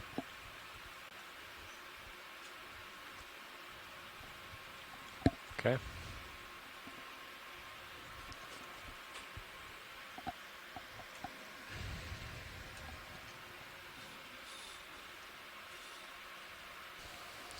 And it looks like we're settling back down at 900 meters. And we have a Selena Smilia stony coral in front of us, the pink one about center. And maybe a Paramaricea octocoral on the right side, or now about center. So I think. That's an Okeanos heat out further fire alarms and whistles. The panel has been reset. Again, heat out further alarms. Rotate it out. Sure. See a nice cutaway into that rock. It looks like a chunk of it recently fell. You can see the block just below. That's sort of a mini version of what a lot of this wall is doing. It's breaking off piece at a time, and if that block were at the edge, it would tumble down to the base. All right. So let's see if we can find another coral for you. Unless you'd like to just go ahead and move upslope. Yeah, we've been seeing it fairly common, so I think we'll be able to find more. Okay. All right, let's go ahead and get 15 meters upslope then. Some more of the bubble gum.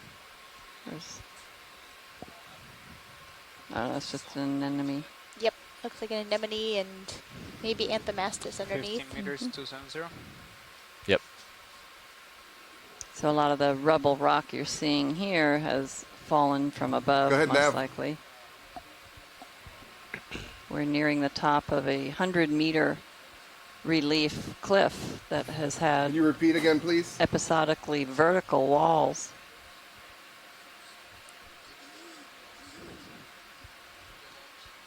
Roger, 15 meters, 270 degrees at 0.2.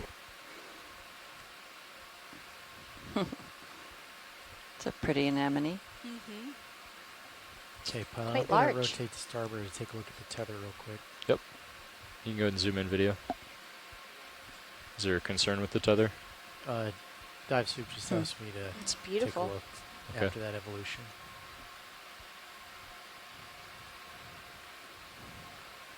I can't see it on the Titan.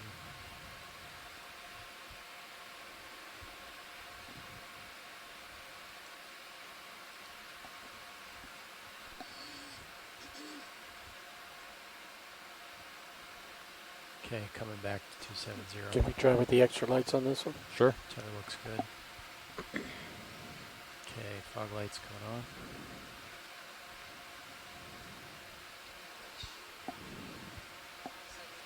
This really helps those reds, doesn't it? Yeah.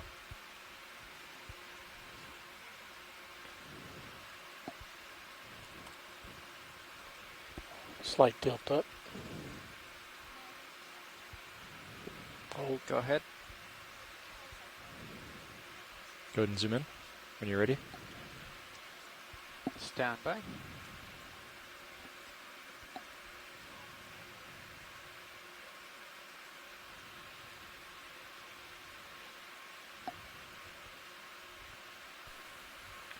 Watch lead, this is nav. We've traversed about 230 meters. Making an excellent screensaver. So we've moved about 230 meters up this feature since we first sat down on the seafloor. Video's clear. Okay. And we have about 400 meters left of horizontal distance. We have some vertical distance left, although we're anticipating that we should be quite close to the top of this feature. Should get lasers on. Go ahead and put lasers on. We were estimating 870. Yeah, 870 meters. So another 25 we've meters. We've still got some climbing to Video's do. clear. Okay. So Go full wide, minus the skids, of course. Yep, that's where I'm at now. Okay. And the hydraulics are off, right? And this indexed up. Okay. Just double check. lots of marine snow today. Mm-hmm. Lights are clear. Okay. Fog lights are clear when you're ready. Copy that. And we've seen this white bryozoan. If maybe that's not what that is. Or maybe that's a sponge. Oh, and a sea star. Half bridge, move complete.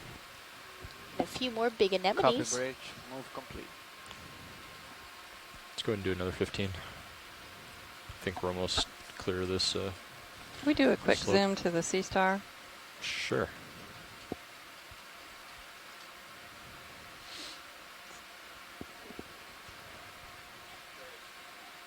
Go ahead.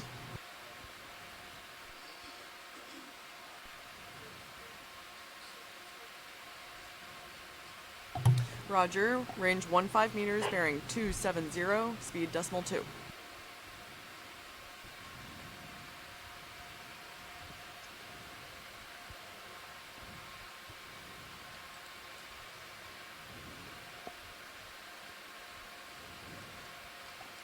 Looks like quite a cave there to the left.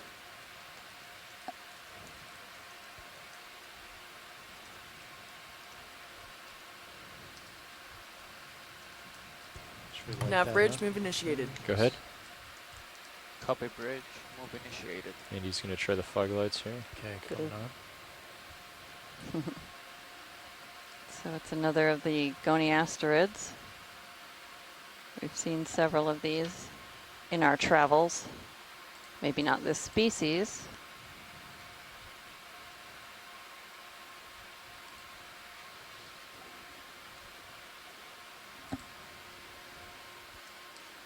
You can see his 2 feet clinging onto the rock. Do you think Chris Ma is watching on a Friday evening? I don't know. He hasn't called in lately. Oh, let's come out. Let's come out. Don't want to hit the anemone. There's a white thing under that anemone to the upper right. Is that just a sponge or something more? Which one? The white thing underneath the upper anemone? Oh yeah, I think that's a sponge.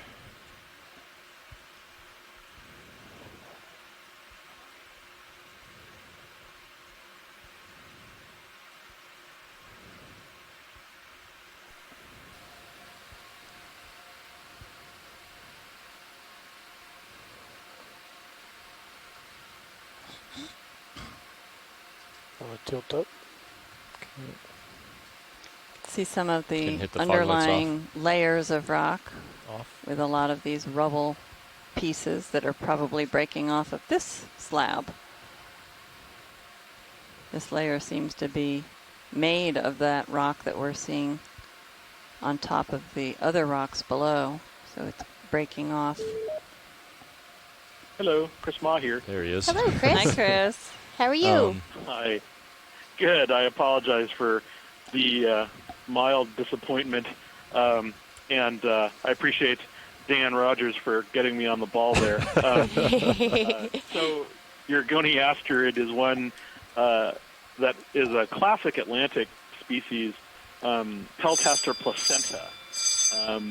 It's another one of these cookie stars. And again, another species that's commonly encountered, but about which we know relatively little.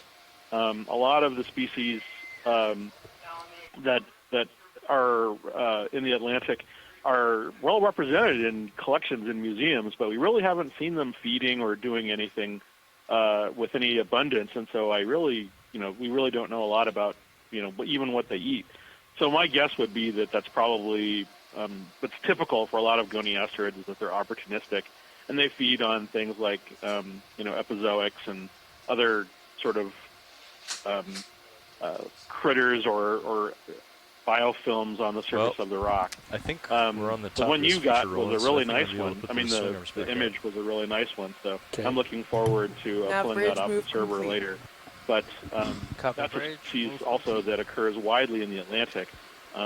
At least Do it's you wanna widely check variable both too, so profiles? it's a Mike, question check. of whether or not Hear it's you loud multiple and clear. species. But All right. that's Copy one you, that co-pilot. actually occurs all the way, not just in Europe, but in the Mediterranean all right. and Yeah. Yeah, in we a could wide do, number of areas, even outside of. We could do.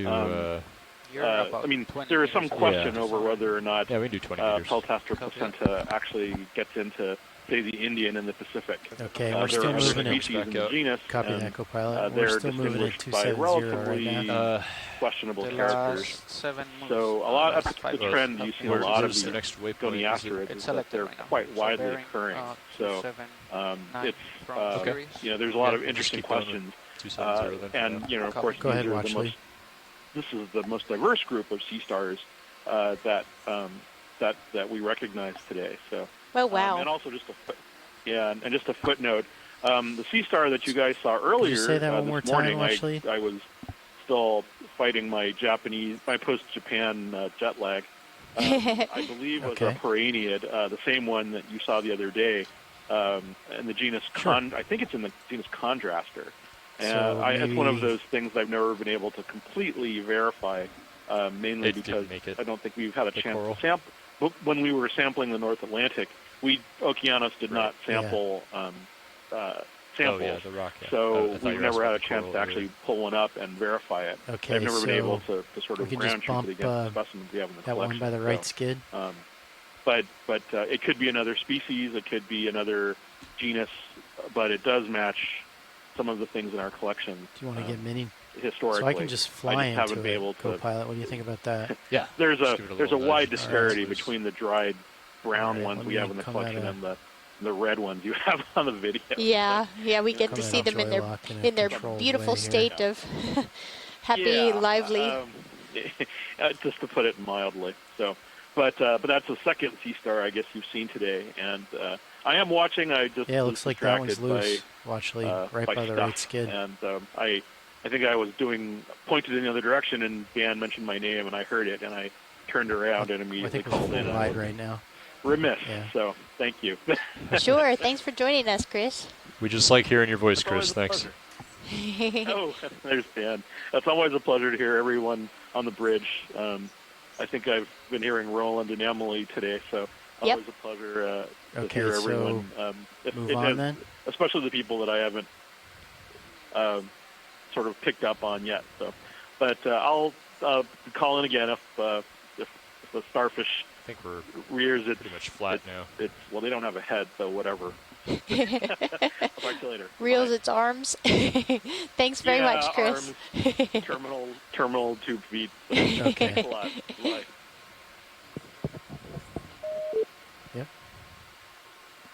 Okay, so that is a strong current.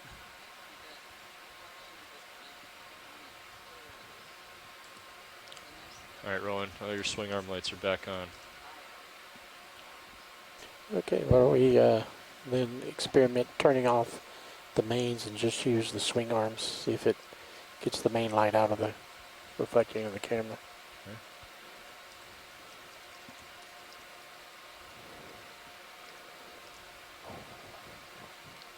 Maybe swing the swing arms forward a little bit. Okay.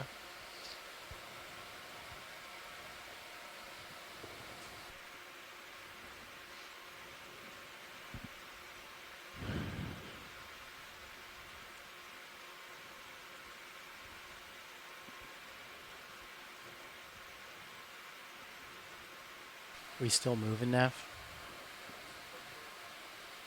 No, it's not helping. So you can go back to your standard config. 1 minute left in the move. Okay. And pilots, if we can keep our eyes peeled for another one of those octocorals that we tried to sample right before the fire drill, that would be great. There might be some of them coming up on the right here. Okay, yeah, that's what I was wondering, watch lead. So I'm looking at Thanks you at very 40 much. degrees, so I wouldn't get too much further ahead, but I would Copy kind of that. scan around this area while the ship catches up. Yeah, I think I could set up for one of these watch lead if that looks like could do a partial real I quick. believe so, yeah.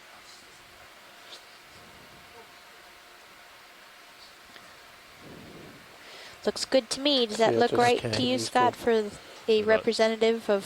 Full wide video. So I'll bring everything normal again? Yeah, if we Okay, could get so a bit of I a will come close-up, at that it would help, so we can just make sure that it's the right polyp structure. From over here. Okay, yeah, we can, once we sit down a little bit, we can take a closer look and get lasers on it. And if we find one maybe attached to a rock, that would serve a double purpose.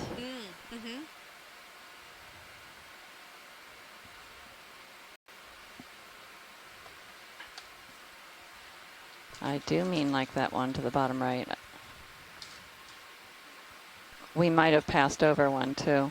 That would suffice, but let's see what we have here first. Get your lights on in a second, Rowan. There we go. All right, back to normal. The bottom left looks good also. Yeah, I meant bottom left, actually. I think I said bottom right. Okay, I can yeah, go that for would that be one. good. And then just pick up the rock.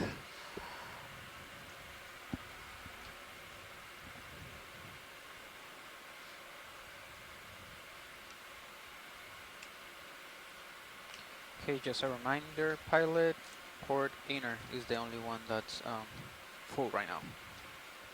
Copy that. So should we go port outer or try and go for the starboard? What's in the port bio? Well, it's up to you, Andy. Do you want to go for the port, or do you want to do the starboard? Don't have anything about floaters or anything. No floaters. Okay. No notes or anything. You want to just go for the port then? Yeah, I think so. Let's do it. Okay.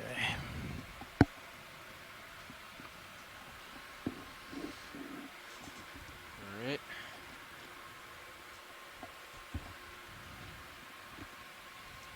So we're setting up to sample this octocoral. This is what we were attempting to do before the fire drill.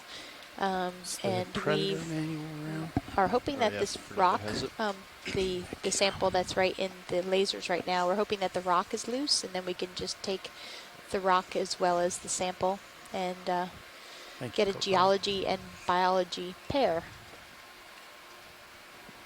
Yeah, Cheryl, I didn't hear which one we're collecting, but okay, so that bigger one to the I'll check the grip force once we enable hydraulics, correct?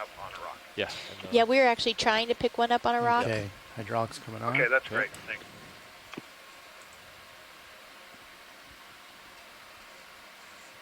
Since we have both rock boxes full already. Grip force is 4. I think that's a good and one Leslie for this really rock. wanted a rock from the base and the top, so this might be our chance to get one from the top.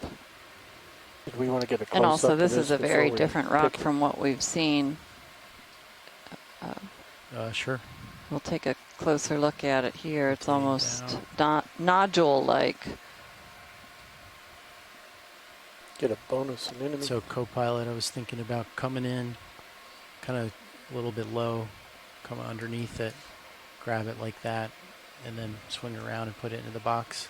So what do you think? I want to confirm they just want you to cut the coral, or are they hoping to? No, they're hoping me. They the won't. whole rock. Yeah. So let's nudge the rock. Okay. Make sure it's loose with the jaws closed. Copy. And then we'll get an idea of the size. Okay. See if there's anything hidden below, like the sediment. Copy. And then let's go from there. Okay. It's full wide less the skids.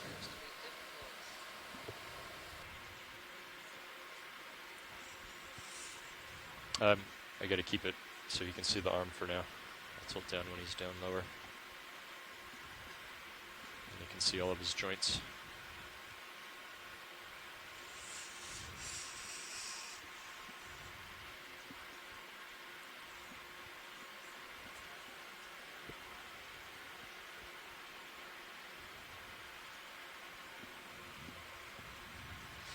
Let's just give it a little nudge.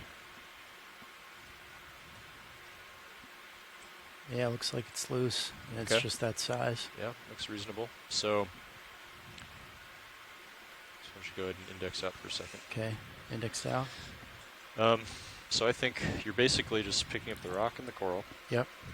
And so you're going to go for the port outer box, right? Yep. So which means like when your arm is over the box, you're going to have your shoulder down a bit. You're going to have your elbow extended a bit. You basically want to keep your wrist as straight as you can. Okay. And then just adjust the wrist pitch a little bit to make sure as you bring the shoulder down, you're going to shoulder down into the box, right? And you want to keep just adjust your wrist pitch to keep your wrist as vertical as possible. And then you just want to set it down. So what I would do is just pick it up from the top. Okay, try and get as vertical an angle as I can. Yeah. Which it looks like I can get a pretty vertical one. Yep. And then you can just pick it up, keep it upright the whole time, and then bring it right over to the box and set it down. Copy that. So you can try that.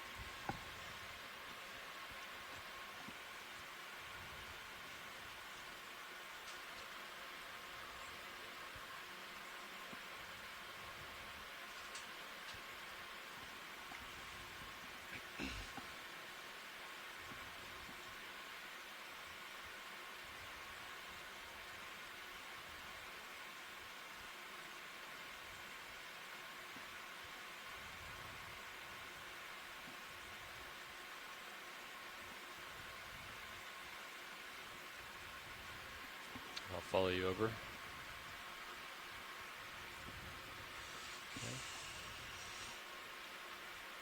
You go ahead and extend the drawer if you're ready. Copy that.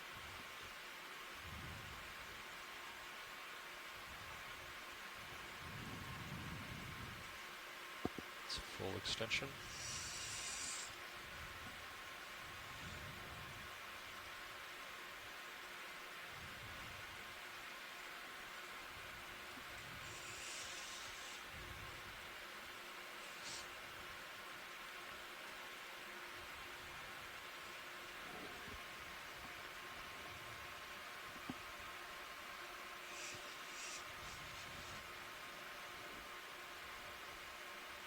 So I'm going port outer. Port outer, yeah.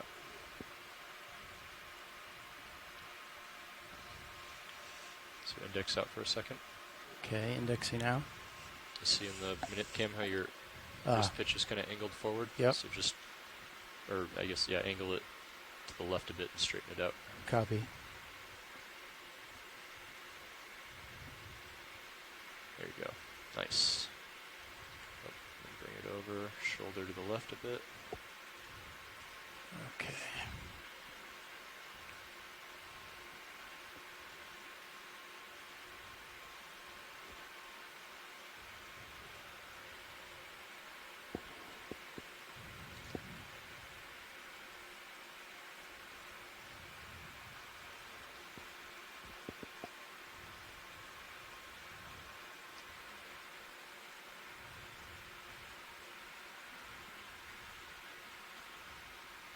Okay, arm is clear. Retracting drawer. Copy that. All right, nice job. And we have our Plumerella sample and a rock sample. I'll bring the camera over for And that the is stow. Thank you. sample number 4, bio, for those of you recording or So look how annotating. your wrist is, yeah. Our second attempt at 04, which got away from us, so this is still being considered as sample number 4.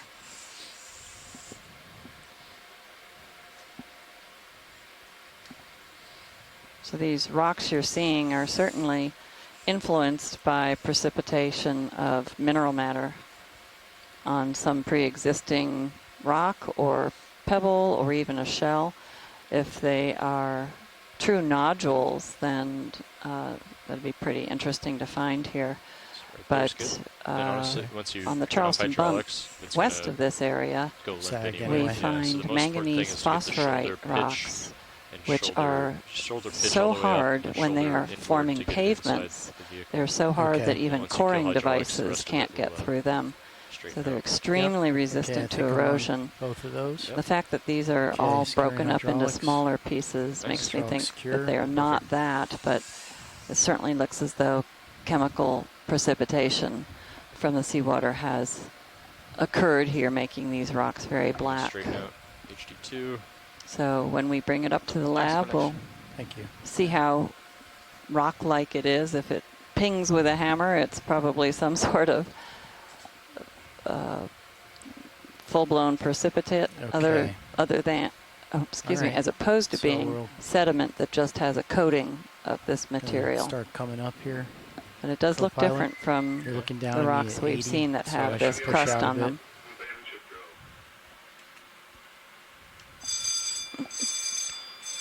Mini Zeus back to you.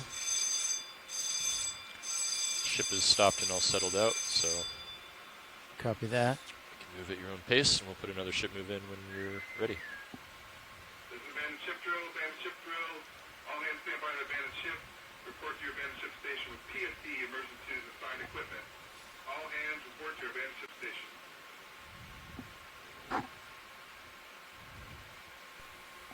This must be drill day aboard the I'm Okeanos Explorer. stay pointed to the We don't want to current. alarm our listeners saddle who are along, and hearing I'll let it bells drip here and back. there. Sure.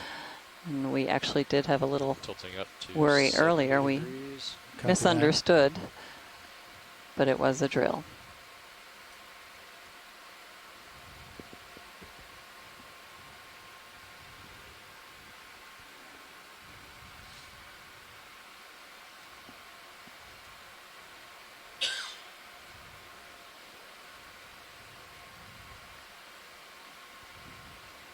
So Scott Harris from the Geology Department of College of Charleston, my colleague, he's much more tuned into the stratigraphy and the rocks in this area. The surface and the cobbles look a lot like what we would call a phosphate lag.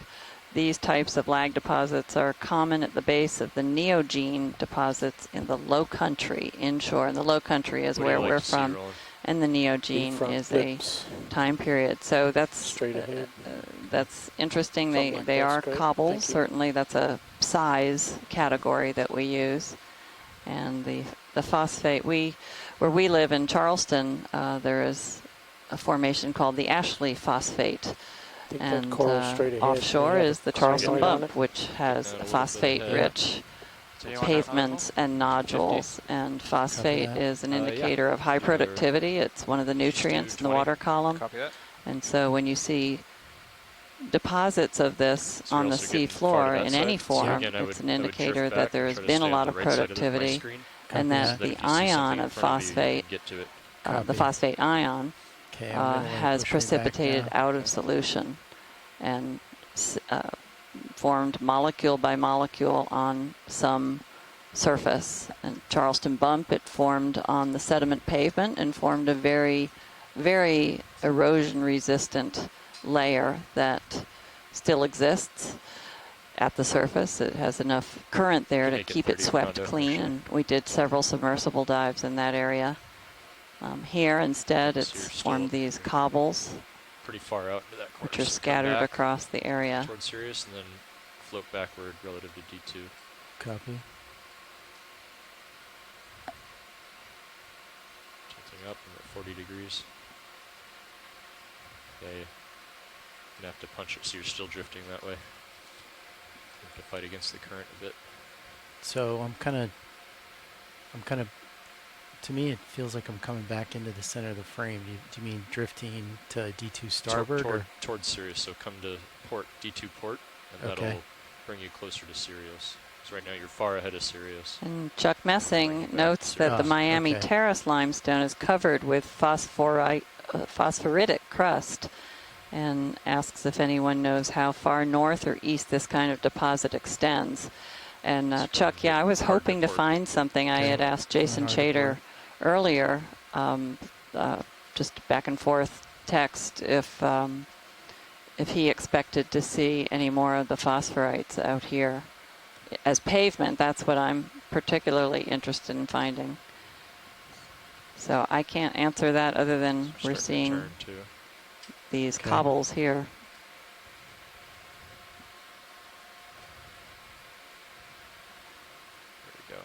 And Andrea Quattrini asks, are these the kinds of geologic structures that would be of interest to those mining the seafloor? I was wondering that same thing. Mm-hmm. Well, certainly if they are manganese rich. Sorry, there's a...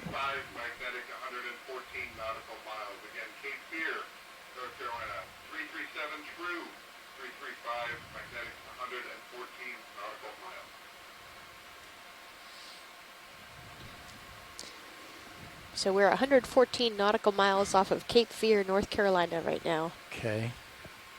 So kind of stay cheated a little bit to... Yep, you can keep facing this direction and then just kind of saddle along, kind of, try to stay where you're at in terms of where the right side of my screen. So an octopus upper left. Straddle along to starboard.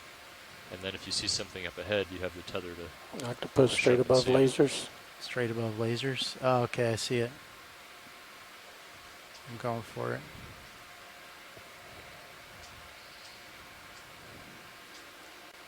So I suppose this area would be of interest to mining if it were economically feasible and if this type of resource did not exist in a economically possible area. And as with places in the low country, there is phosphate mining going on.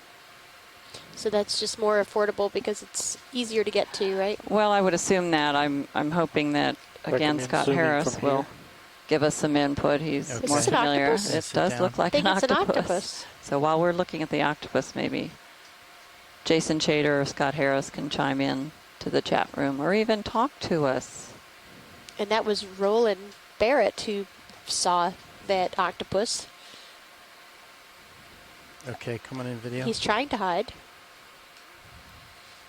Roland Barrett, sorry. Nolan Barrett. There's a Nolan Barrett and a Roland Bryan. Right, I was talking about Roland. Okay, I thought you said Nolan. I probably did because I was looking at the chat earlier. Okay. You can see some little cup corals. I've been noticing those. I'm sure no one's looking at those when there's an octopus, but there are some. Wow, that's great. It looks very peaceful. Is it Octopus Friday? We're past Cephalopod Week. We must be by now. I think last week was Cephalopod Week. Yep. Let's go to his eye. Hopefully our colleague Stephanie Bush is in the area because she is a you want to take it, big fan Co-pilot? of cephalopods. And she might be doing the abandoned ship drill right now.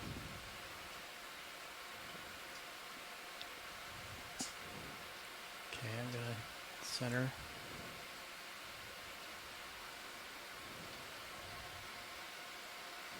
I love how his tentacle on the left, you can see several coils of the tentacle. Okay, let's rotate left slightly. Yeah, that's what I'm working on.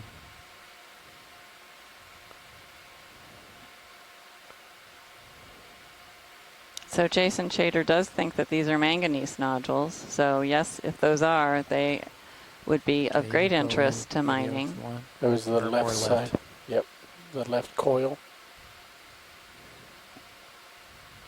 So it's showing a single row of suckers. I don't see Mike Vecchione on the line today either, and he would be another cephalopod expert at the Smithsonian that could help us out with this ID.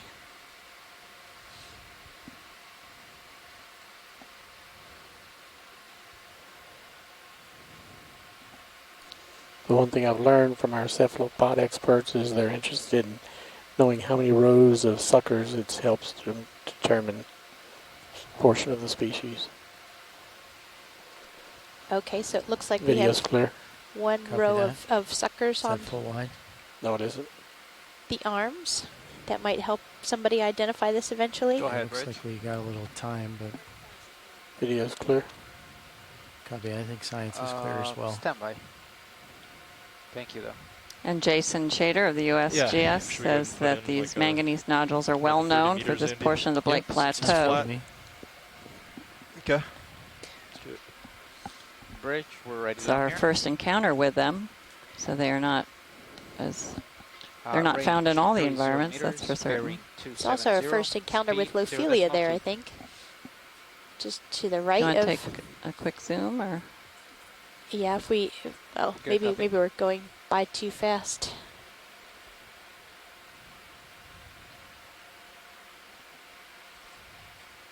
I think we might have seen one when you were at lunch. Okay.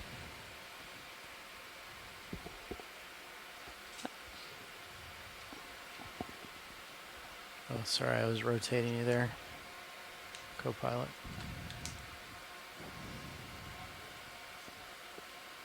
Copy bridge, move initiated.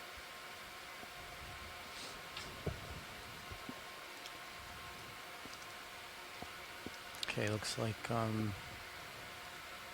I've reasonably far in front. Yep, I got 30 meters coming to you. Copy.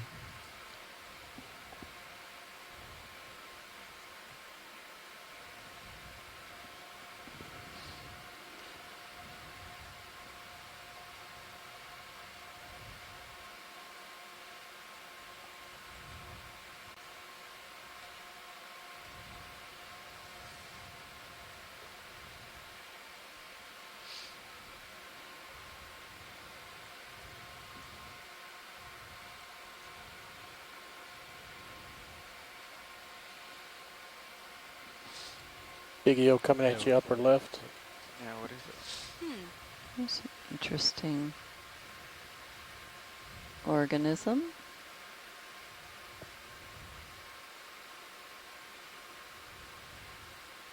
What is that? It is a siphonophore. Such a dark color. current's going to take you real fast. Yeah. Wow. Wanted to get a little altitude so it could pass beneath me.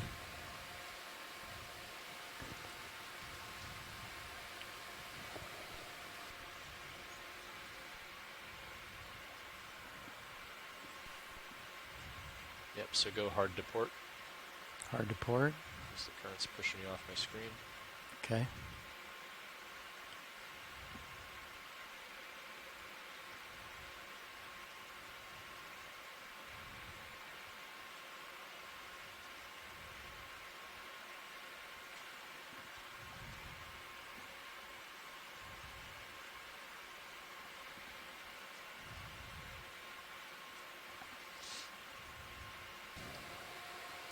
So if you just caught that siphonophore, those are also in the phylum Cnidaria, such as the corals that we've been looking at, but they're in the class Hydrozoa. And there are at least 188 species known. And as you could probably tell, they're colonial organisms that have specialized zooids. Oh wow, and here's a really big parasite on this eel. Might have one on each side. A copepod parasite, and I imagine the two long tail-like things are egg cases. Yeah. Gosh, that poor guy, he has one on each side. Okay. Got you at 40 degrees, Andy. Copy. So you're out pretty far ahead. Okay. And you're kind of tail into the current right now. Yep. I think that might be the largest parasite I've seen on a fish so far. It's not as bad? No. Okay, that's good.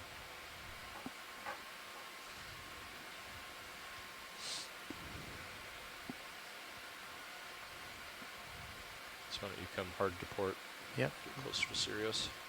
And Jason Chater also said that these are the type of nodules of interest for deep sea mining, although the mineral compositions of them vary from place to place. So these may not be of economic importance. So the sample we collected, hopefully someone will analyze that and give us an answer to the mineability of these nodules. Whether it's economically worthwhile. I wouldn't be surprised to see large amounts of iron and phosphate in them as well, just based on other rocks that are west of here. And since we're still in the influence of the Gulf Stream, those ions would likely still be prevalent in the seawaters through time, the seawater so through like time. A pretty good setup, co-pilot. Yeah, I agree. This looks great. I'm down at 45. Copy.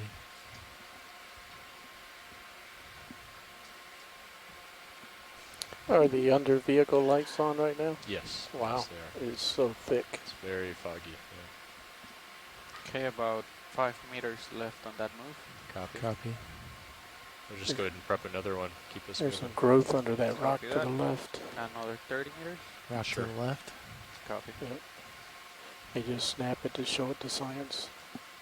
This big one? It's Yeah. coming into center? Yeah. Yeah, sure. Wait till it's centered up and then you could go in.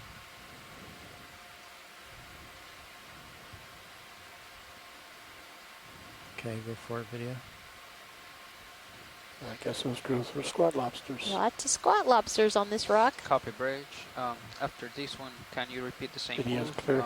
Range Copy that. 30 meters, Okay, bearing full line. 270, speed 0.2.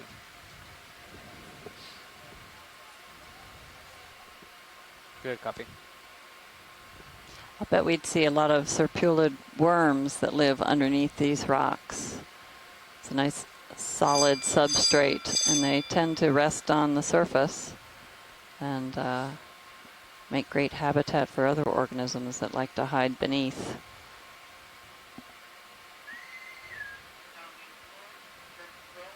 Let's see what the white object is. Lower center.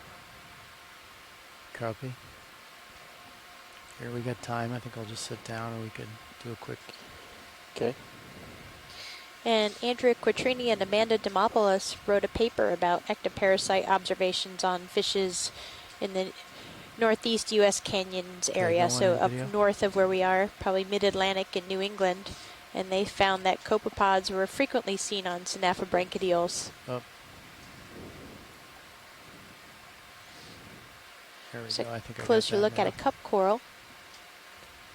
You can see it's actually attached to one of these nodules, so it's not sitting in the sediment. And this is what I would have expected. And I'm not sure of the species. I'm not sure that one's even alive. If it is, it's very retracted. Video's clear. Copy that. All right, let's go full wide.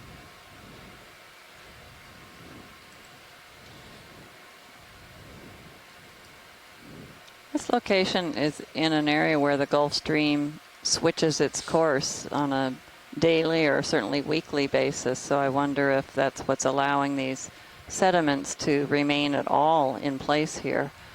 Because right now the current's pretty strong, but when we first started our mission, the Gulf Stream axis was west of here, I believe, and so this would have been lower current at that time. So I'm wondering if just that back and forth sort of meandering of the axis isn't providing a strong enough current all the time to keep this area swept clean.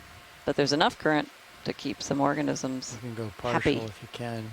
Looks like they're kind of getting a little too close. Yeah, you just Here, go I'll on to come the in this second guy. one. Yep, coming around.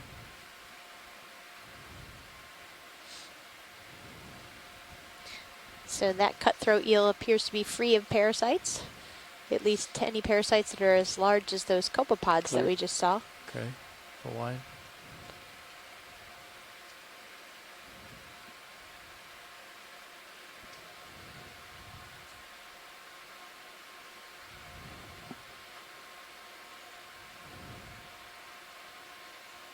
Yeah, definitely see you're not having to use your thrusters quite as No, vigorously.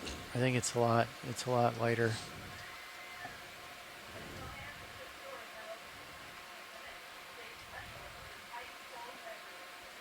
Oh, did you mark where you think the top of the steep slope is, Fernando, on high pack? Top of the cliff or top of the hill? No, I did not mark it. Okay. Usually we'll want to mark that Back kind to of the stuff just so we know. parasitic copepods. Andrea writes that the male copepods often parasitize the females so that they can ensure reproduction, and that there are several different copepod species that infect the synaphobranchid cutthroat eels. Meters. 235 meters.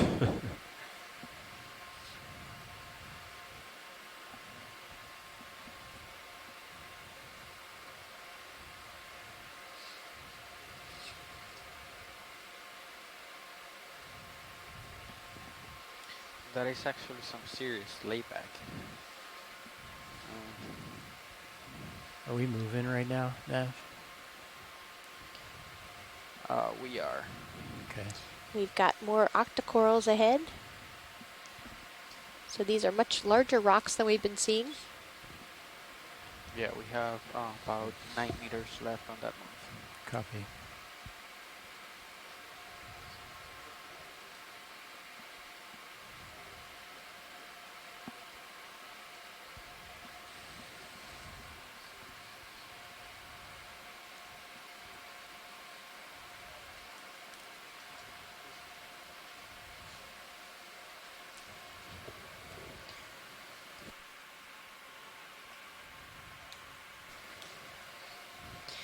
So if you want to take a look at stream 3, we're going to put up the high pack, and that is a bathymetric map that has the position of both of the ROVs, the D2 as well as Sirius, and the ship. And you will see that the ship is 200 meters away from the ROV right now. So I mean, it's still fine, but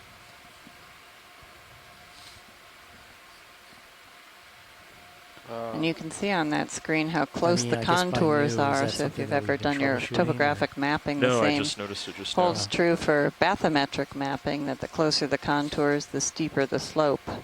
And the color change certainly indicates that on stream 3. And you can see that we are on one of the platforms, and to the west of our location is another rise, and we hope to make it there and climb up, and then beyond that is a very, very broad platform and very flat lying.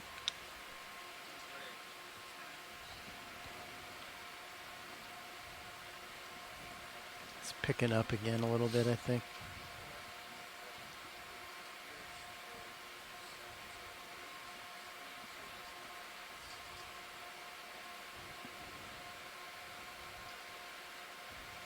Okay, co-pilot, I'll let it push me back over to Sirius' starboard. Okay. Yeah, you could come port on D2 as well while you do that.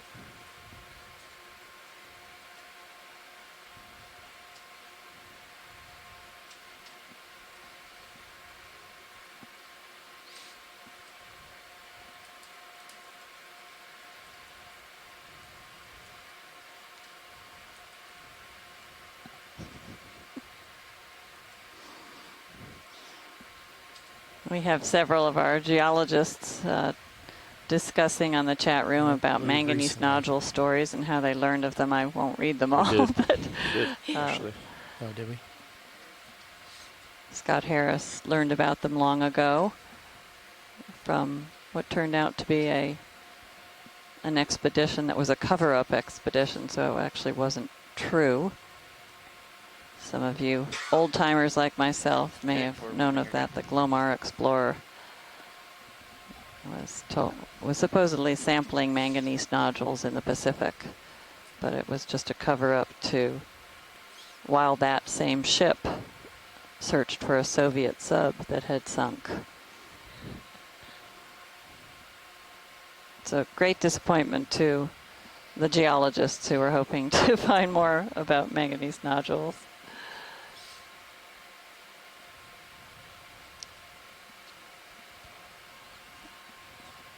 Jason Chater has a bag of nodules dredged from the Lake Plateau in 1983. He said they're lying around his office somewhere. I find it hard to misplace a bag of manganese nodules, Jason, but I haven't seen your office. You must have a lot of stub toes. Yeah. You can just watch him for a moment. You could sell them and retire early, perhaps.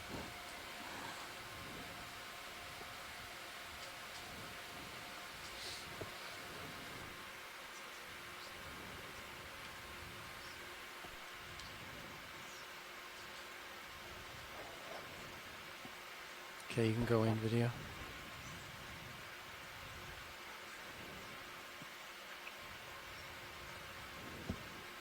Oh, we've got another tiny fish here.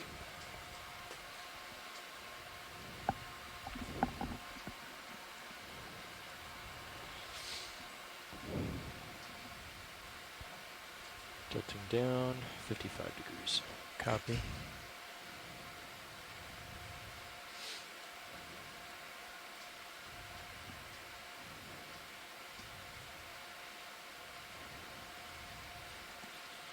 That fish looks very attached to that particular nodule. And maybe a gastropod shell in the background. Yep, the fish is going to swim over to it now. Gosh, it's a beautiful video of this fish.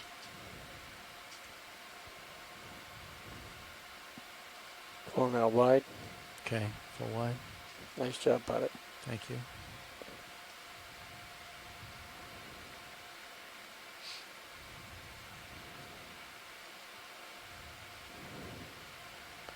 Full wide. Pushing past the skids. Copy. Okay, I'll push a little to starboard. 65 degrees. This is looking good.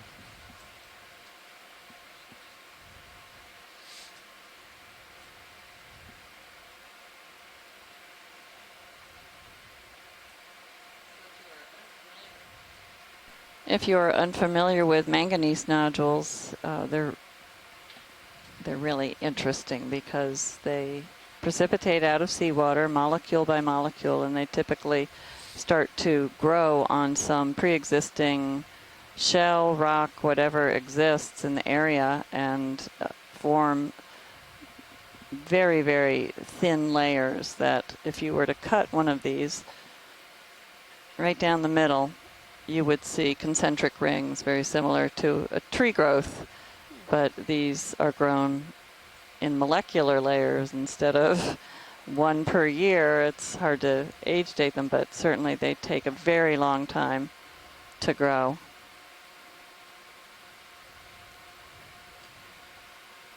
Okay, co-pilot, I'm starting to get a little bit more out in front. Okay, tilt up. Tilt to 55. And along mid-ocean ridges, often the flanks of the ridges, they are found in quantities, and those are very much economically mineable because of their compositions. But not easy to get to. There's got another fish or something there left of where lasers would be. Oh yeah, there's another fish.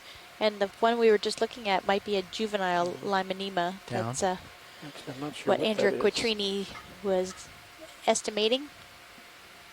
Sponge on a rock. Oh, it's a sponge. Or maybe a bryozoan.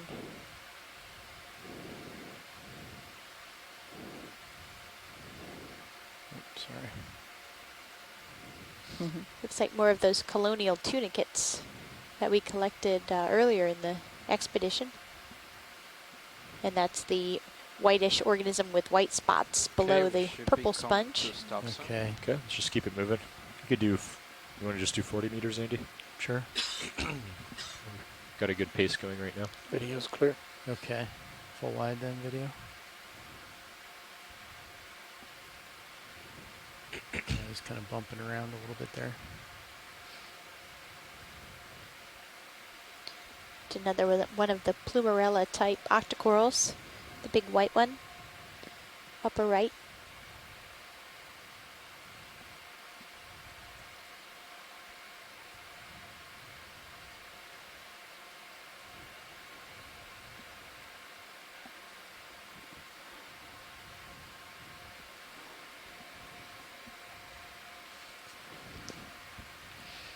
We're now at 892 meters.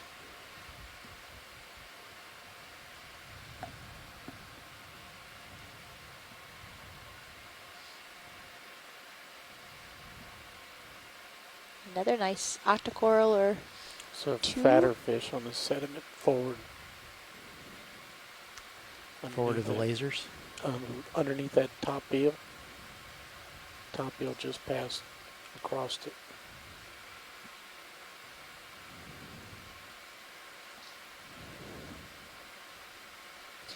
Take a quick look at these octocorals, and there might be a fish. I think it's Still don't close see to the a fish video. It's off in the distance now. It's Oh, okay. Tilting down to 65. Copy. We'll take a quick zoom on the octocoral, and then we'll get going. yeah, his tail's still wiggling in the upper corner. You can still see him video? Yeah, I'll get him after this coral if you have time.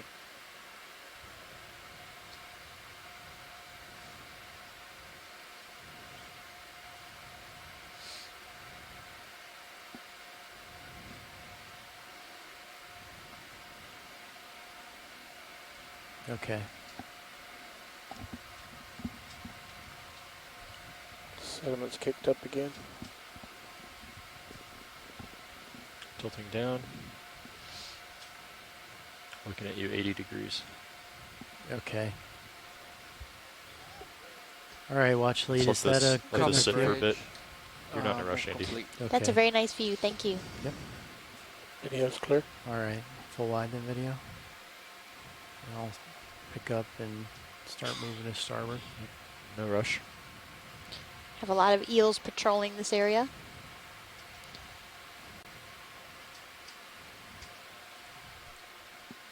So straight ahead where you're at now would be where the next fish was. Okay. See him. It's now right above your lasers. Still don't see him. Am I passing over top of Right him now your laser's immediately to its left. Ah, I see it now. Thanks. Les Watling was asking whether there's been any comprehensive studies that looks at the critters that live in these manganese nodules, and I don't know of one. I bet you that if you could take some quantitative samples, it would be quite interesting. Maybe you could borrow Jason Chater's bag of manganese nodules on his floor and see so we can get a profile. if there's anything still living on or clinging to them. I hope not. They probably wouldn't smell too good by now. All right, we'll sit down Or maybe that smell is long gone if they were collected in 1983. So this is a larger type of rat tail, is it okay, not? you can go in video. Laser's clear.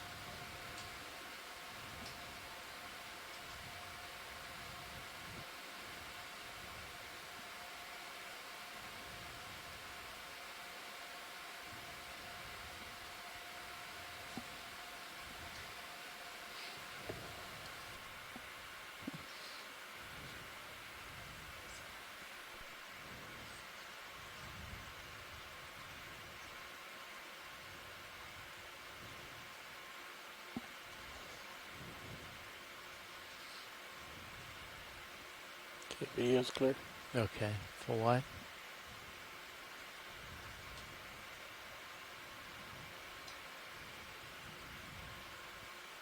Okay, I'll push to starboard, co-pilot. All right.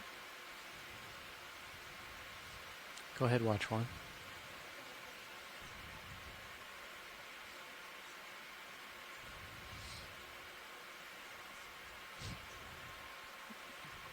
Absolutely.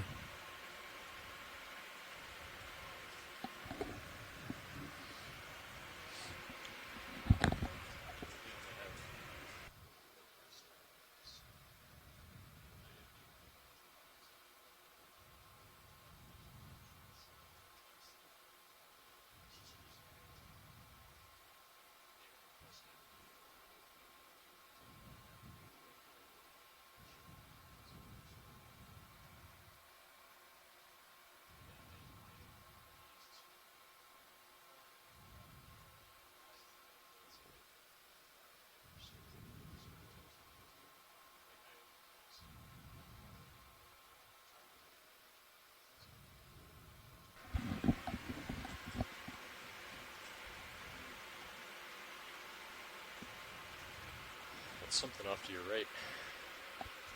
Okay. Yeah, I'm swinging around to it.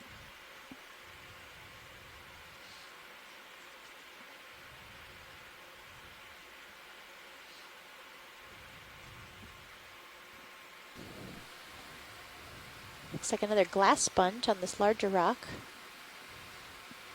It's like a visor.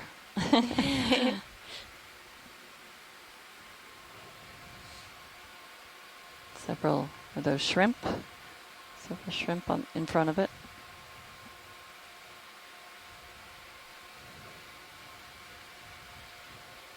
Want to zoom? Yeah, we could go in.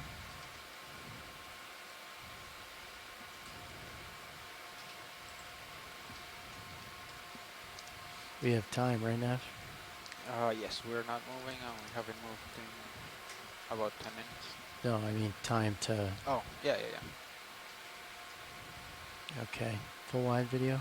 I'll just sit down real quick then.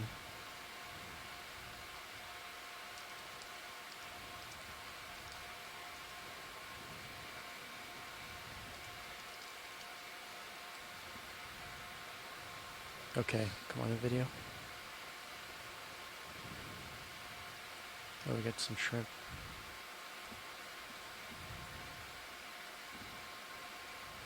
And Jason commented that the manganese nodules change morphology on the Blake Plateau from nodular, which is what we're seeing here, to tabular forms as you go east to west. And those tabular forms are what we see as the platform kind of rocks farther east, or farther west, excuse me. And at least that's what folks have found based on the relatively limited investigations into them. And he says this will add a new data point, which is great. We need more data points for that type of study, and there's a lot of variation in the morphology here. And yeah, we've seen some very large Video's clear. Okay. dinner plate in diameter size. There's a white object forward. Pieces. I was wondering what that is. I think what we're looking at here is about that size. Push out a little bit. And then sort of dominated by the smaller nodules. Looks like an egg. And we're looking into getting a sediment collection with some of these cup corals, and we might be able to scoop up a few more of the small nodules. We did get a sample of the rock earlier with a plumarella coral on it. It looked like that larger shrimp that we were just looking at had eggs underneath her abdomen, holding them with her pleopods.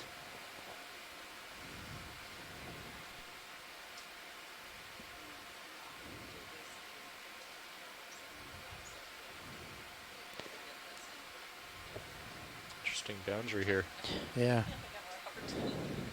Wow. Add more nodules. We just took a step up into younger geologic time. Right here, as a target. The staircase of geologic time. Field of nodules. Nodule boundary or something, yeah. Field of nodules, yeah. Alright. Some kind of descriptor.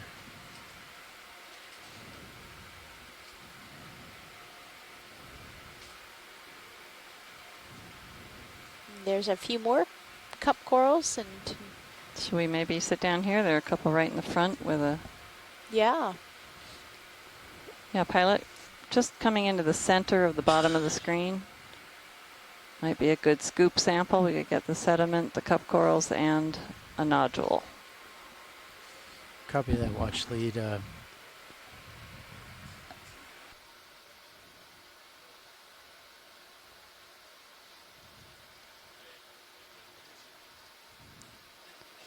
we're currently at a depth of 890 meters. We started at about 1,100. Is that what we ended up being when we went? That was the projected depth, but I don't think we quite got there. Okay, I think so it maybe was 1030-ish. Yeah, I should have written it down.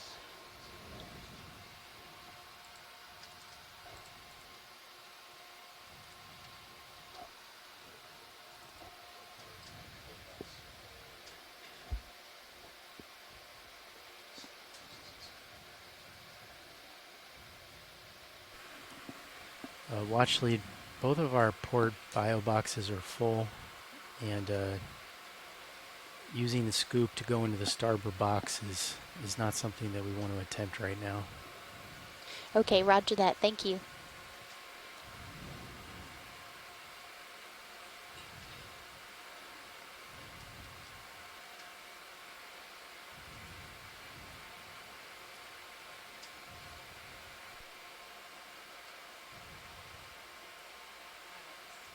Go ahead, watch lead.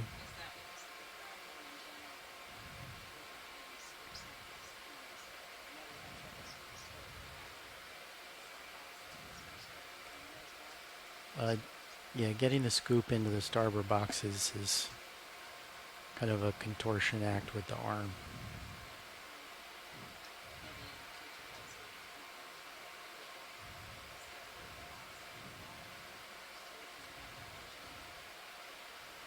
Copy that, watch lead.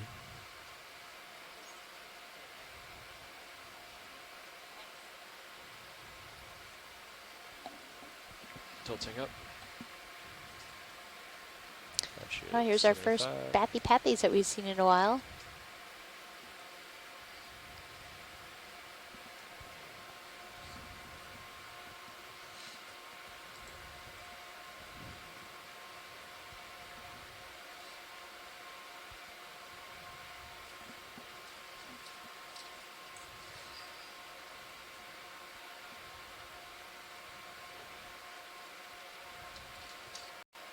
And Scott looked up in Seascribe, and we actually were at 987.7 meters. 989.7 meters, sorry, at depth when we reached the bottom. So we've gone about 100 meters, a little over that. A vertical relief.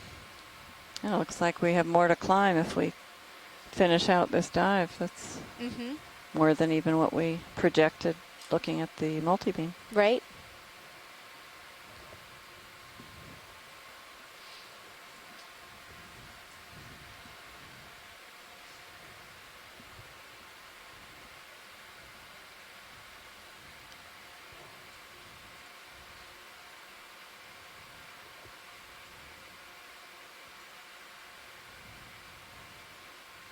And Amy Bowman had us at 1,005 meters is the deepest today. Right, maybe the deepest, but the beginning of the wall that we saw 30 meters. might have been shallower, so that might be the difference in the estimates. I don't know. I didn't write it down, sadly. Actually, I did. I wrote that the base of the vertical section of the wall is what I wrote down at 940 meters, but we had seen plenty of the outcropping rock below that.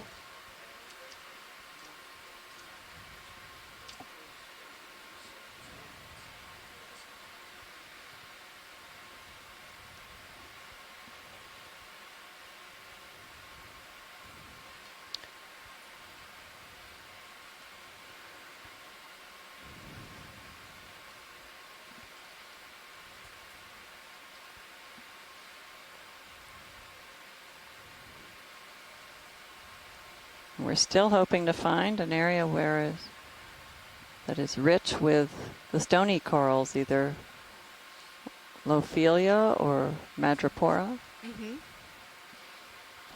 We've seen Selenosmilia, and I think we did see a few colonies of Lophelia, but they were very small, especially compared to what we saw yesterday. Anything would be small compared to yesterday. Yeah. That was pretty lush.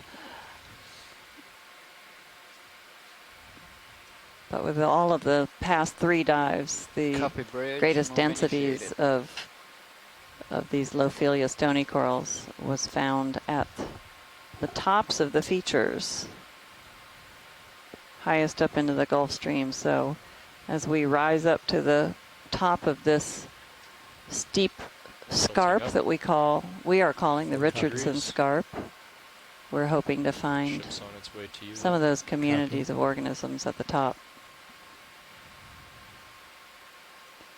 We had predicted that we'd be in the lee of the Gulf Stream current at this location, but there certainly has been plenty of current. It'll be interesting to see how much stronger it is at the top.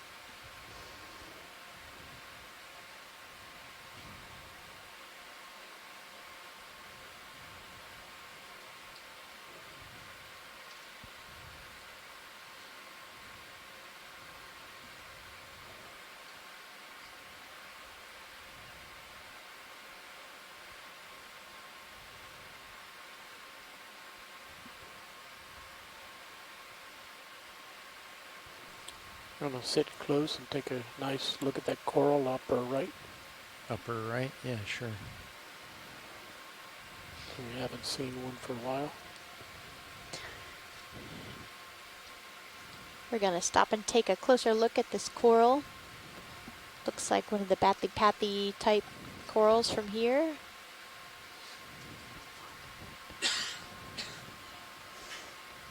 There's also a small fish in front of the coral. Try to get it near the front of your skids if you can, sir. Yep.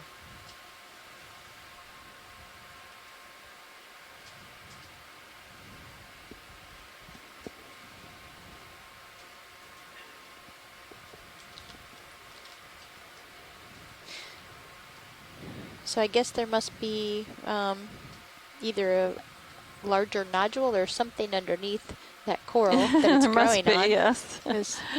Must be. Okay, go in video.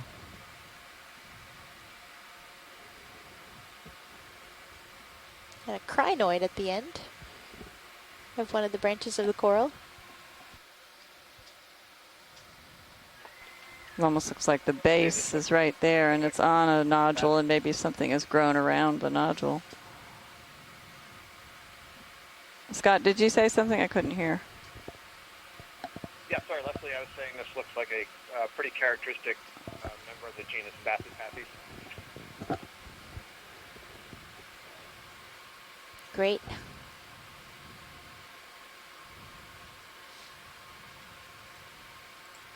Continue down and we'll look at the, actually wait, there's a worm. think I see on the branch in the lower, back to the worm that he's about to talk about. out of the screen above, one of the branches that was coming off had a polychaete. Another one of the worms, yeah, right there. We often see those on the main axis, but you'll see it's a little bit of purple on that third branch from the bottom going up. Oh yeah, good eye. It's funny, we saw one of those earlier and we thought it was the black coral stem, and I don't remember who noticed it, but somebody noted that it was not the stem, it was a worm. So that's the second one. This is an interesting and frequently observed association between these sorts of polychaetes. They're called scale worms of a particular species. Going for full screen. Copy. Watch leads. Besides looking at this coral, we're also waiting for the ship to catch up. Great, roger that, pilot. Maybe while we're sitting here, we could knock over one of those nodules to see if there are any serpulid worms, any of the flat nodules. If you could just peek under them. Copy that, watch lead. You want to go full wide video? The largest that you can handle. So Maybe the one to the left of the coral. What am I looking at there? Although that might damage the coral. Yeah, that'd be. There's some others. Oh, you that's want the me to mini go? Zeus bundle. Yeah, maybe if you can just find a slightly larger one. Okay. You could motor a little bit. Copy. What is that?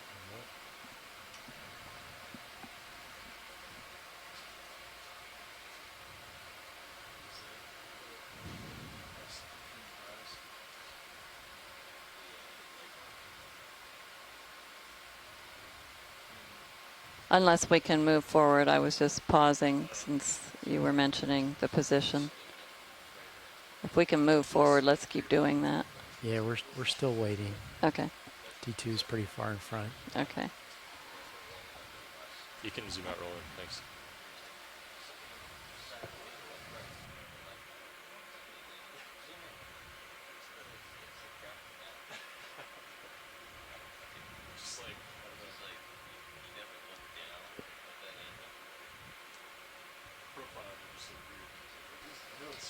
Little rat tail fish going by.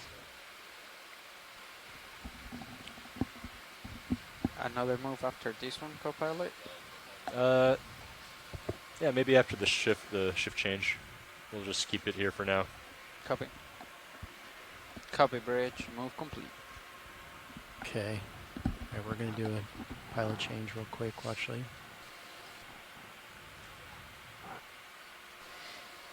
Having a change of pilots here, so. Oh, we have a burrow. Maybe while we sit here, someone will come out. Yep.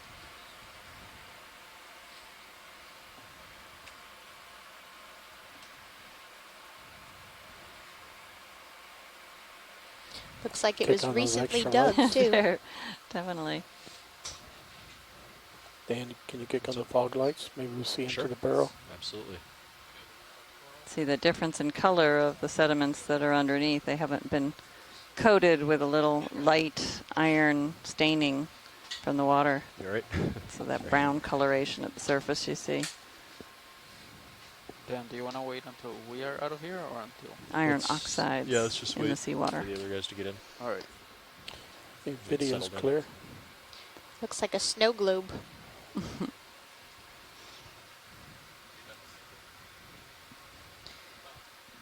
So John Reed is commenting on the mesh So they want to grab bryozoan this that we've coral, been is that seeing. the idea?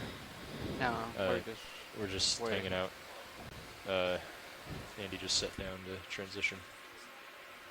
But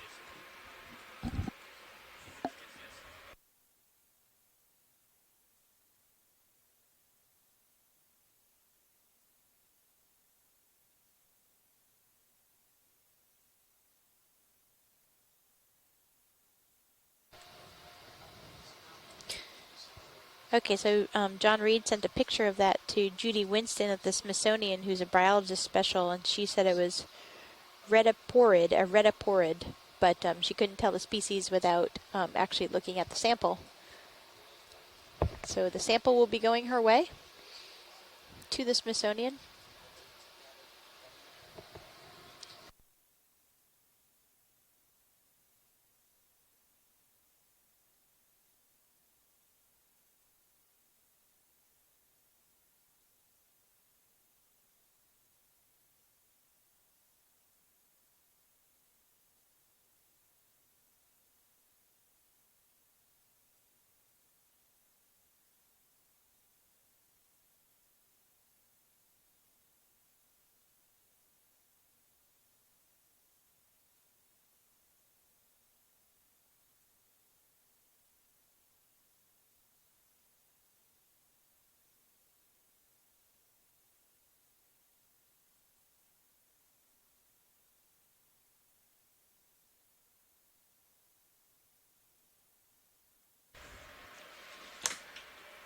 So watch lead. During the handoff, I was told you wanted a scoop. Is that correct?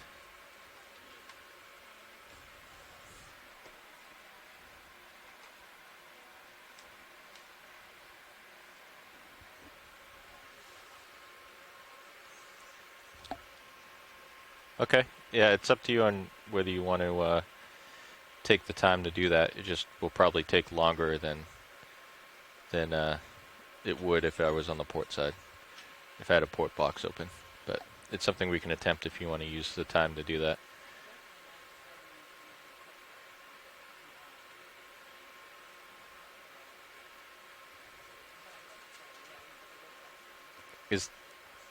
That's an anemone.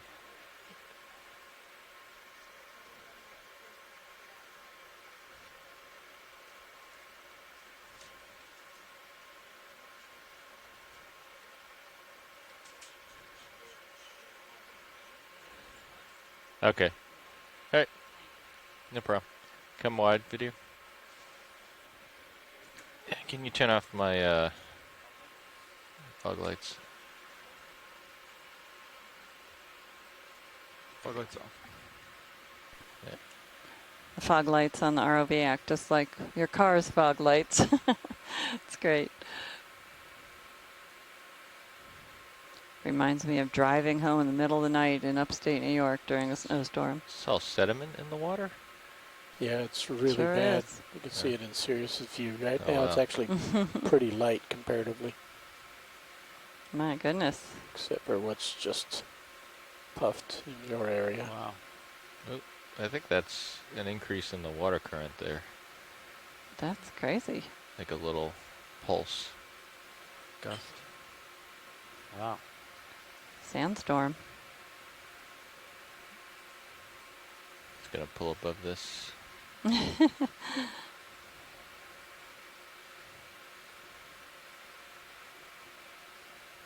sea weather we have here. So we still have like 200 meters to make to the top of this That's guy. interesting. To waypoint 2. I'll find Is out there, if that's their goal or their goals are just explore Wonder if this something ridge. large stirred it up.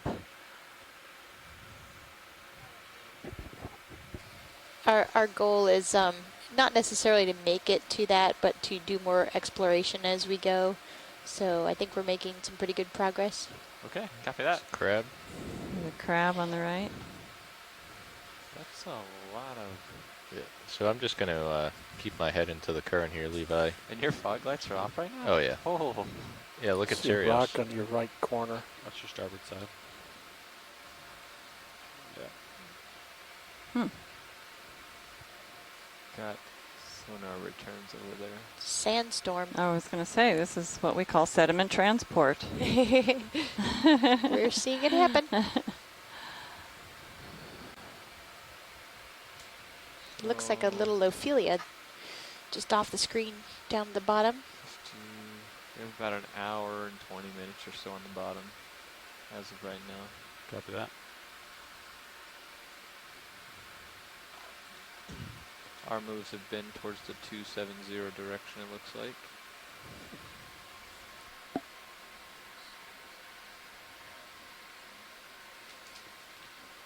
Yeah. Yes, Ready if you driving switch to camera 2, you'll see the cloud that we are sitting Hey, on we now. just changed We're shifts sitting down here, within. so I just want to check in with you and see what you currently have for a bailout plan.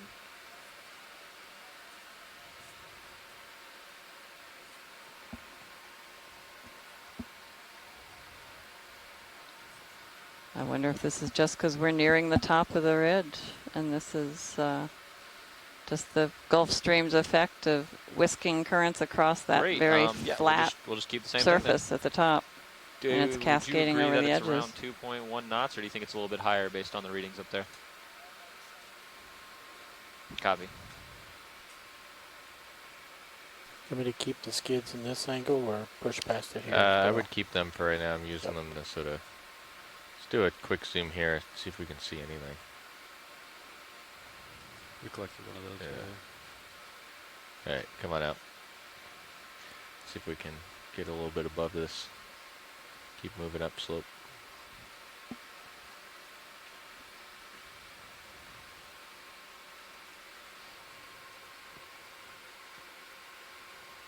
I've never seen this much sediment in the water like this. I haven't seen sediment. I mean, we dove in Caldera once, and you couldn't barely see the skids. That's a volcano. Yeah. Because it was all Like stuck in this. And it was, I mean, it was not that different from this. But anywhere we've seen, that I've seen at least, where Let's we do had a this much quick water zoom here. scoured. Yeah, we might want to get our cup coral now. There's some good spots there. Again, that's a zoanthid growing over the base of an octocoral that made that skeleton structure. All right, come wide, roll. This does look like a good place to scoop a Except cup for coral. the current, but Yeah. we'll get something. We'll get the coarse grain material. We might have done better to have done it earlier, but how were we to know? Yeah. You can barely see D2 here. There's a cup coral directly below 2 of them. There's a lot of them here, really. There's like... You want me to turn some of my lights off or not? No, you can leave them on. Okay. So that'll reduce my backscatter a little bit. If it gets really bad, we could do that. Yeah, you could try turning one of them off and see. Someone already did.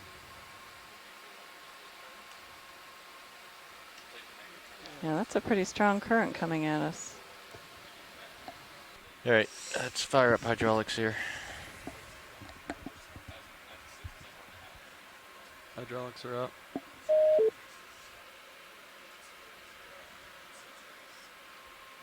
Port box is full.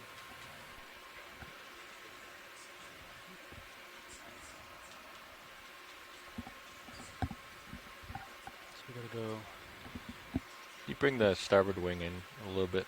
Starboard wing coming in.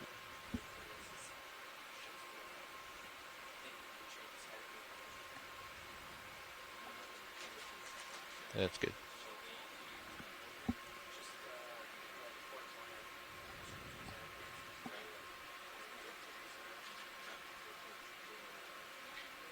You want me to use this over here? Yeah, you can put mini juice up.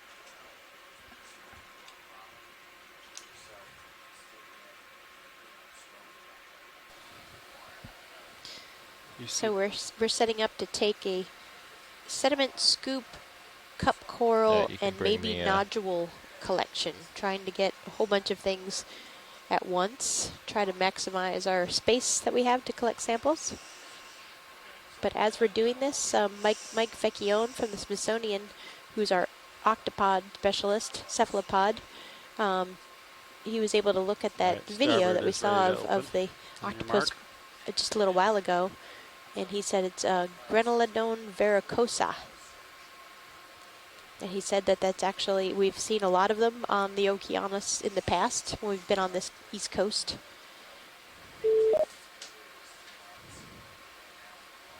Somebody joining us? Yes, it's me, Scott Harris. Hi, Scott. How are you? I'm doing well. I was having some video feed problems, so I couldn't hear y'all. It was about every fifth word, so I thought I would call in to listen. Oh, good. This is a pretty exciting dive today. Lots of variety, certainly, and certainly on the geologic side. It's been very exciting. Yes. As I'm sure you would agree. Oh, yeah. I appreciate all the comments by everybody. I'm learning a lot more about the manganese nodules. It's a lot of fun. Yeah. It sure is. So much to learn. So little time. All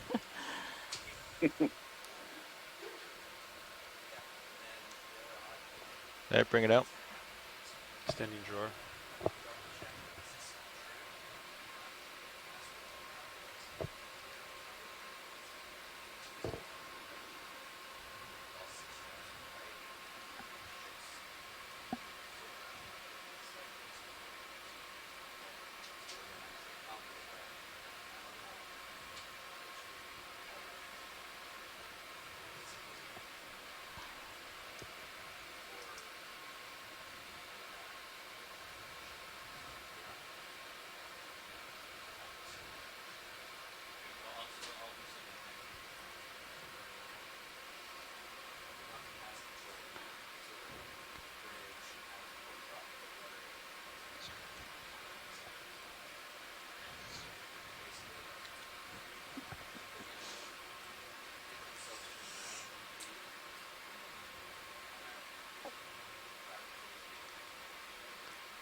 Night. Closed jar. And that was a threefer. We got cup coral, sediment, and some small manganese nodules in that sample, so that's wonderful. Master level. That was excellent, Pilot. Thank you. You made me very happy. My head is all backwards and upside down now after doing that. You have to like it's tough because you got to come in with the arm backwards, so all your motions are reversed. Oh my goodness, So I would never be able to do that. makes it a little tough. Before we leave this area, could we zoom on those two corals on the upper right side? Absolutely. Great, thanks. And that was biosample number 5 for all of you annotating, with some wonderful associates of sediment and rock. Stephanie will be happy about that. Yes. Well, she doesn't have to log sediments and rock. That's my area. Oh, doesn't she like the, what are the little guys that? The pteropods. Oh, yes, she will absolutely love that. I thought you meant logging associates. She has plenty of work to do already today, doesn't she? All right, Andy, you want to get a move? Yes, Stephanie likes her pteropods. And I like my foraminifera. Yeah, I got it. I just got to put it in. It's already dropped. And we always say my, but of course these samples are available to anyone come on in, video. to request through the repositories. All the samples go, the rocks go to Oregon State, and the biological samples go to the Smithsonian. So if any of you listening are interested in receiving or requesting samples, go to the website and you'll see information on that. You want to ask if you want a Niskin release? Looks like we haven't done any yet. You can ask. Just come. Hello, who do we have online? Come out a little bit here. Hey, Leslie, it's Scott France. The black Oh, coral. hi. Go ahead in.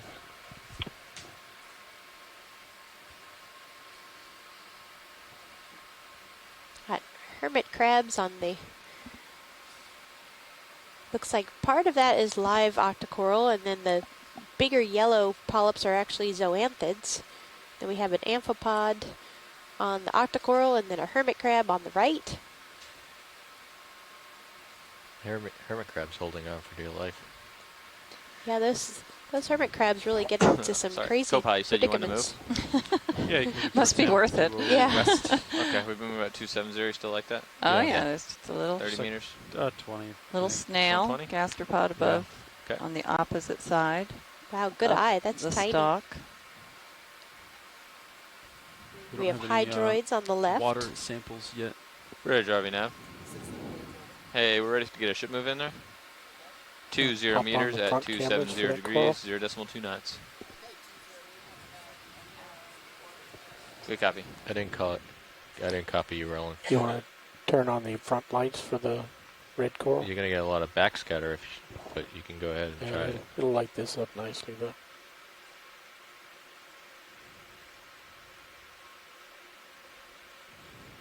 Yeah, Scott France was pointing out that this is a much thicker individual of black coral than what we've seen previously on this dive, and I totally agree.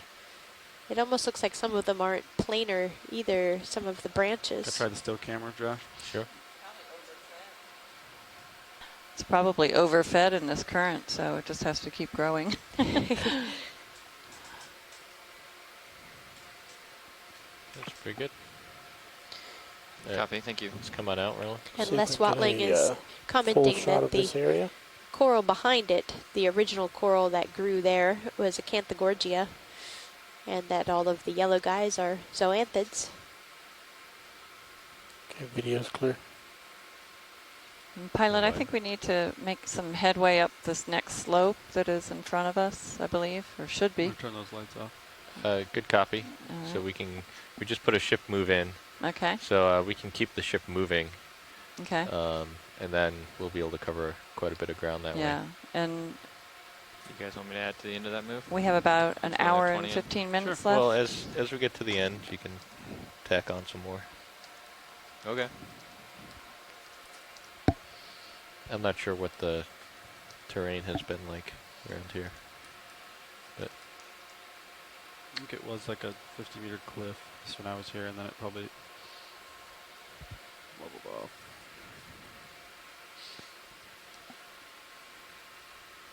Very turbid waters here.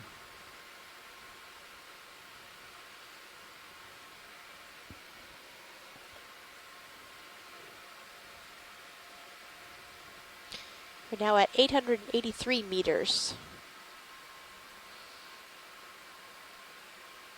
Is that an urchin? I got hydraulics secured, Josh. Oh, is it? Oh, right, yep.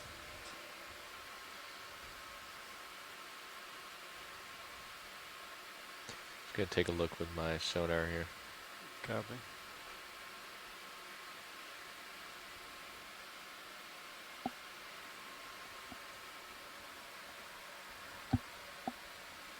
Yeah, you can tack on more to that move, Andy, if you want. What would you like?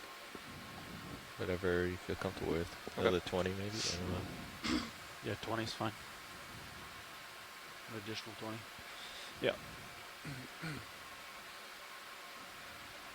Bridge RV nav. Hey, we'd like to add another move right at the end of this one. It's going to be the same one, 20 meters at 270, 0.2 knots. Thanks. Let's get the anemone.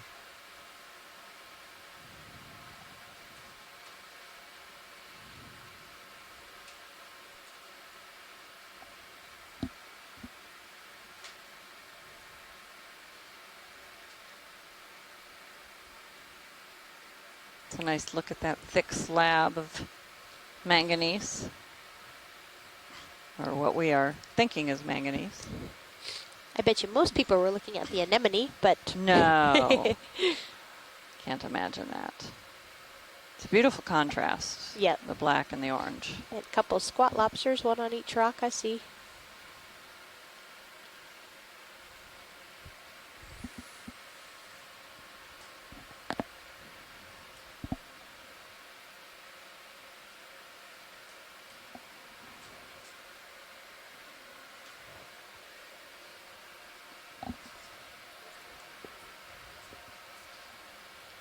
Copy that. Thank you.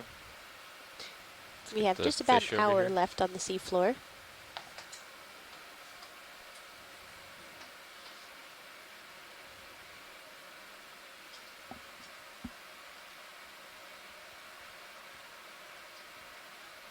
Go ahead and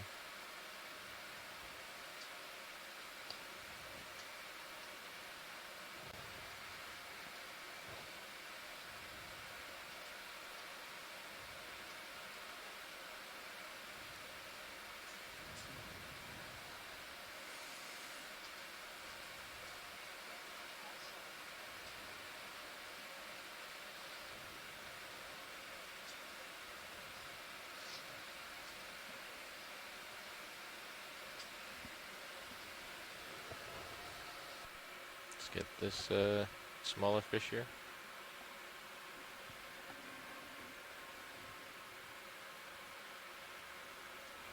He's trying.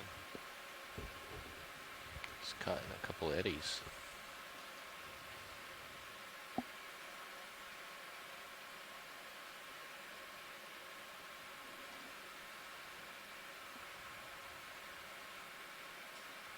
Coral at the base of that rock looks different.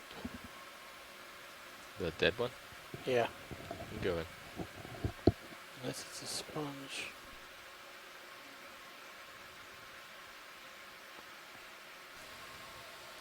Yeah, I'm not sure what that is. Looks like a dead octocoral, maybe? Or what if it's one of the bryozoans? Yeah, it almost looks like one of the bryozoans that we've been seeing. Couldn't make it in this current with all that sediment.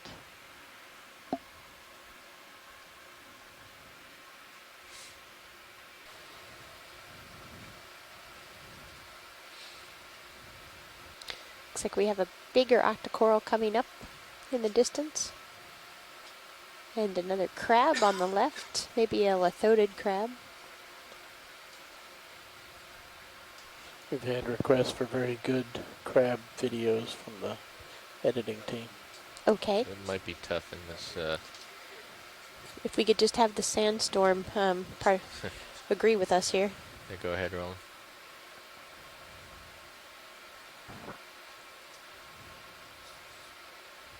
Yep, it looks like another lithodid crab. Fortunately, we got a really great video of it earlier. Yeah. When the water was I guess clear. this was not a great one. Yeah, it's not. I don't think any of our footage at this point is going to be highlight material, I don't think Roland. so. It's for documentation. And I wonder if this is Lophelia. Let's come on in. Nope, Madrepora. Look at that, the first one of the day.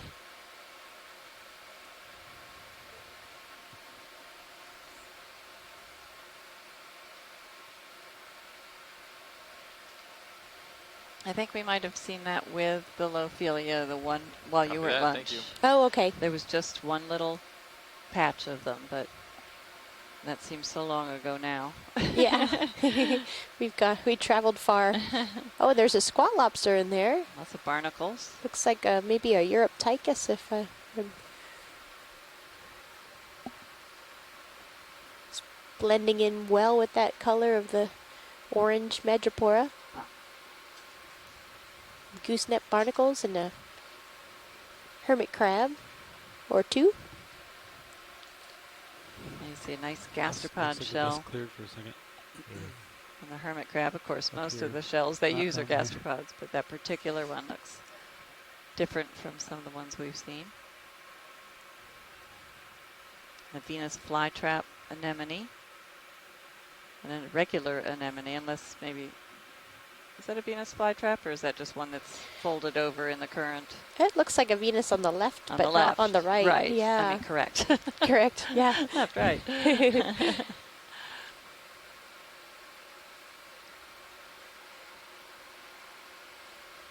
Now we're seeing a little more massive manganese instead of the individual nodules.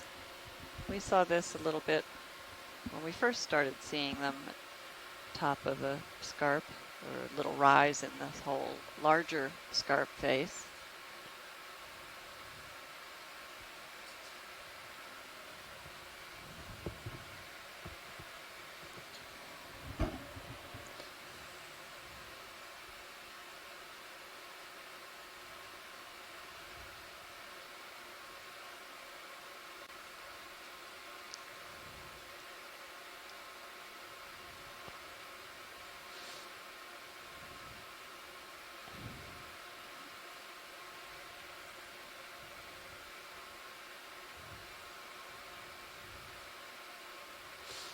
Poor fish is getting blown away so quick.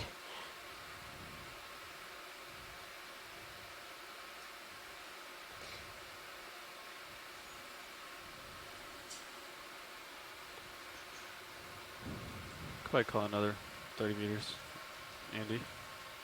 Okay. Ooh, is this another one of the sponges, the carnivorous sponges? Pilot, would you possibly be able to collect that sponge, the tall, skinny one, right in center? In the center? Sure. That would be great. Good, yeah, All we you got zoom in here.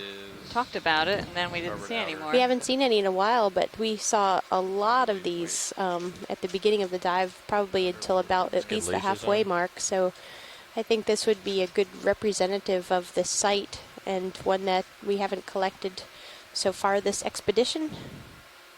If we can get close up on it with the nice lights, it'd be beneficial. Video's clear. All right, come on out. Hydraulics are up. Starboard outer. Right. Yeah, starboard outer is the only box left. Go broadside. Looks like I have to set up facing into the current. I don't want to damage any of these other corals. Great, thank you, pilot.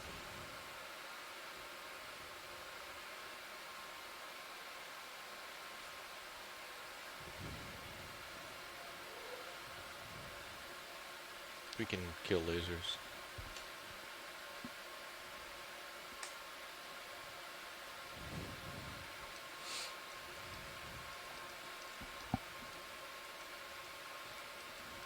All right.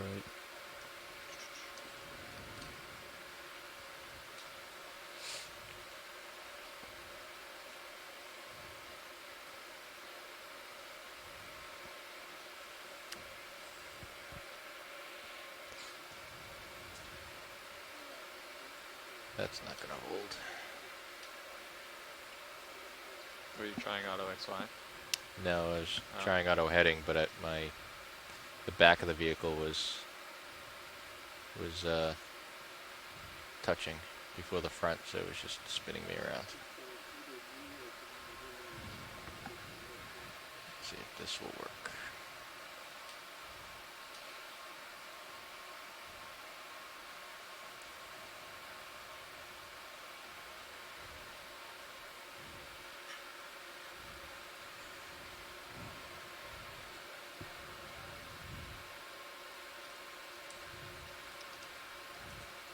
And this is biological specimen 6.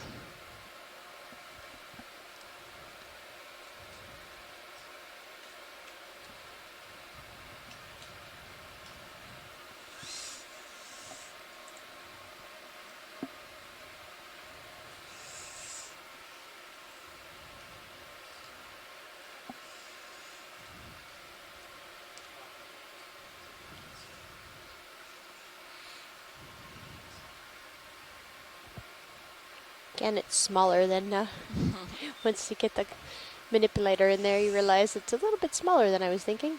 So I'm just gonna try to take about half of this. Okay. If that's okay with you, or do you want the whole thing? I think half of it would be okay.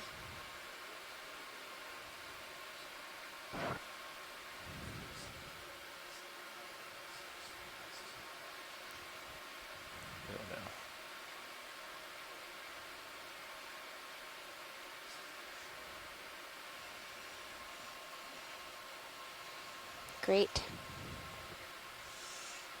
Box is clear. Come on out.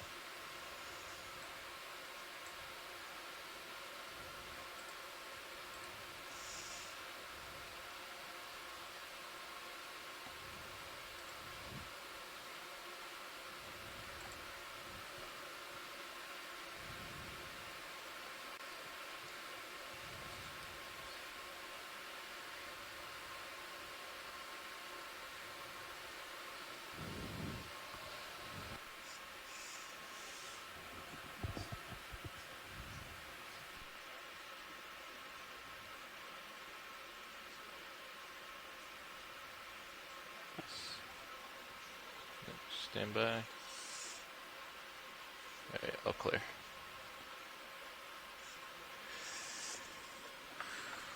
Alright. Great. So we have many samples now. We have 2 rocks. We have 4 biological samples, and even within one of those biological sample boxes, we have some more rocks and sediment. So we've covered all the bases today. We have filled up our capability, maxed out. So we're gonna keep going. We have just a little, just about an hour left in the dive. Yep. I do. We're still climbing to the top of this feature that is now, we realize, over 100 meters in relief. And Bridge, RV we're nav. at the edge of the Hey, Blake Plateau. we'd like to put another ship move in. Where 30 at the top meters of this at feature, 270, 0.2 if we get there, we expect to find very, very flat-lying rocks that make up the broad part of the plateau itself. And we are at the edge of the plateau at the top of what we call the Blake Escarpment. And it will begin to stair-step down to a depth of maybe 3,000 meters and meets the Blake Ridge. Do a snap zoom here. And we visited both the Blake Escarpment and Blake Ridge on the first 3 dives, actually the first 4 dives of this mission. 2 stops at different portions of the Blake Escarpment at water depths of 1,700 meters and another at a water depth of 1,300 meters. All right, come on out. And saw some very large diversity of organisms, and those dives are really quite different from this one. And then we also were farther out on the Blake Ridge at water depths exceeding 3,000 meters. And one of those dives was giant bed forms, very large, undulating waves of mud, basically. It was incredible. Yeah, it's not there anymore. And no rocks, but we did still find organisms that have found a way to survive in that deep, rockless habitat, but certainly not abundant corals and sponges like we find living on these hard substrates elsewhere in the region.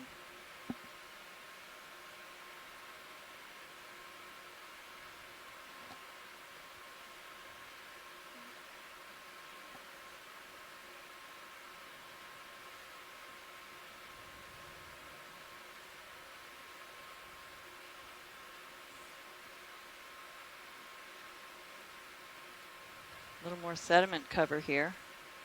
You can see where burrowing organisms have made little mounds of the debris that, or the underlying sediment. I'll try to give you some more. That is sitting on top. You often see that on beaches with those ghost crabs or other organisms that burrow into the sands. See that in the deep sea as well, of course. Let's get the fish real quick. You gotta find habitats where you can.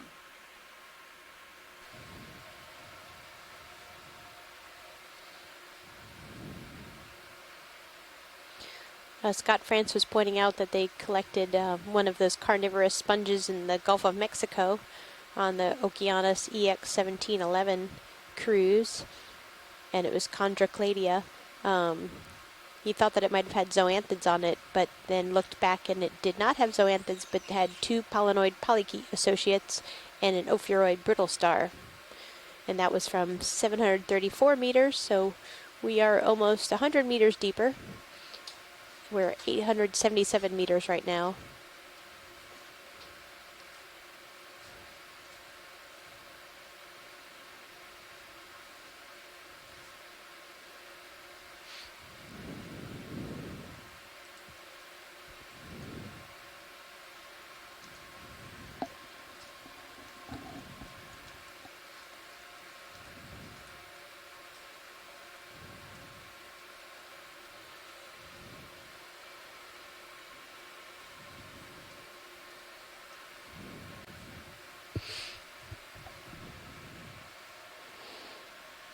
I wonder if that's more of those zoanthids on this yellow octocoral looking thing. Or maybe it's the actual Acanthogorgia or whatever original octocoral it was. Disabled. Copy. Want lasers back on or leave them off? Yeah, you can put them off. Definitely has a crinoid at the top.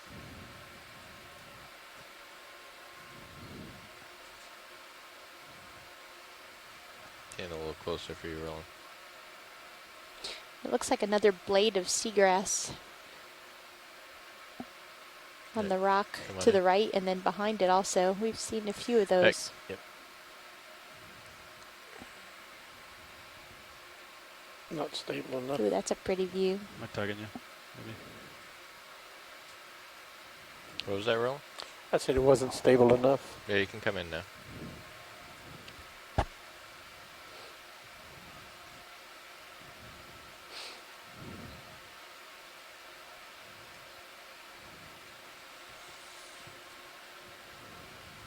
I can't do anything about it moving around.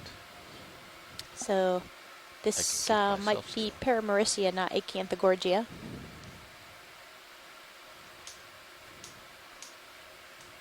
What's that in the background? That tube? That might be a tube anemone in the background, a Cerianthid tube anemone. We haven't seen those today either. No. Do we want to challenge Josh to pick that up with a scoop? I don't think we have any boxes We don't left. have any boxes left, otherwise I would. Yeah, there's another one. Yeah, because that is a multi-species rock as well. Coral rock. Let's come out.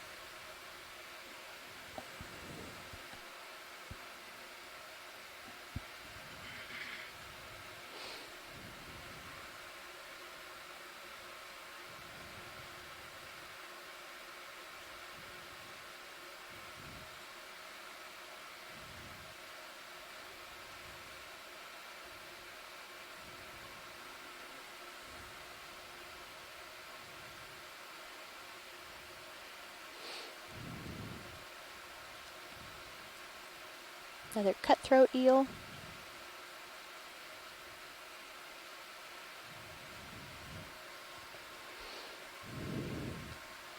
We're at 875 meters now, and it looks like a lot more rock up here.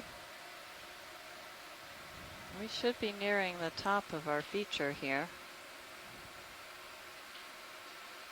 Be interesting to see if the top of the feature is coated with this manganese rock. You guys ready? Want another move in there? Yep. You can just keep them going. Okay. Bridge, RV Nav. Hey, are we at the end of that move? The multi-beam Great. sonar Can we data go ahead and get that the same mapped move this in? area, 30 meters, 270, first of 0.2 all, we knots. did one pass over it early in this cruise, and then did some more mapping last night because we wanted to look at this area, and we'll have to examine the backscatter to see what kind of reflectivity the sound has on this surface here. Be interesting. It's rough, so it would tend to scatter, but it's also very hard with Copy this that. Thank you. material. I was wondering if that was a Liopathes black coral in the far left. Something you want to look at? In the Sure, if you could. We haven't seen any of those, I don't think, this dive. where was it? It's the one that's in the distance center. Oh, the white one in the. Oh, the one closer where the lasers are. The one further in the Oh, distance, the a little one more. If we back. can't reach it, that's okay. Let's see if we can get there.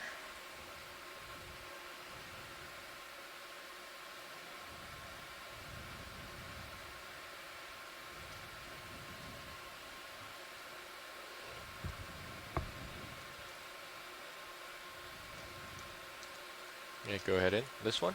Or. Yeah. Yeah, go ahead in, That's Ro. another Madrepora, I think. Okay. So we again see more of these Madrepora towards the top of this feature, just like we have for the past 3 days, 3 dives. And this one also has a Europtychus type of chirostylid. If you look really closely, blends in so well, it's hard to see.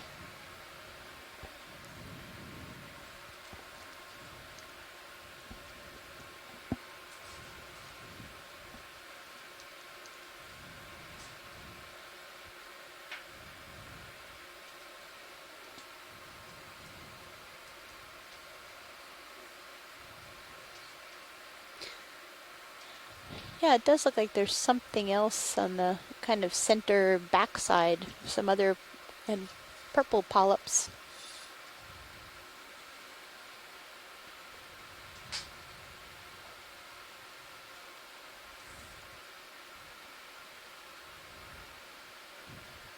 Be an octocoral growing on it. Oh, and there's another chirostylid squat lobster.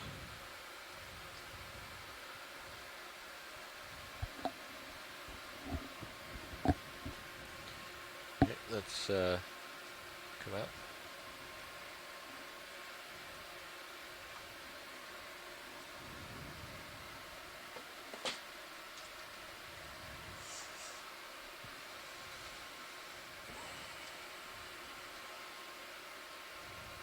Still heading up.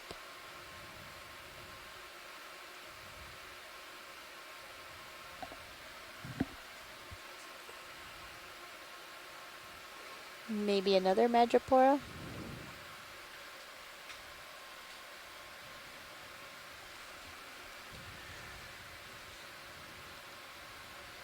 Go ahead and roll it.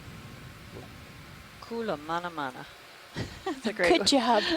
I was afraid to even go to touch that one. Scott France wrote it out phonetically. Oh, okay. Thank you, Scott. Oh, yeah, that looks a lot better. Sounds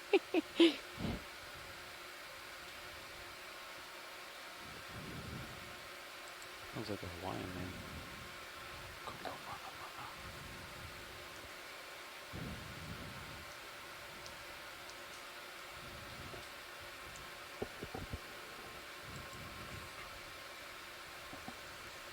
Okay, it's coming up.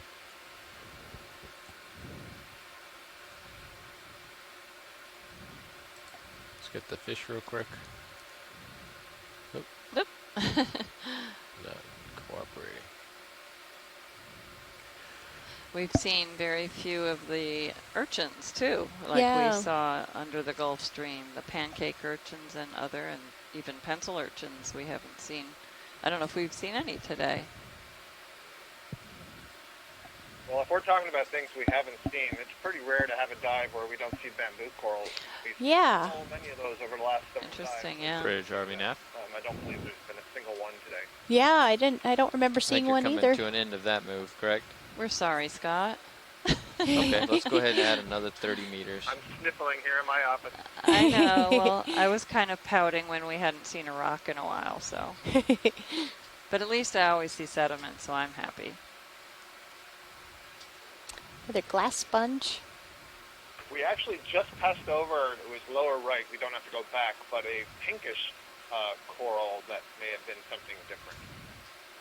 Oh, we're going back. But maybe. Oh, yeah. And they might have some Lophelia there in the middle, too. And Go then ahead 2 Madrepora colonies.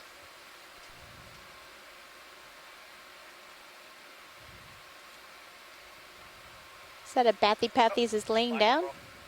Yep, Bathy Pathy. Come out just a little bit. Let's get the white one right But here. yeah, that looks Go like ahead. Lophelia. So we've only seen a little bit of it today. And this one looks like there's a few. Copy that. Thank you.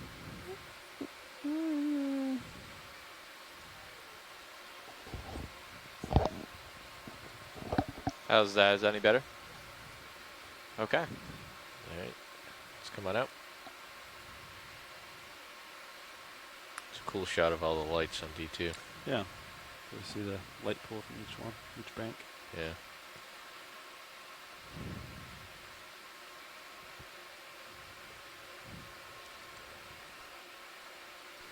Starfish below lasers. We gotta get the Oh, starfish. yeah. The cookie stars possible. What if this is the goniasterid that we saw earlier? Go ahead and roll. All right, hold that.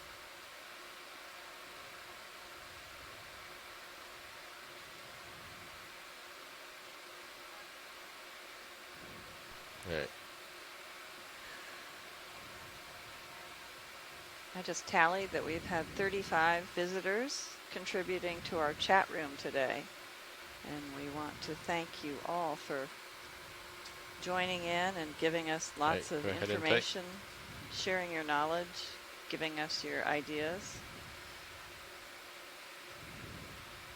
Thank you for those of you who have phoned in and helped narrate this really interesting dive. Of course, they're all interesting. They're all brand new. New views of the seafloor. You see lots of pteropod shells littered around. That's what all those angular whitish fragments are. Pteropods are planktonic organisms. They live in the seawater when they are thriving, and they have a long foot-like body that helps to move them around, and that's where the term pteropod comes out, wing foot. They look like 2 large wings. And they are gastropods. They're a type of mollusk. Planktonic snails, you can kind of think of them that way. Some of the actually look like snails. Those on the seafloor that you just noticed really don't remind too many people of snails.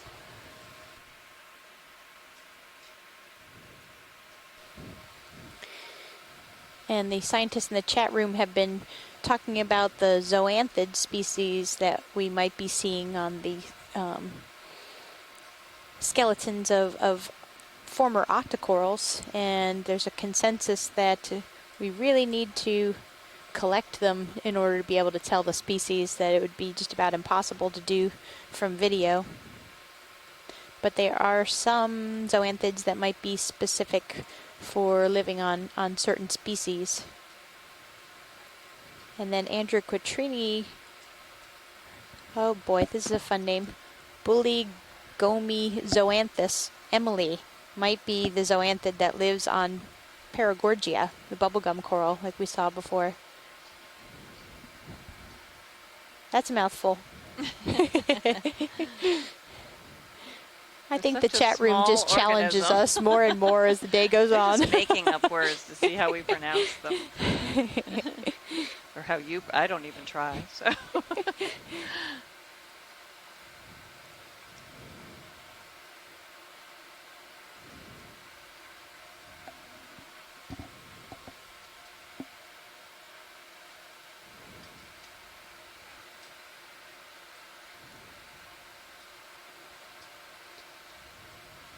Seeing lots of that manganese material. Ooh, is this a different sea star? It certainly is. Looks like it. Just when we said we weren't seeing too many sea stars. Okay, come on in.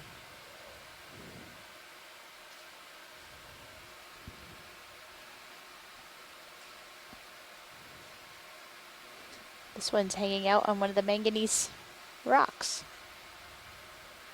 Looks like another goniasterid. Might just be the angle we're seeing him.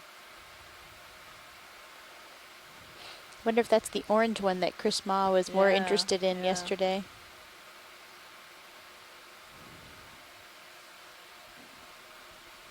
Wow. Very pretty. Should try this with the extra lights. I think it'll make it pop more.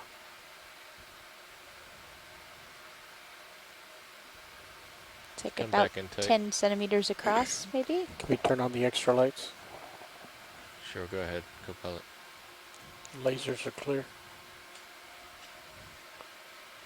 We got some fantastic imagery yesterday of a similar but not the same species of sea star wrapped around a plumeria, plumerella.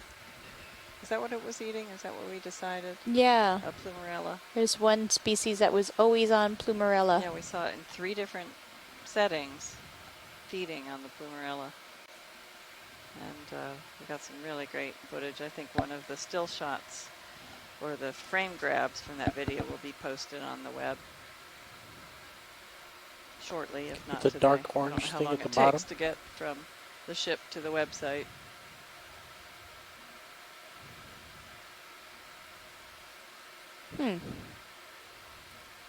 It's a different color sponge. It's bright red.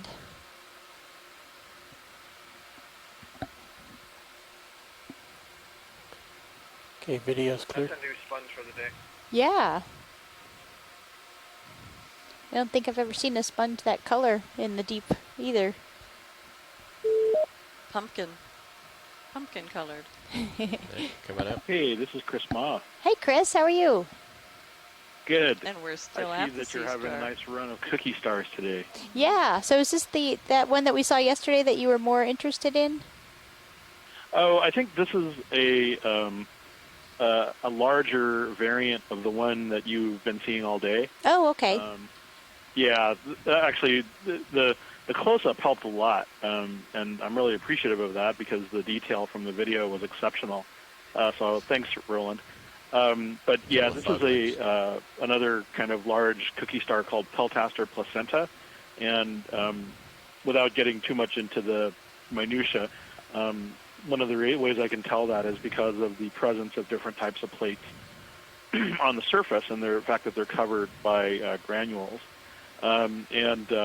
This is the lower end of this species, and so it's interesting to me how something, how something that is, I guess for lack of a better word, so invested get so big down here, because these are, these are calcium carbonate. And the skeletons of these animals are calcium carbonate. They're quite large, and they don't feed on coral so as far as I know.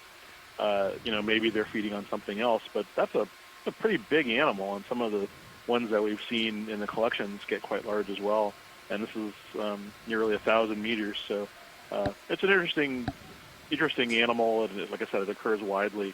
But it's always I wonder what they do down here.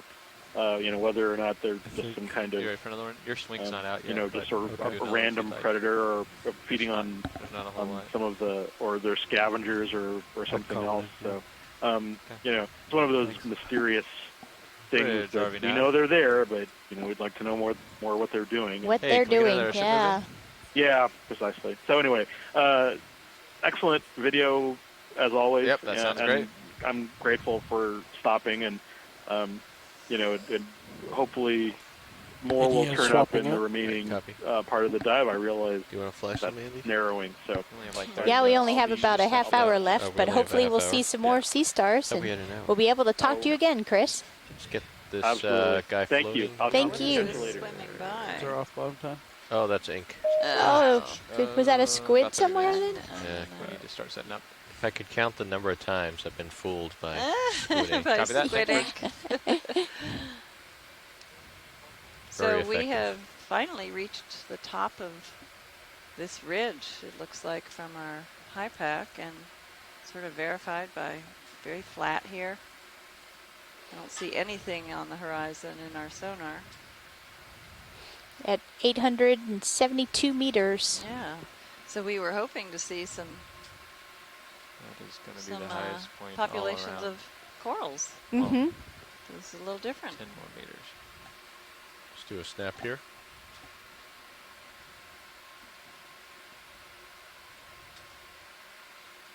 Well, there's a coral. Representative of the area. Yep, and luckily we have a sample of that. Pretty sure it's the same plumarella type that we've been seeing quite often today. Okay, it's coming out. It's really been one of the dominant. There's probably many more here that we haven't been noticing just because they blend in so well. They sure do. Yeah. You really have to look closely for a little fuzziness on the horizon, and Let's do it. Snap right here. Chrysogorgia. oh, a chrysogorgid. We haven't seen one of those in a while. And this one looks like it has the chirostylid associate instead of the shrimp.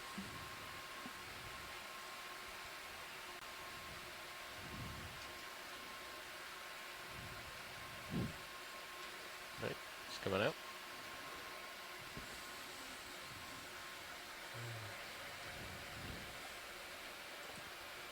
How's that wire angle look, co-pilot? It's out there. Yeah. All these Throwing sort of 230 horizontal meters from flat way back white right discs, now. are these sponges or the bryozoans? I was thinking they were sponges, but maybe we should take a closer look when we see another one. We have another hexactinellid glass vase sponge over here on the right. Chuck Messing was asking a question earlier about the flattened morphology of the sponge and wondered if it might reflect current that is near the bottom. And when he said it, we weren't looking at the sponge, and I wasn't sure if he was talking about a sponge that was on a rock that had just tipped over, but now I am seeing all these ones that appear to be horizontal to the bottom, which is very interesting. Yeah, we saw one that we were pointing out earlier that looked like a visor on a rock. Let's do a quick zoom of this guy. It's covered with some associates, it looks like. Come on in, video. Be advised, Josh. Looks like barnacles and a Got you hermit at crab. 75-ish. Good copy. Yeah, you come in tight. And we're about halfway through the 30-meter move, I would guess. Do you agree? Andy? No, I was seeing pretty some close. cup Close corals enough. in the background, too. Mm-hmm. There's a lot of little guys on there. Yeah. And more hydroids.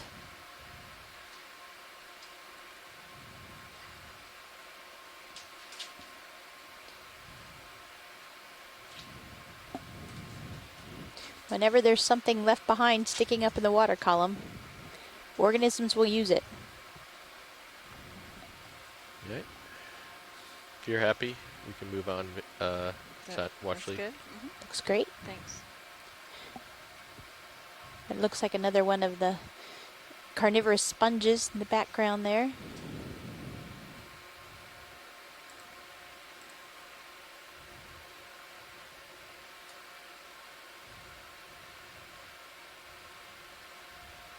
Chondrocladia. Oh, maybe we could zoom on this sponge-like thing and see whether we can figure this out. I like the name visor sponge. That's very evocative. Yeah, that's that bryozoan. Yeah, that's the bryozoan. Little canopy for the squat lobster habitat. Come in tight. For us to know. So I think that's probably what we're seeing. It makes more sense. Yeah, it does. Wow. That's beautiful.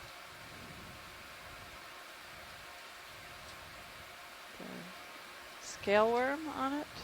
How's that guy holding on? Oh, it's an amphipod.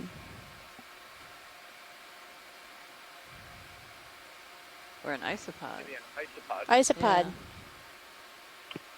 Yeah. It's a few of them.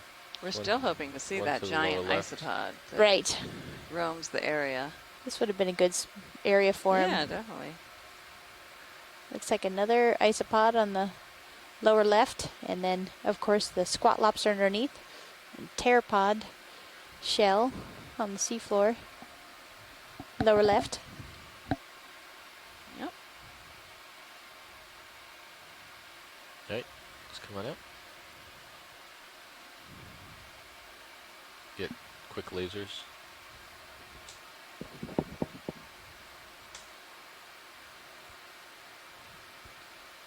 Right. Kill lasers. Pushing on. So that bryozoan was maybe somewhere 14, 15 centimeters across. Is this another bigger one here? It looks like it. Let's do just a quick as I come by. So it's interesting, they were more kind of bowl-shaped, V-shaped, and now they're flatter up here. Well, they're so brittle. I wonder if that's so that they aren't affected as much by the current. Yeah, they lay in the lee of the rock. Yeah, and the and also the sediment would get stuck in between that mesh. We saw that dead one that was all filled in. They're slicing into the wind.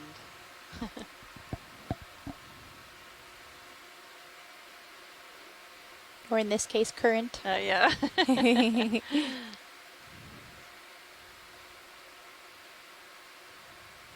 Yep, another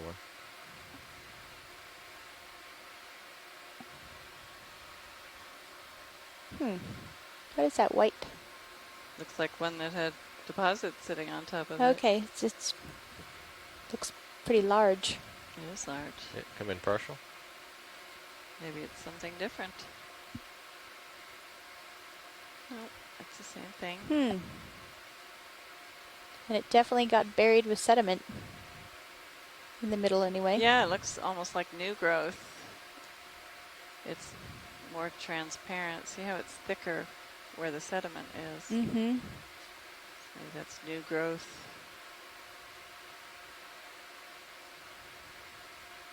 Okay, come on out.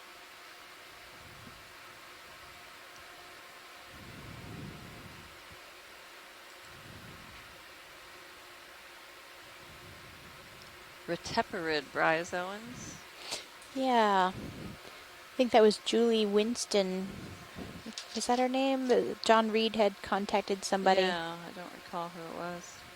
She wasn't on the chat room. Judy Winston. Thanks, Scott.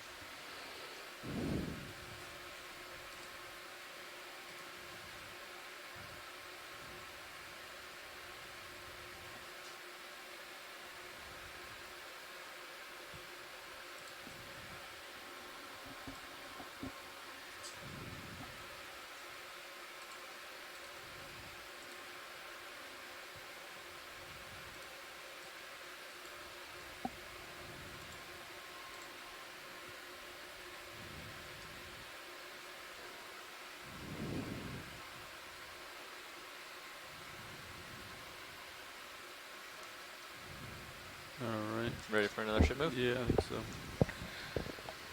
Finishing that last one. Get the fish. It's a different color head. Yeah. Ready to drive me nav? Might just be the way the light's catching it.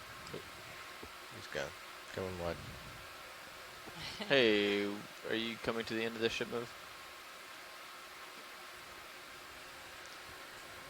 We haven't made introductions Great. in a while. Let's go ahead and put another Perhaps ship move in. we could introduce the back Same row. move. It's going to be Derek, 30 we haven't heard meters from at you. 270, 0.2 knots. He doesn't have a headphone, but we have Derek Sowers, who is the mapping lead for the expedition. He's sitting to our left. And Cheryl? And I'm Cheryl Morrison from the U.S. Geological Survey Leetown Science Center, and I'm the biology science lead. And this is Leslie Sauter of the, I almost said Geological Survey after listening to you, but it would make sense long ago. But no, I'm at the College of Charleston in the Geology department, and I'm the geology lead for this expedition. And while we're on introductions, perhaps we could have our front row introduce themselves.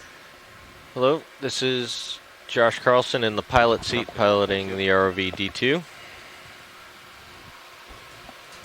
Sitting co-pilot is Levi Unima. And over in nav is Andy Lister.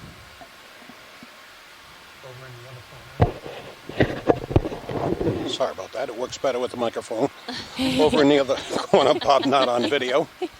And in the back, I'm Emily Narrow on video clipping, and we are all with the Global Foundation for Ocean Exploration. Wonderful team to work with, that's for sure. Talented. Many talents we're finding out as we go through yes. the days of our cruise. And they're really quite tolerant of us too, which is nice. Good thing we have more than a week to go. Let's get the fish real quick. Fish and then the sea star. Sea star. Yep.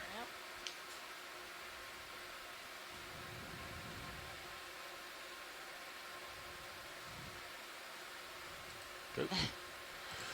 Yeah, we have to use a lot more thrusters in this current, and I think it spooks the fish. Scares them a little bit, yeah. Let's get the sea star. Doesn't scare the sea stars. Well, it might. We just can't tell. It's a squat lobster beneath it as well. Right, we're going to get closer. Come out a little bit. This looks like the same species we've seen. And I wrote it down. Peltaster placenta. Yes. It's a goniasterid, I believe. It's a nice view of both of those species at once.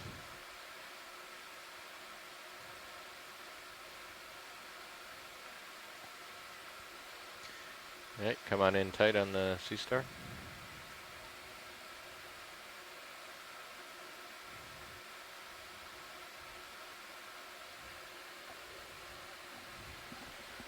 I have to try the still camera. Two feet sticking out the ends. Might be a little far, but yeah, go for it. You got it down there. Yeah.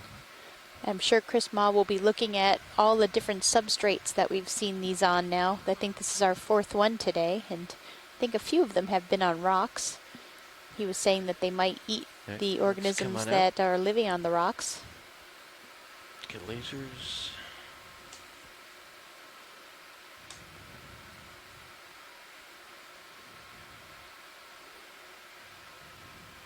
All right, let's come for what? And we haven't seen many crinoids today like we saw. No, we've seen a few, but not as many as... Early on we saw them.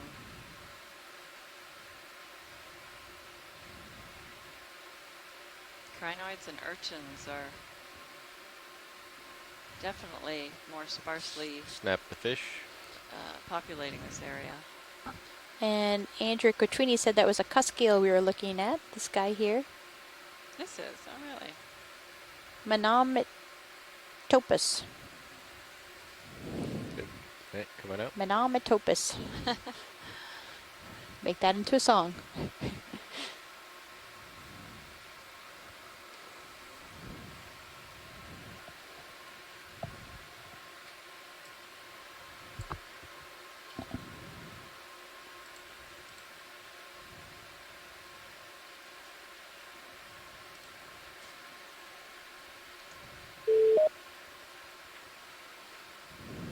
Hey, it's Chris Ma. Hello, Chris. How are you? Good. In my post jet-lagged mind, I think I gave you guys the wrong name. Oh, The yellow ones? Oh, no, that's fine. My mistake. The yellow ones are Plinthaster dentatus. The white ones you saw earlier, those are Peltaster placenta. Oh, I didn't realize we had seen two. Yeah, we thought they were all the same. Well, and somewhere in my head, I think I saw them, and then I just switched one of the names. So I blame jet lag. So, but yeah, so yeah, I doubled the diversity of goniosterids you saw today. Yay! So what was this one again? So anyway, I just wanted to let you know that because I just wanted to correct my. You said dentatus, but what was the genus? Is it That was still?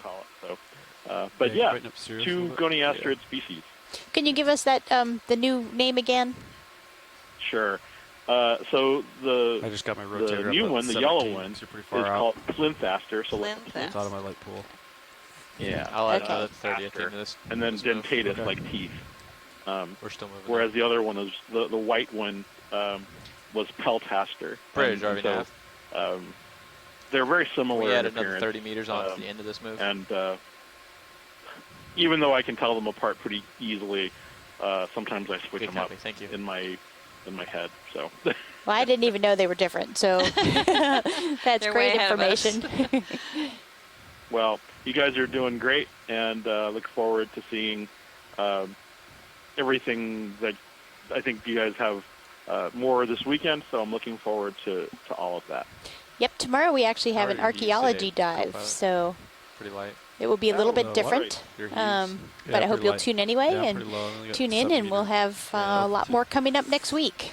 We're going to have some coral, some seeps maybe, and canyons also. So next week might be quite different.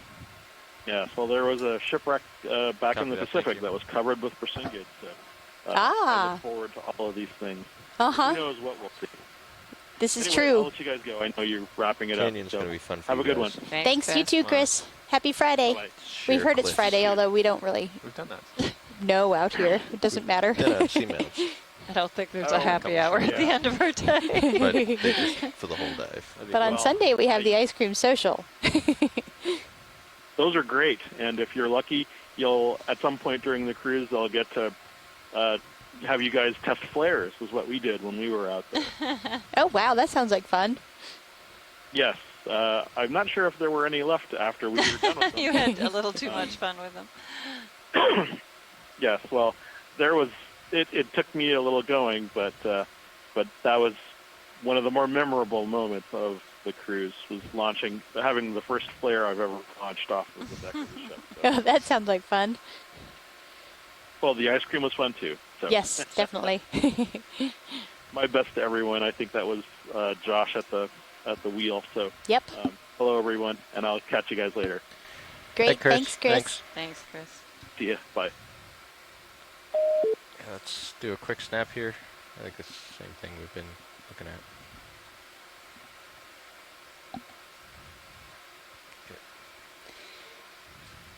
The species is certainly plentiful here. Okay, come on out. I think our samples are a great representation I of do what we've too. been I seeing think today. We've done well. Yeah. I was a little worried we had filled up the boxes and we might find something very different at the top, but it really is not that different. At least from the other relatively flat-lying areas below.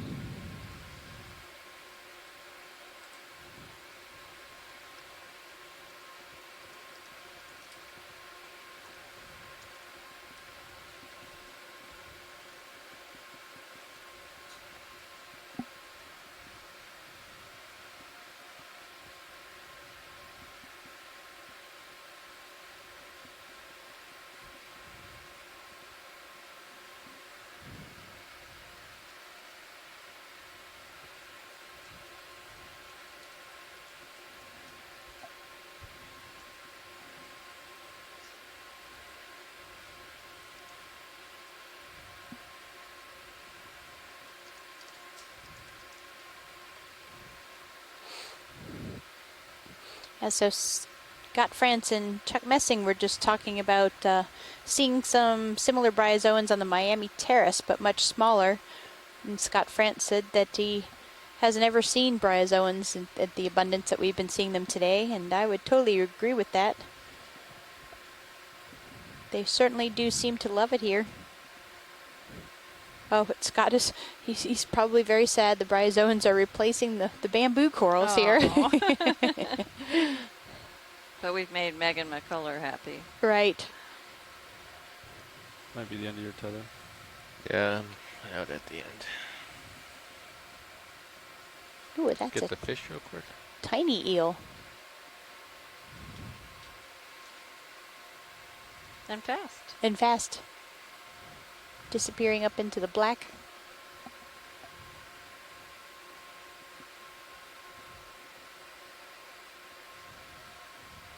So we've been holding at a depth between 870 and 872 meters.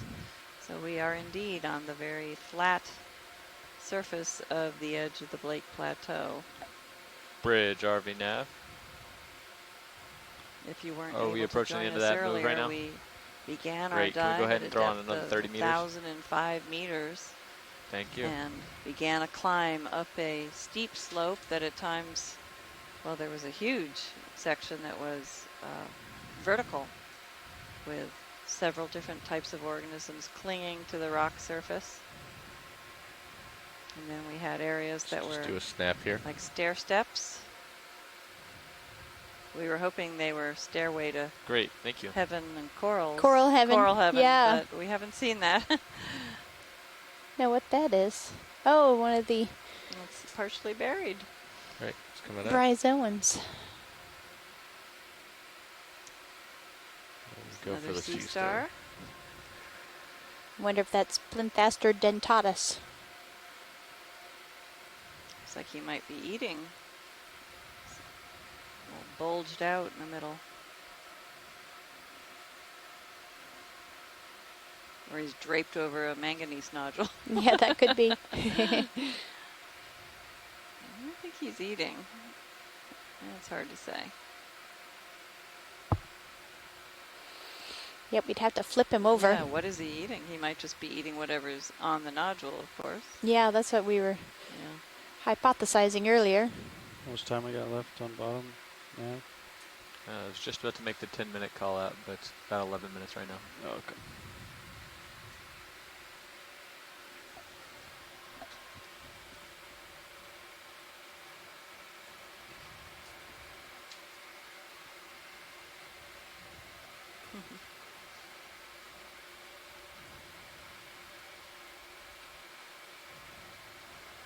Right, let's come on out.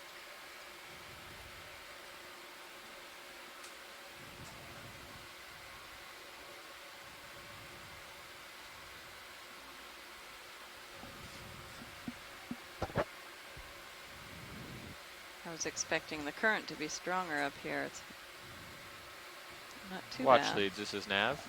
Let's get this floater real quick. I just want Go to ahead, give Nav. you the 10-minute call out until we start setting up to come off bottom. Roger that, thank you. Ooh, that's a pretty shot. We've got 10 minutes looks left like on the seafloor here. Almost looked like a pteropod, but I didn't see the shell. I'm sure I'm wrong, but not knowing that group of organisms, or any of the planktonics that would occur here. When is our next midwater dive? Is it tomorrow? Hey, this is Chris Ma. Hi, Chris, how are you? Good. I know I was just on, since I'm silly. So I just thought I would point out something interesting. That thing that you were just looking at with the sea star, that's actually something that we just started seeing when we started doing dives. That's actually the abactinal surface. The surface of the animal is actually inflated with water. Oh. As opposed to the animal hunched over something, because you can sort of make out the planar surface of it sort of flat. But strangely enough, in some of these species, when they're sitting on the bottom and they're, I think, fat and happy, the cecum fills with water and they just become almost hemispherical. And I think this one was Peltaster. But the some of the sea stars like Ceramaster and Pillsbury Aster from other places show this same behavior, and it's bizarre. I'm not sure what it is other than perhaps that it facilitates gas exchange over the surface. So there might be other reasons for doing that, but I just thought I would point it out because it was very interesting. And of course, we see all the sea stars in the last couple of minutes. So there we are. So did you happen to say Pillsbury Aster? I was going to ask too. We all looked at each other. I'm just saying there's in New Zealand, there's a sea star called Pillsbury Aster. and Get this guy right here in the middle. It was described from the Atlantic. Huh. It's named after the Pillsbury. Oh, Was good. that? We have Doughboy. There's some good. Yeah, camouflage. well, not quite like that, but it's named after the research vessel, the Pillsbury. From Oh, okay. It's just kind of funny when you were talking about a sea star getting all chubby, and then you mentioned the Pillsbury. I thought that one might. I don't even. Pillsbury Dough Star. That's one of those things I don't even think about. Yeah, I guess that's true. Yes, that's. I didn't realize that. You'll one of those have time things for from maybe one sort more of being 20-meter move. too thick a skin, being a taxonomist. Anyway. Bridge, RV Nav. Yeah, Hey, there we can are. we throw on a 20-meter move at the That's end of funny, here? Chris. At the same 270, 0.2 I'll knots. talk to you later. Okay, thanks so much. Just come in tight. Sure. You can see him walking Yeah, along. hold Yeah. I don't think this is the same species we've No. seen. The Pluto skate. Copy that. Thank you. Definitely a nice camouflage in this terrain. Yeah, he covers himself up with some sediment. Yeah. Just come in. Do you have any more zoom? And he has manganese nodule dots on him even. Yeah. All right, hold that.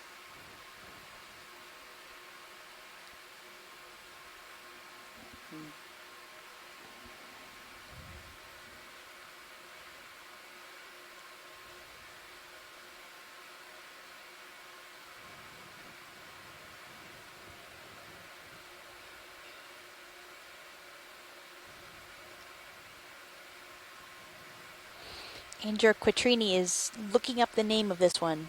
It's right on the tip of her tongue. Great. Thank you.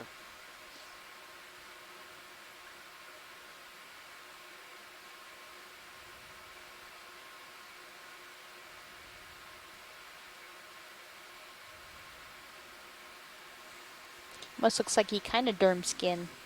All those little bumps on it. Just come out partial.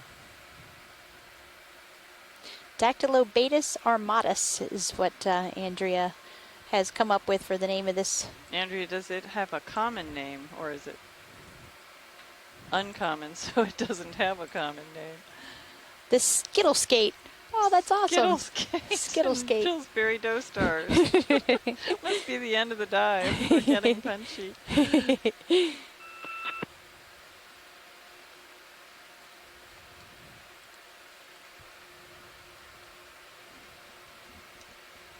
That's great. Thanks so much, Andrea. Yeah. Dactylobatus It's now armatus. my favorite skate just because of the name.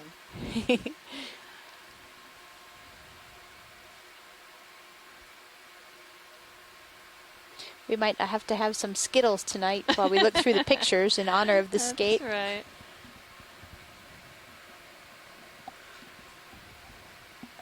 And some biscuits in honor of the sea star.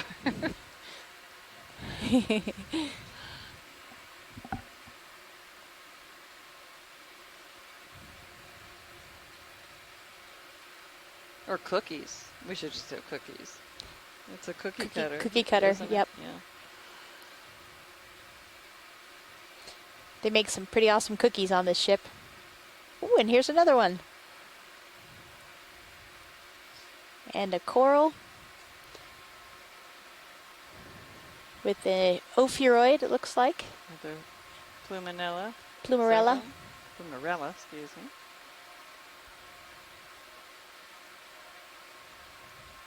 And the skeleton of what might have been a madrepora at one point. Okay, let's come in quick on this.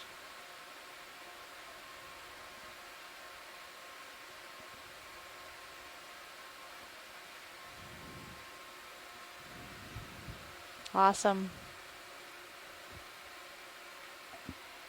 And that one looks different from the last one we saw, so that must be the flint aster? Or the potaster. There we go. We need them side by side. I'd like to see the differences. Mm-hmm.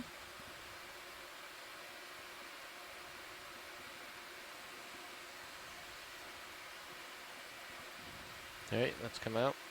Yeah, I think that is the peltaster, you're right, I think.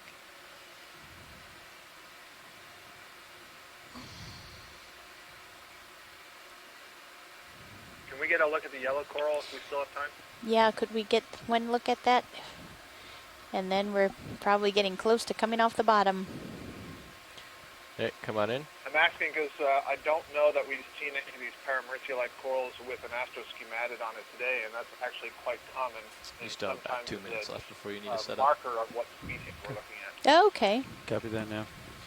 And I gave you 7 minutes for setup since we're going to have to do some extra turns. More commonly have an Understood. opioid associate than others.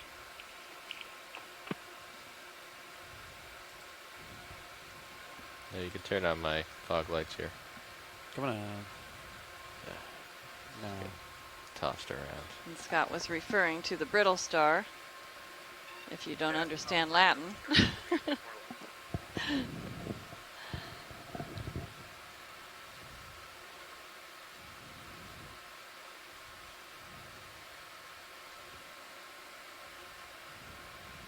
This you might be able to get a picture of. Yeah.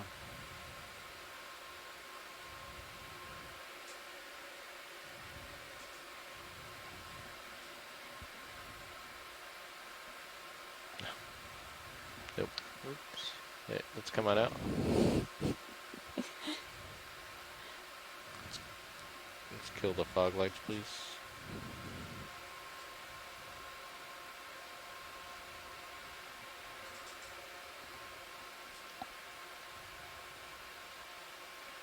Okay, that is time, guys. Time to start setting up. Watch leads, this is Nav. That is our time on bottom. Thanks very much, Nav. Thanks, pilots, for a great dive. Thank you. Yes, very, very good. Thank you. So for recovery here, feel free to check me, but Thanks it looks to like our we're going to video have to come team around for to the great port zooms on both and vehicles. the busy work one they are full doing turn now on to capture Sirius, clips, and then one still and frames, as well as 3/4 turn short on video clips, D2. and they're no doubt going to piece together a Since wonderful Levi highlight was present video. during the incident. We both turned left. Oh, you were both there? And Are we thanks full wide everybody on who D2? has joined us today in the chat room. We have Alexis Wenning from Temple University, Andrew Quattrini from In my Harvey notes, Mudd University, it has that we need to Asako take out the Matsumoto. turn Matsumoto, in the and he 6-8, is but from keep a negative turn in Japan, the neutral tether. And to do Planetary that, Exploration Research Center in Japan. and Chuck Messing from Nova Southeastern, Turn left. and Deborah Glickson. I'm not On sure both. where you're from. Hi, Dad. I knew you at UW, but Oh, good. I haven't seen Okay. you since. I think she's with NOAA. Jay London, who is formerly from Temple, and I believe he's still come up a associated little with bit. Temple. John Reed from Harbor Branch. We have Lauren Jackson, and she and the group have been at the Stennis So- It's gonna be close to 2 ECC and have turns now been on doing D2. some logging for us, annotation, Let's what we've been get seeing. Sirius. Les Watling I'm from gonna University come of underneath Hawaii. you. Megan Keep coming McCullough up, from 'cause that the tether North is- Carolina Museum of Oh, yeah. Natural Sciences.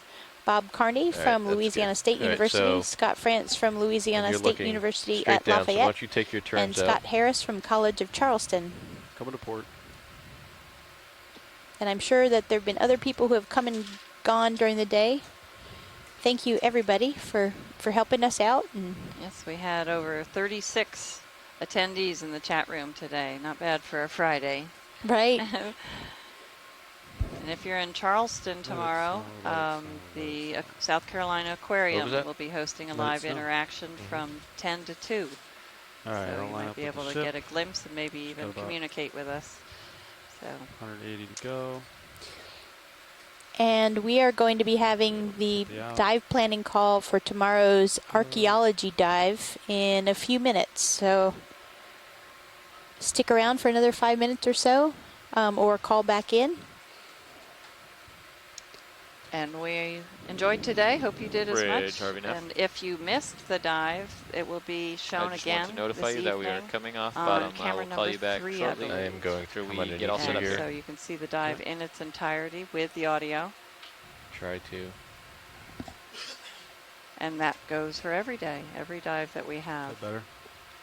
Josh? Yeah, So that's thanks better. for tuning in. And again, thanks to the chat room assistants. Yeah. All over the globe. We had representatives from slow. So I need to Japan and turn to Moscow port? today. Yes. In the past, we've had others from Germany and And the Azores, The Iris Azores, yeah. Sampaio is from University of the Azores, but I think she's also associated with a German yes, institution. she was the German representative I was mentioning. And Deborah Glickson is from the National Academy of Sciences, Engineering and Medicine. Oh, okay. Great. Thank you so Great. much for joining us, Deborah. And then stretch out. And Yeah. this is Leslie Sauter from the College of Charleston. Hope to see you tomorrow. Right. Large altitude. And all next week we have dives. All right. And this is Cheryl Morrison from the U.S. Geological Survey.